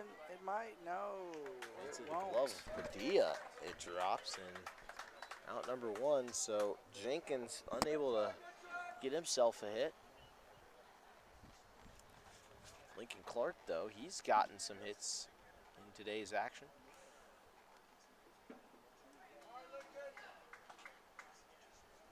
He's 2 for 3. He's been walked and has the 2 hits. Jeter Bowes. Ooh, first pitch. Add it that to it. drops. Yeah. Hey, let's go, Max. Look at 3 Lincoln for 4. Clark, or Lincoln Click there. 3 for 4 day, yeah. And just in the blink of an eye, from 1 hit in this tournament today, coming into today, he already is 3 for 4 in this ball game, and he'll have the pinch runner come on. Well, here we go now. Mac and Cheese is up to bat. Kraft and Cheese Max Kraft. Oh, he called it a balk. That's been a common call on this field. I mean, I've seen what, unironically 6-7 balks. Ah, there it is. I think I've said it in every game.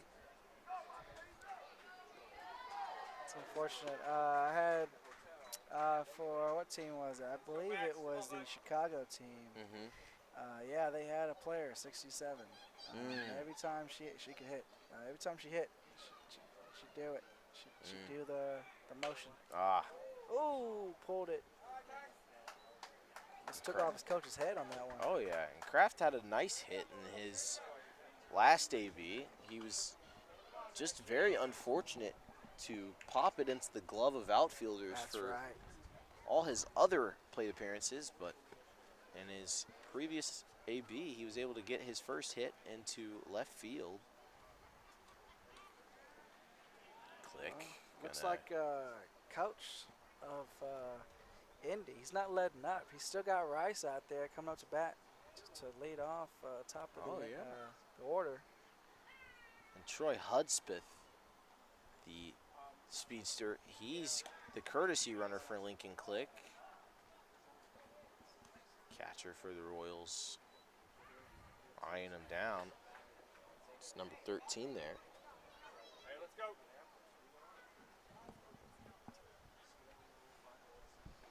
Here's the pitch from Bowes. Oh, over the head, and it's going to be a walk for Max Kraft. Bringing up the leadoff man, Darrell Rice. And a single here, and you're at least scoring 1, and maybe advancing him over to third. Might have runners on the corners after a base hit here. I mean, that's what you want out of a leadoff hitter. Yeah. Calm, poised, fast, lots of contact. Well, now base hit might score both. Very well Both could. runners advance on stolen bases. Yeah, they both advance on stolen bases and get into scoring position. Just Troy Hudspeth getting into deeper scoring position at third. And there goes. That's scoring two. Is he going to take two is the question. He's going for it. And that'll score two for him.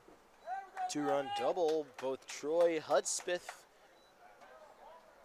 and Max Kraft, mac and cheese, score. Darrell Rice getting himself a two-run deuce. How about that, man? What is he? 4 for 4? 5 for 5? Yeah, 4 for 4 with the walk. Man, get that man a 4 for 4 Wendy's. I don't know they still do that now, do they? I think they do. I bet they still do. I know the biggie bag used to be $5. Over here in Houston, man, it's now like $7.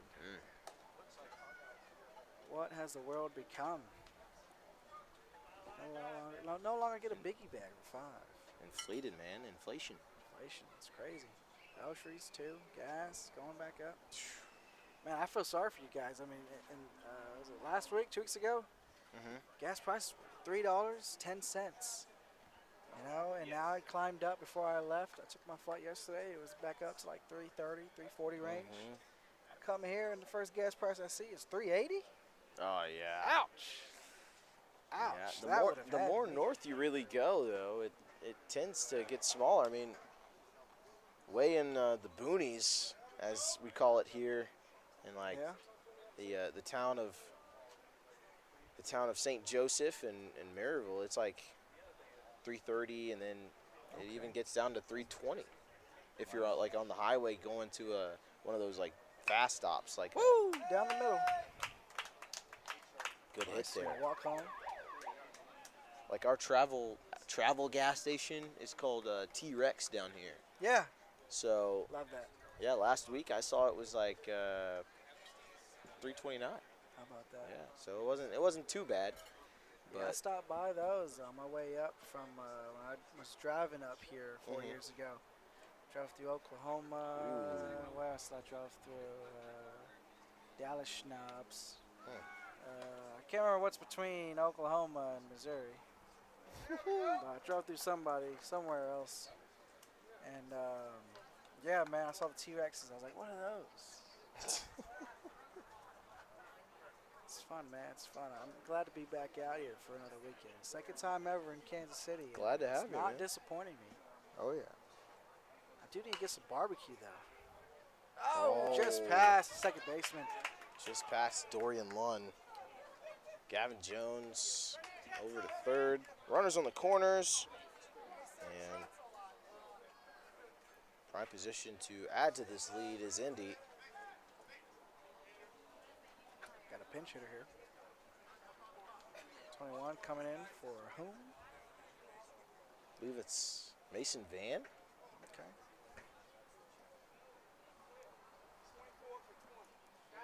$24 coming in for 20. Yeah. Mason Van coming in for Andre Adams. And Andre, he's had a decent day. He's got the power, but he's got to work on the control behind the hitting.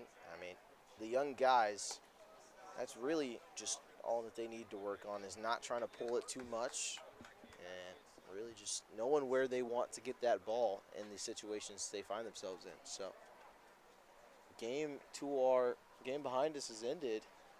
I believe it was the White Sox with the win. So, Milwaukee had their last chance here in the regionals, and they needed Indy to lose this ball game for them to make it at least as the number 2 seed. White Sox, of course, clinched the number 1 seed. They did not lose a single game. Yeah, they're dominating in from pool play. Yeah, so domination. The Royals here with the L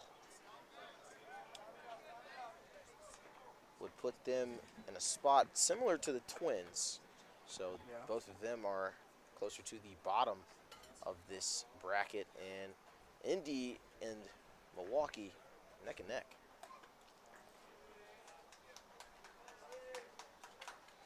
Of course, Indy tied with the Twins this morning after getting blown out in the first meeting between the two. Really? Yeah, a run rule was faced yesterday when Indy and the Twins met, and a strike called on Mason Vandy. Swung through, tried to check it, but not fast enough. Full count here on Mason Yeah, a Vandy. pitch like that, you know, if you're going to swing and then pull back, you either got to be confident in that swing or you got to pull back and hold it. But on a full count, you're able to draw the walk. Another pinch hitter. Elon Sharp. Never thought I'd hear another Elon in the world. Really? Yeah. It's not a, I don't think that's like a really common name at all, but Elon Sharp is the man at the plate. How about that?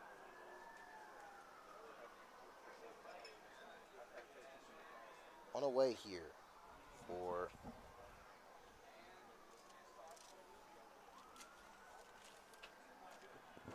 it's the only way I remember his name's Elon is because Elon Musk, Elon Sharp. What do they say? Elon Musk is, where is he from? South Africa. That's right. But Elon, that's Elon. I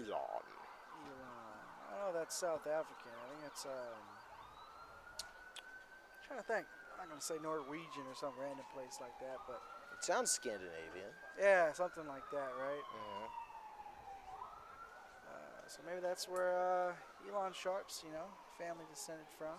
Possibly. Or maybe they're just, joining the trend. Figured why not? Oh.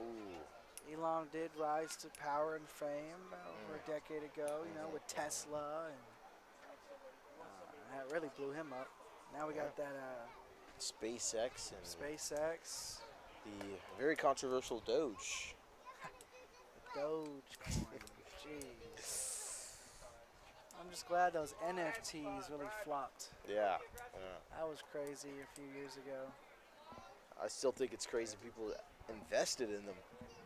I mean, that Hit by pitch. Elon Sharp fills up the bases here with one away. And coach is going to call time and talk to Jeter. Oh, is he Score pulling is 16-3, and yeah, I think he might baby be pulling. giraffe? Max Miller, yeah, Max Miller comes in to finish the job. Oh, when you got a frame like that, nice and tall, he's got to have some velo behind that. Got a good whip behind it. Throws with his right and hits with his left. Max Miller on the mound for the Royals. It's crazy, Do you really want to have your right hand, at the front of the plate, first one to get hit if you throw right-handed? Mm-hmm. They expect you to do both that day. Watch out. I mean, he's already got his right ankle hit. And Yeah. slid into the bag with his right ankle, so Ouch.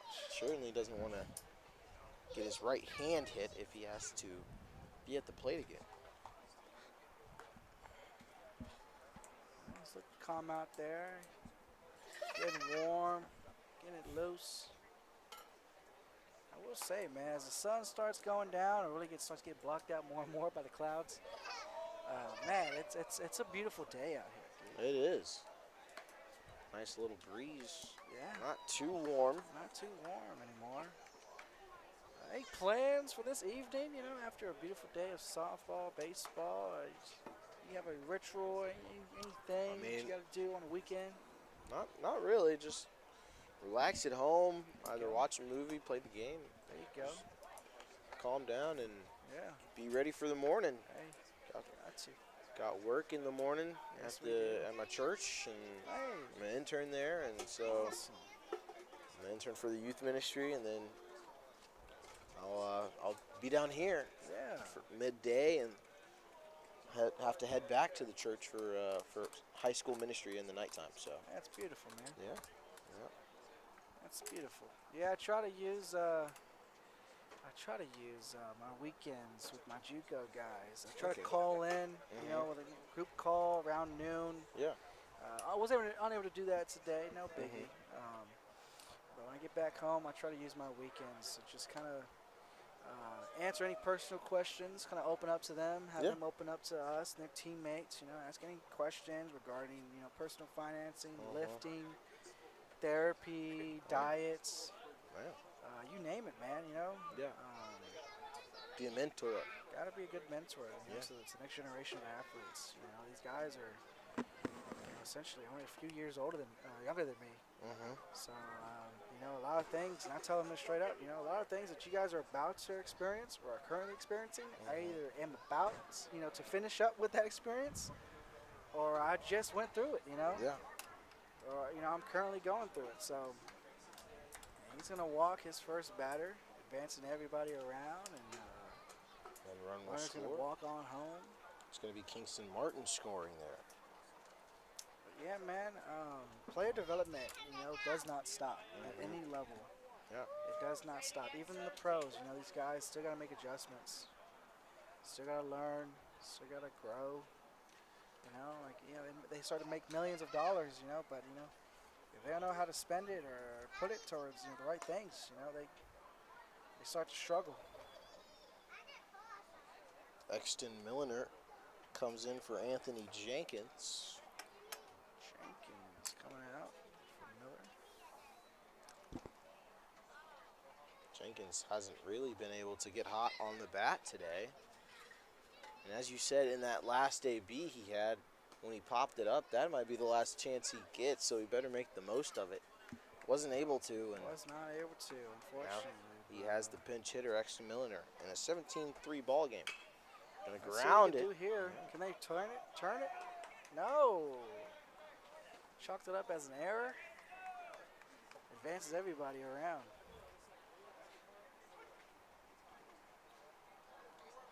Very unfortunate for the Royals trying to get out of this inning.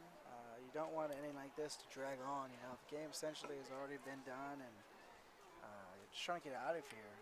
You know, but you definitely don't want to start beating up the players. Just gotta find a way. You gotta find it here.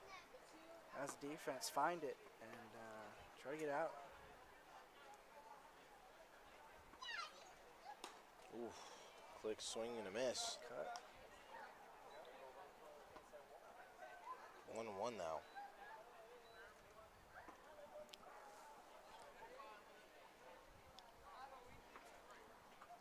Fastball, he's going to stay at 3.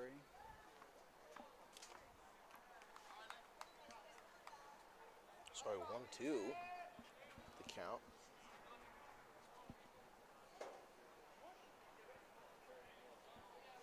Okay, yeah, 2 strikes on him.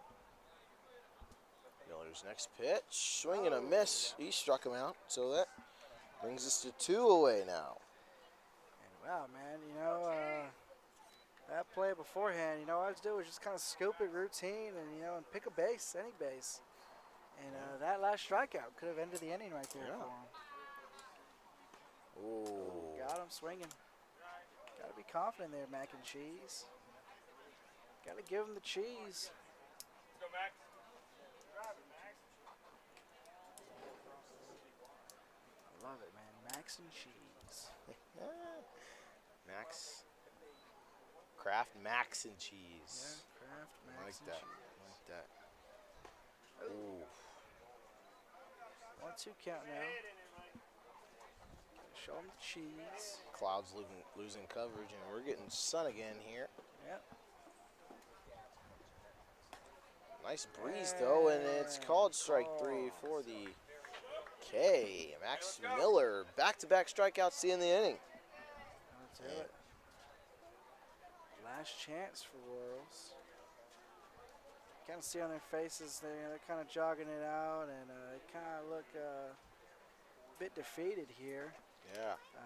But hey, you know, good. The thing about baseball is if you're the home team, no matter what, you're gonna get that last chance at bat. So, I always tell the guys, you know, you gonna go out swinging, or are you just gonna just lay down and end it? And take it, yeah. You gotta Take go out the L, swinging. but at least get something, a consolation score, or something to motivate the guys. And you never know, you might be able to turn 7, 12 runs up on them, and you know, at the end of the day, that scoreboard, if it ends up looking 15-18, doesn't look too bad after all. But you know, very rarely does that happen because, you know, the games like this, you know, guys just kind of beat themselves up, and baseball is one of the most important games where if you don't have mental toughness, you know, it'll eat you alive. You know, and these are all young men, you know, and so it's really just it's now a matter of, you know, the coaches just bringing them back in, reeling them back in, and finishing the game strong, no matter what. Got to finish strong. Oh my! And I didn't realize that the World Cup was having a banger of a game today. Oh my goodness, dude! I stepped in the first 40 minutes. It was 3-0 England. Yeah, 3-0 England. I was there when it was 2-0, and it seems that England scored 4 in that first half. Wow. Yeah, so it says Bukayo Saka had a hat trick. Declan Rice scored in the 3rd minute, Ezri Konsa in the 18th.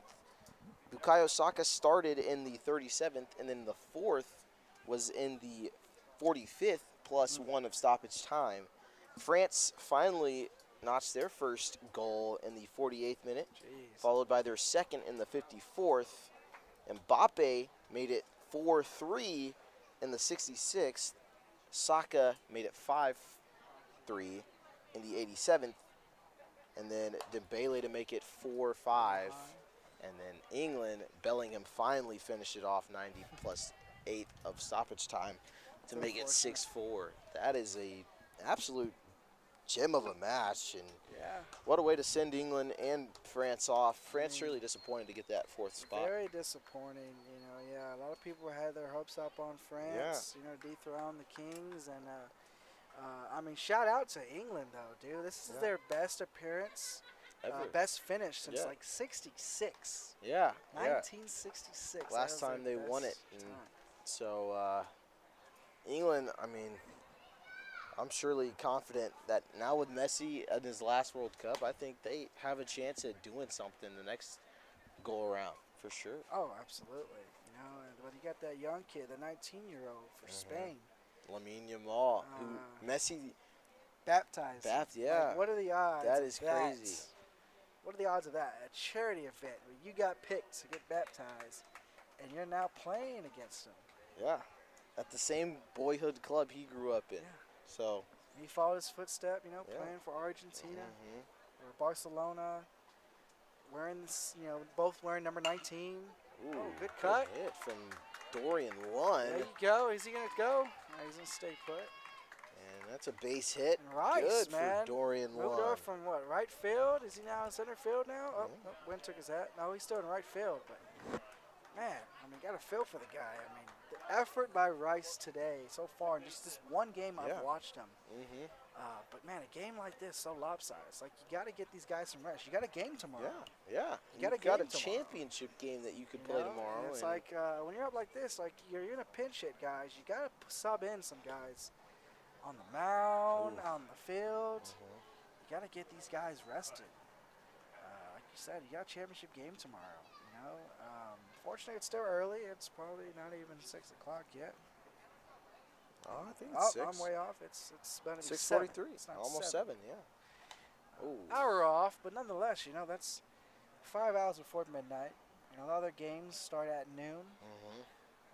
So you got less than 18 hours, less than a half. You know, really you got half a day to hydrate, wind down, hydrate, cool off, and prep.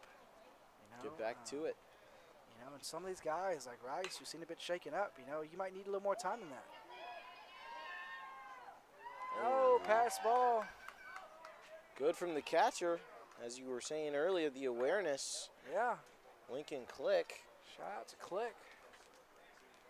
You need guys like that. I mean, like I said, they don't teach that, you know, at this age group, especially down in Houston. That's something that it's hard to get my guys out there. A lot of my catches are a little more chunky side of things. Yeah. So to have a mobile catcher like that, it's a dream come true for a coach. Oh, ball. I mean, I don't blame him, man. Looked like it was coming in, then it ended outside. Pitch like that, you got to sit back on. Cedric Crawford, the second, at the plate for the Royals. 1-1 the count. Nobody gone, and a man on first and second. No outs for the Royals. We're in scoring position, so they got a chance here. So make something shake. Oh, yeah. Get some sympathy runs. There it is. Oh! Oh! It looked like he dodged it just in time. Maybe not. Maybe got him in the gut and the love handles there. Might need to call time and check on him. But looked like it was able to almost like zip right between his glove and his hips. Yeah. One thing I hope these guys still do is put them cups on when they're younger. Oh, absolutely Protect not, themselves. dude. Absolutely not. You don't? No? They don't. Oh, they don't? They don't. And when they get hit down there, I'm telling them, hey, where is it at? They're like, what, where? And I'm like, you know exactly what I'm asking about. You're not wearing it, and this is what happens to you. Like you said, at this age group, you really should. Yeah. At least for your family's generation's sake, you gotta protect them. You gotta protect the family. Hey, that's jewels. right, man. That's right. You gotta protect them. And you got generations depending on you, young men. You can't risk it for the biscuit here. You gotta protect the biscuits. I think the first time I didn't wear a cup in sports, it was a soccer game. Yeah. And I think I got hit in the spot. There you go. I was I was winded. So. Yeah. I completely, especially in baseball. With how fast baseball, you got to. Yeah, how fast the ball can come at you and go anywhere. Yeah. I mean, I stopped wearing it in football after Pee Wee because it just didn't make sense. Baseball for sure. But my freshman year of high school ball, my own teammate, I'm sacking the quarterback, so I'm over here tackling high, and we're coming down, and he goes and just dips his head and almost goes for he thought he was going for the quarterback's knees. But ended up driving his shoulder right into my groin area. Oof. And the wind was knocked clean out of me. Clean out of me. Man. And he didn't even know what happened. He thought he had the quarterback. He thought he said the quarterback. Goodness. Did you end up sacking him? I sacked him. Oh, but, you sacked him I paid and the got price. winded, huh? I paid the price. I could not breathe for a good minute. Trainer came over to me. We were visitors. That ball is rolls foul. Or stops foul. We were visiting team, so the home team trainers came over to me. He knew exactly what happened. And, it just gave me a second to breathe. But, Man. That was the last time I can really remember I got hit below the belt. And nowadays, even wearing a cup when I'm officiating in softball, baseball, I still sometimes get popped. But I wear a cup, so it doesn't hurt as much. Sometimes, sometimes it just hits the side of my thighs. So usually a ricochet is what I get nowadays. Pitching's a lot better now. That's dropping. That's going to score one. Oh, no. Some mistakes there in the outfield. Indy's going to have to clean that up for tomorrow. Sydney, he's got a lot of hair flow right now. His hat keeps falling down. Might need to. Here we go. He's calling time. Might need to take Rice out the game. He's looking exhausted. I mean, for what he's done all game and from what I've been told all day, you got to give him some rest. Oh, yeah. He's been their star player for sure in this tournament. And playing in the right field, he's...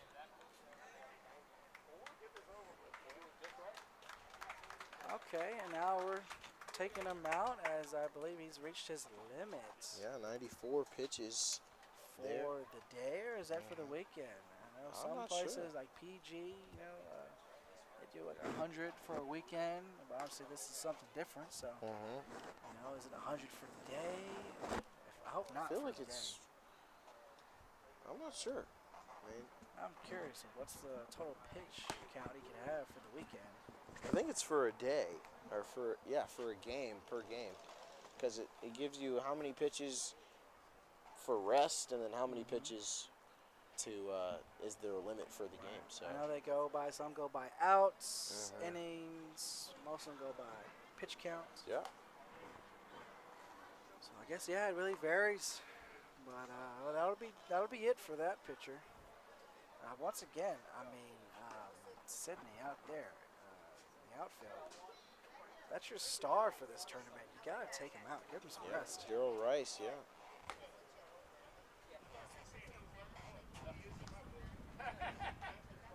Well, Troy Hudspeth, who is playing as the courtesy runner, comes in to pitch. Relieves Braylon Winters, and his starting pitching role. He's played the whole game. And Chris Padilla. Chris Padilla, back up. I was saying he sounds a lot like Crispy Quesadilla. Like Chris Padilla. It's like a nickname for Crispy Quesadilla. Chris Padilla. Chris Padilla. Okay. I see it. I like that, actually. Yeah, he was the leadoff batter for the Royals. Yeah, let's see what he can do here. He's got one out. So, Royals got 2 outs to play with here. Ooh, and that's hit beautifully in a gap. The left fielder shifted over way too much. And that ball just got there, just past the third baseman and into the left side of left field. Was wide open. Cedric Crawford scores, and moving to third is, I believe that's Jeremiah Butler. Here we go. He's calling something. He might be calling that thing I was mentioning about throwing to the shortstop. Or maybe he's telling them, don't worry about the runner stealing second. Let's see what he does here. Usually that's what I have my catchers do. Before the next pitch, they go and stand up and they show the infield something. First pitch, a strike there. And it's 18-5 now, or 18-6. Hey man, 3 let's runs. double up their score. Still got 2 outs to play with here. Still have to triple up their score in order to tie this ball game. Baby steps, baby steps. As the next pitch outside for ball 2. Gotta find it here. Is that Braden Bolden? 6-foot guy. He's the 200-pounder. As a pitcher, you almost don't want to hang it in there with a breaker ball. You know, he might take that puppy for a ride. You know, I'm hoping I'm calling right now. Hopefully we see a home run. That'll definitely get you some sympathy points. Ooh, Oh. He was aiming for it there. He was. Swung a bit high on it.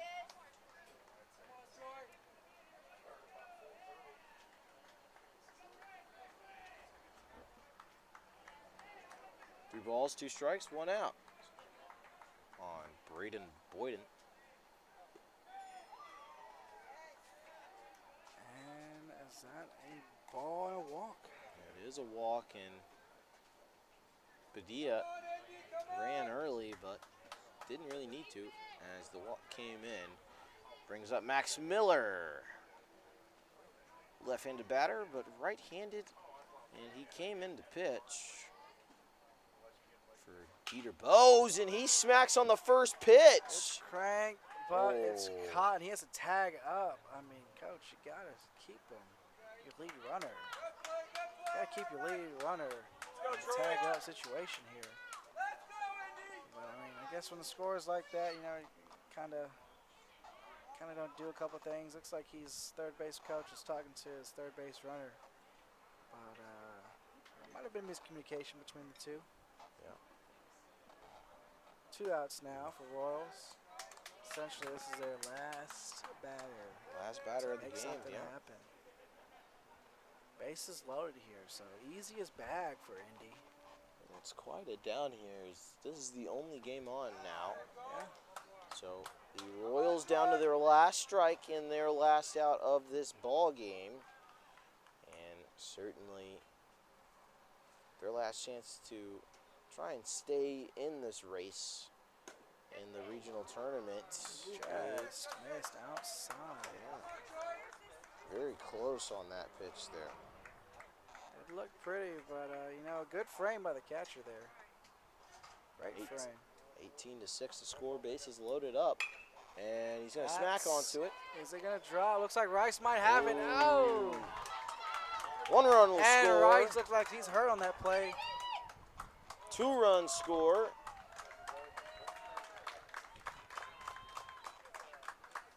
Might have pulled something out there, you know, playing in this heat for so long. Hasn't been properly hydrating, I bet. I mean, he's giving it 110% no matter what, and he's going to stay in. I mean, props to Rice. And the Royals pull within 10.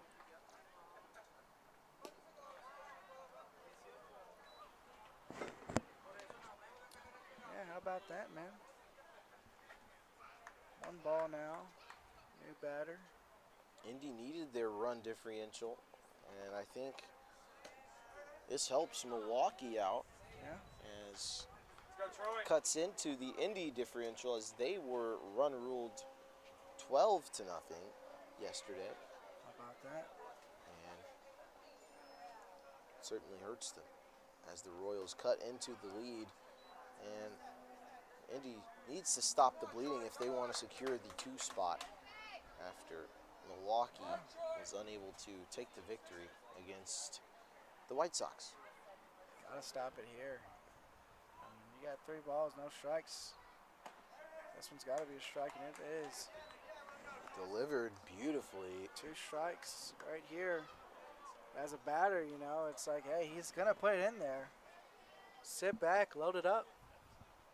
And here's Troy Hudspeth on the 3-1. And ball 4 outside. Bases will load up once again.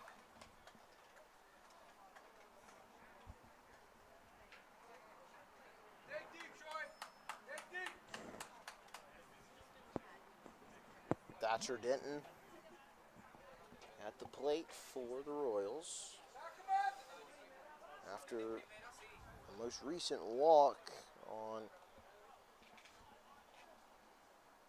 Dorian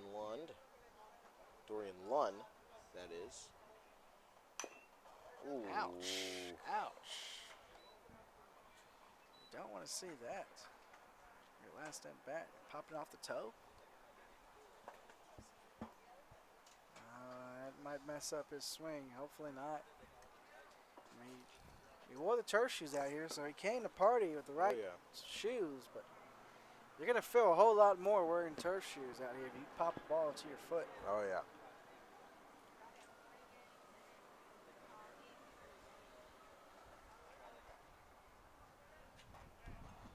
Oh, 1 count, still 2 outs. They've cut this lead down to 10.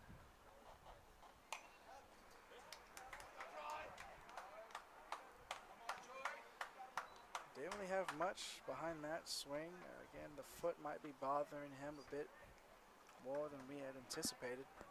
Especially, yeah, after that hit of the ball to his foot. Here is the next pitch.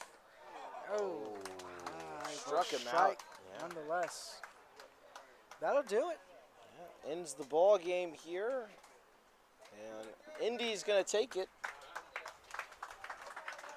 18-8. It was a great ball game, and Royals mounted 5 runs in that final 6th frame to Indy's 6. Just like we say, you know, you got to end out swinging. You know, don't get laid down and take the L. They finished strong. Finished strong in those last 5 runs, and that'll do it. You know, and yeah, we just got to see based off the run, the French reel, if Indy will retain that second seed. Oh, yeah. Well, it's been amazing baseball so far this weekend. Absolutely. We've got a banger of a championship Sunday tomorrow. Looking forward to it. Chicago White Sox making it both in the senior division and junior division. How about that? And so Chicago owning Kansas Shout out City to right now Chicago. on both Joe McGuff Field and Motley Family Field for baseball on the baseball side. And Yeah. what do we see on the softball side? Chicago. Chicago again. Yeah. Okay. Man, I mean Chicago just Clean sweep. knows how to play ball. Yeah, clean sweep in Came to party. the Midwest region here. So it's been Will Washington here with, It's been Julian Garcia assisting. and we had an amazing game, 18-8 here. Indy taking it over the Royals at home for the Royals. They lose their final game of pool play and look to go into next season with 8 runs, which is a positive out of this loss. But I mean, from getting shut out in the first day to putting up 8 runs against a strong defensive Indy team is definitely no small feat, and something that they can use to motivate themselves going into next year. But from Joe McGuff Field, it's been Will Washington and Joshua Garcia. It's been Julian Garcia. Thank you, Julian Will. Garcia, You're good. apologies. Thank you, Will, And, for having me. Yeah, no problem, man. Thank you for being here and joining in while Jordan Jackson had to edit Shout our out. recap video. So he's got like 3 roles here at Urban Youth Academy this weekend. So How about that? what a Busy great day for him when we get busy home. day, really busy day. But we had a great day. Thank you all for tuning in. Thank you all for Have a having great us. night. And from Urban Youth Academy, signing off, Will Washington. Julian Garcia.